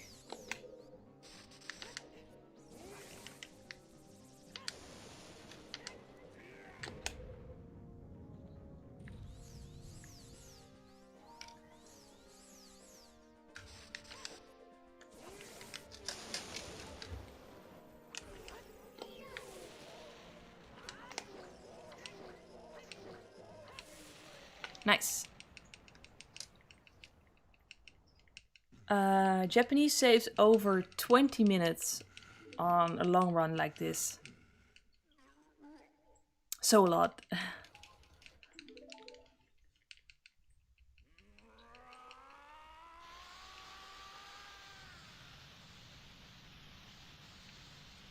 So that was decent. Not a one cycle, but still decent fight.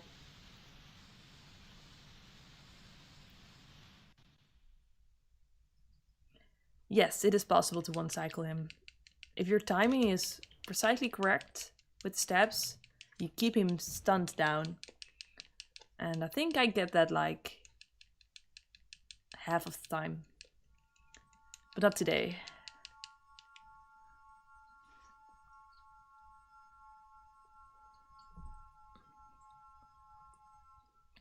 So Ganondorf is dead, but it's not over yet. We still have to fight Ganon.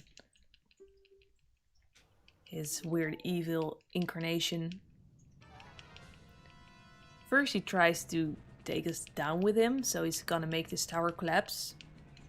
So we gotta get to the bottom before it all breaks down. Well, time is not a problem, because 3 minutes is a very long time.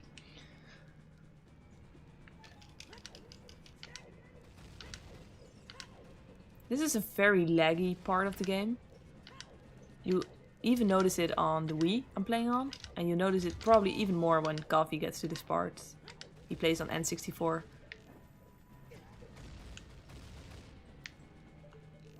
That was weird.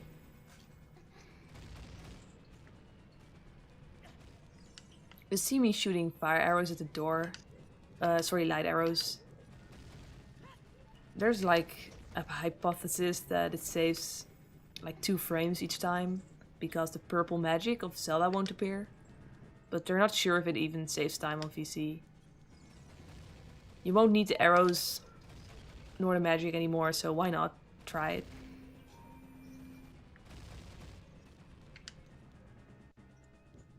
Yeah, I agree, this part is always a bit tedious.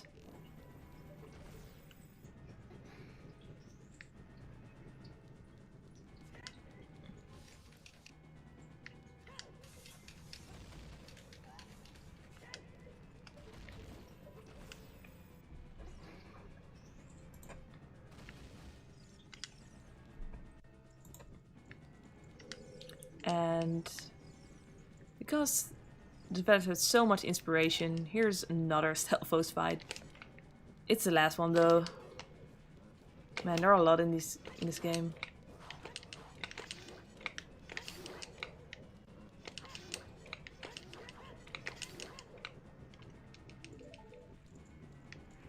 Decent fight.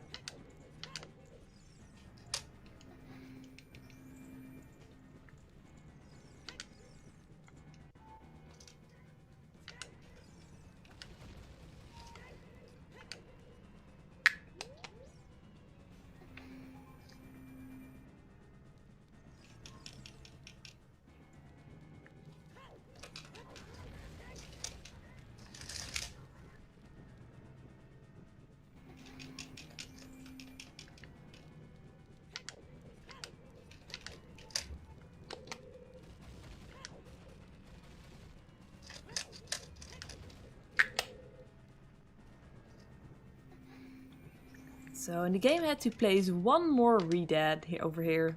This one always scared me so much. I mean, if you roll past him fast enough, he won't bother you, but I would actually dread this part of the run.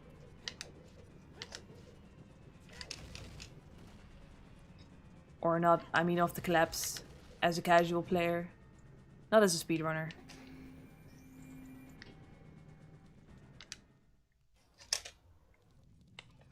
So we made it to the bottom.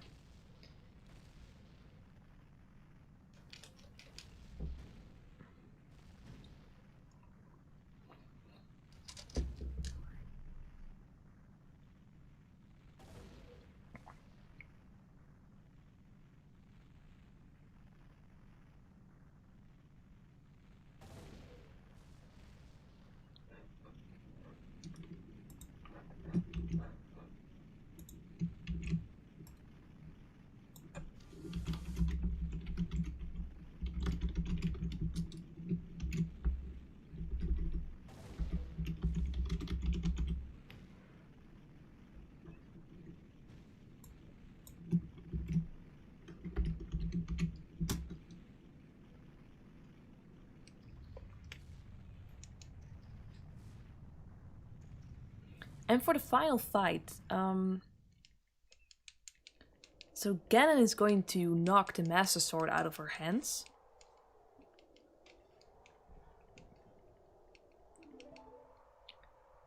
But if we store the Jump Slash and do crouch stabs,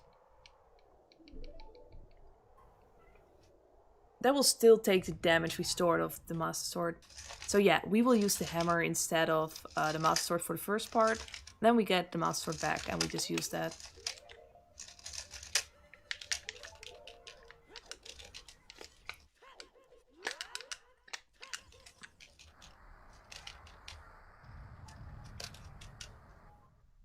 I can hear those quick spins. Nice.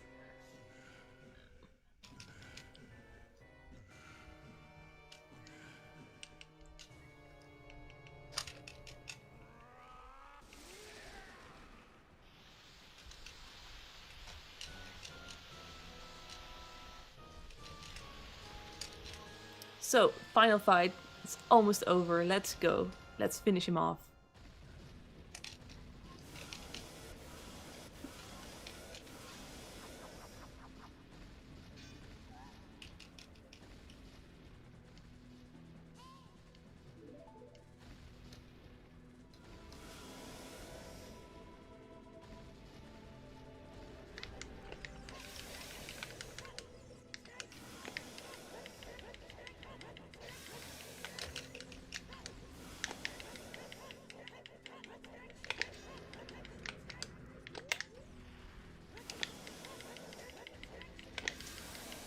Okay, that was the first phase.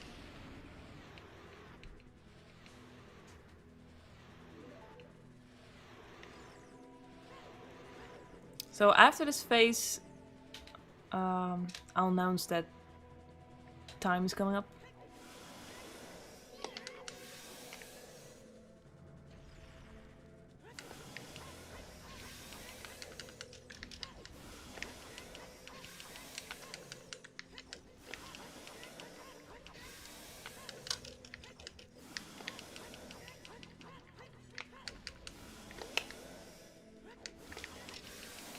Okay, so final slash is coming up, and that is the moment when the time stops.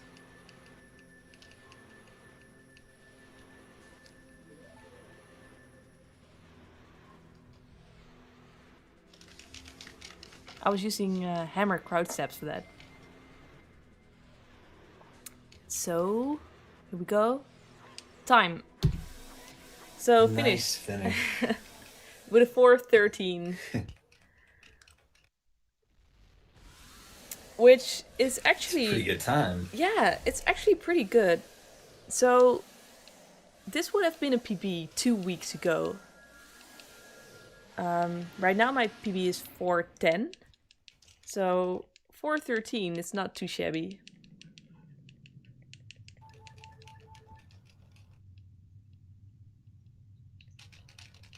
And I even forgot Furore, yes. So, wow, this has been so much fun. So also, yeah, since the runner command isn't working, if you guys enjoyed watching us, I hope you did. Go follow us at our channels, I post them, and we will definitely keep running this category for a while. We're both hoping to get sub 4 one day. One day. It will happen. So if you want to see more of this, go follow us at our channels. We would really appreciate it. And yeah, coffee's still going, so I think I'm gonna give the word to you. Yeah, that's good with me. This is definitely the most difficult part of the end game, this fight right here.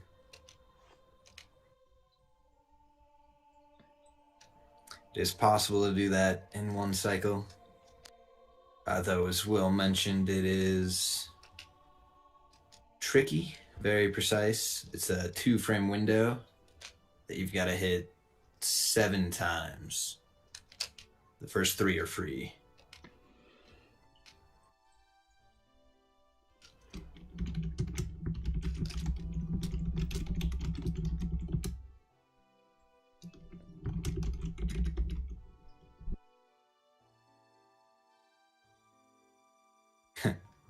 And then that's something that can happen as well at this phase. He gets a couple of new attacks.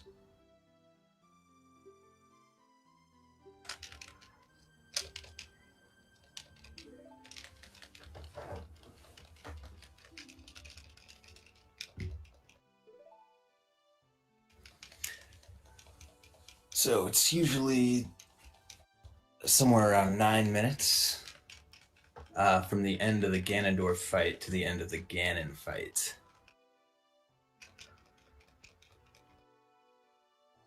Let's see. I guess I should unmute my game audio. I'll do that now. See if that comes through. I don't think your audio is in stream though.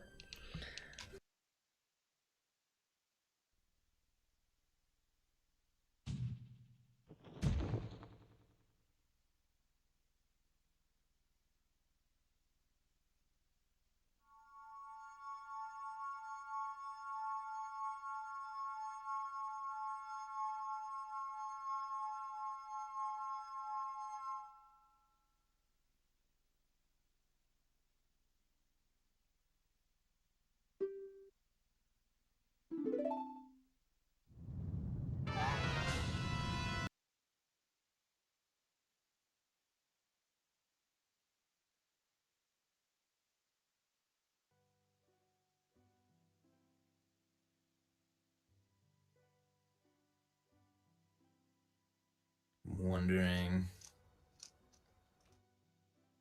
There's probably a way for me to do that. Okay. Alright, I think we're good. I think I fixed it.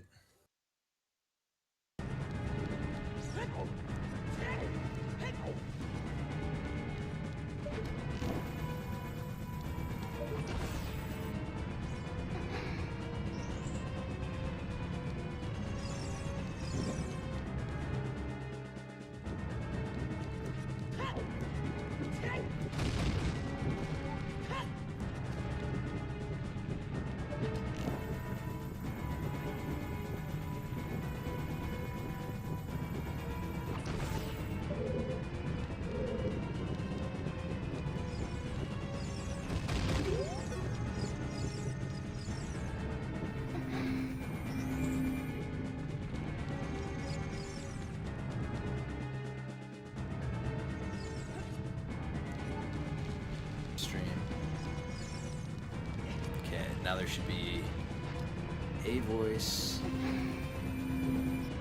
Just get rid of desktop. Alright, I'll finish the run out like that. I'm sure it's good. Perhaps it's good. I have to use mic instead of desktop. Okay, it's good.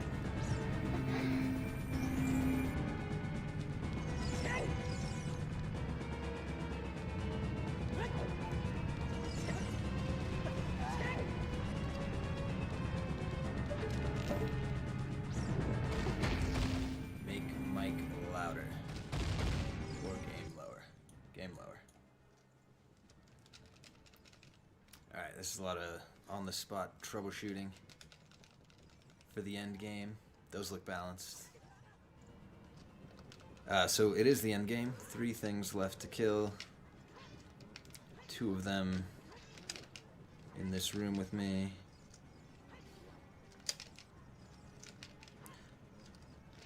Stalfos, as Will mentioned, is one of the enemies that shows up everywhere in the game. A lot of enemies are like dungeon specific, or you'll only find them around a certain theme. But Stalfos exists basically everywhere. So it's fitting that there are 2 more in the collapsing tower. Just waiting.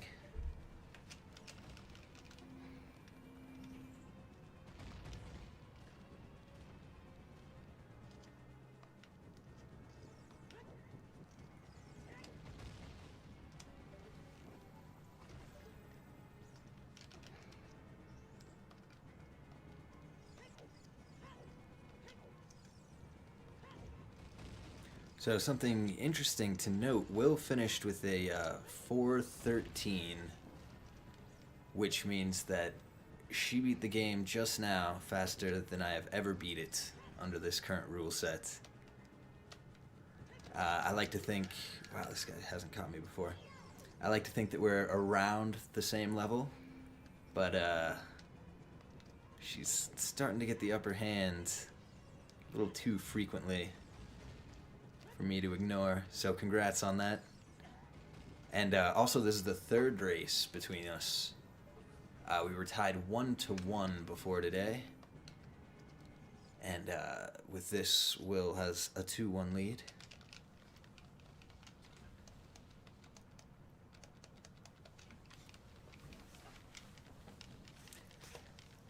Yeah, 3 minutes, the difference between playing on N64 and Wii Virtual Console. Those 3 minutes are almost entirely lag. That is too many things on the screen, and the N64 struggles to process it all. And so it takes longer to process.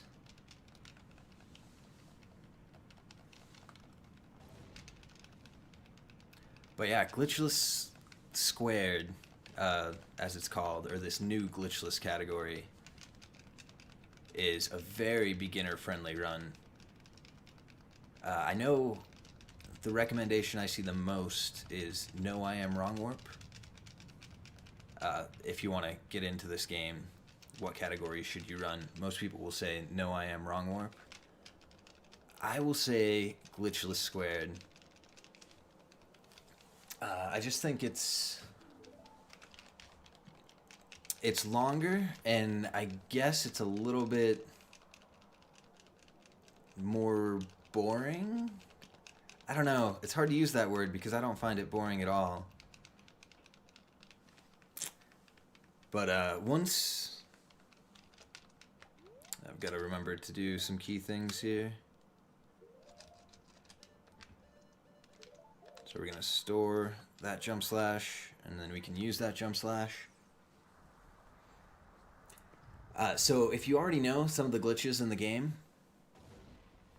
and if you already know a glitched route, then it'll kind of feel like a step back to play Glitchless Squared. But if you're new to the game, and you don't know too many glitches, I would say this route gives you all of the fundamental knowledge you'll need to know where you want to go. Because there's just so many things you can do with this game. It's a very large and very active community.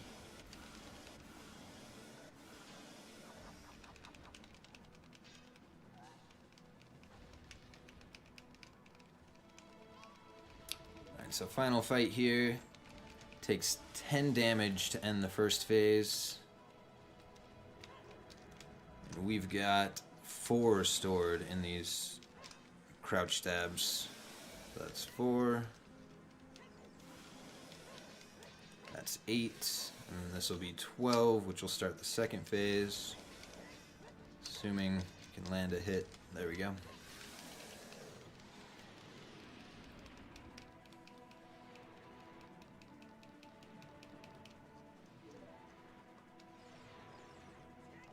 It's hard to imagine what this game would be like without the power crouch stabbing. Everything would be so different.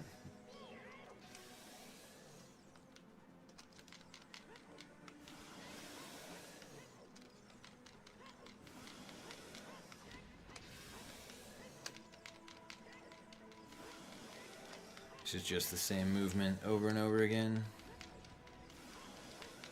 for the final hit. Alright, looks like we're gonna come in about 10 minutes under the estimate.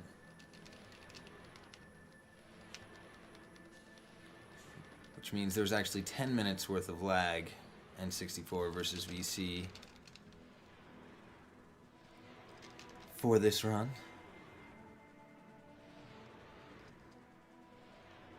So time here, almost 4, 25, 35.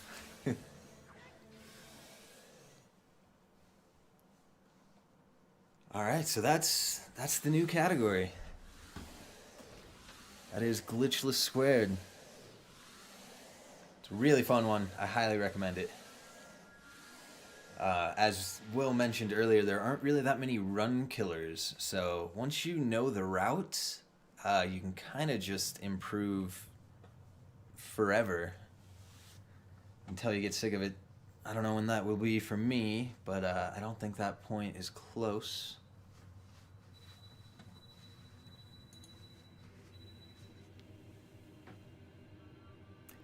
But yeah, thank you all for tuning in. Congrats, Will, for, wow, a really impressive marathon time before 13.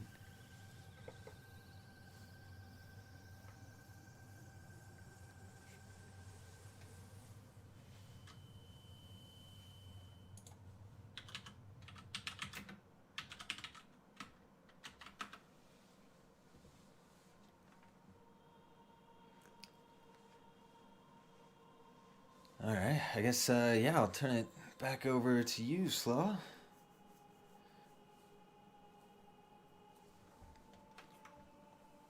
This was a lot of fun. Very glad we did this.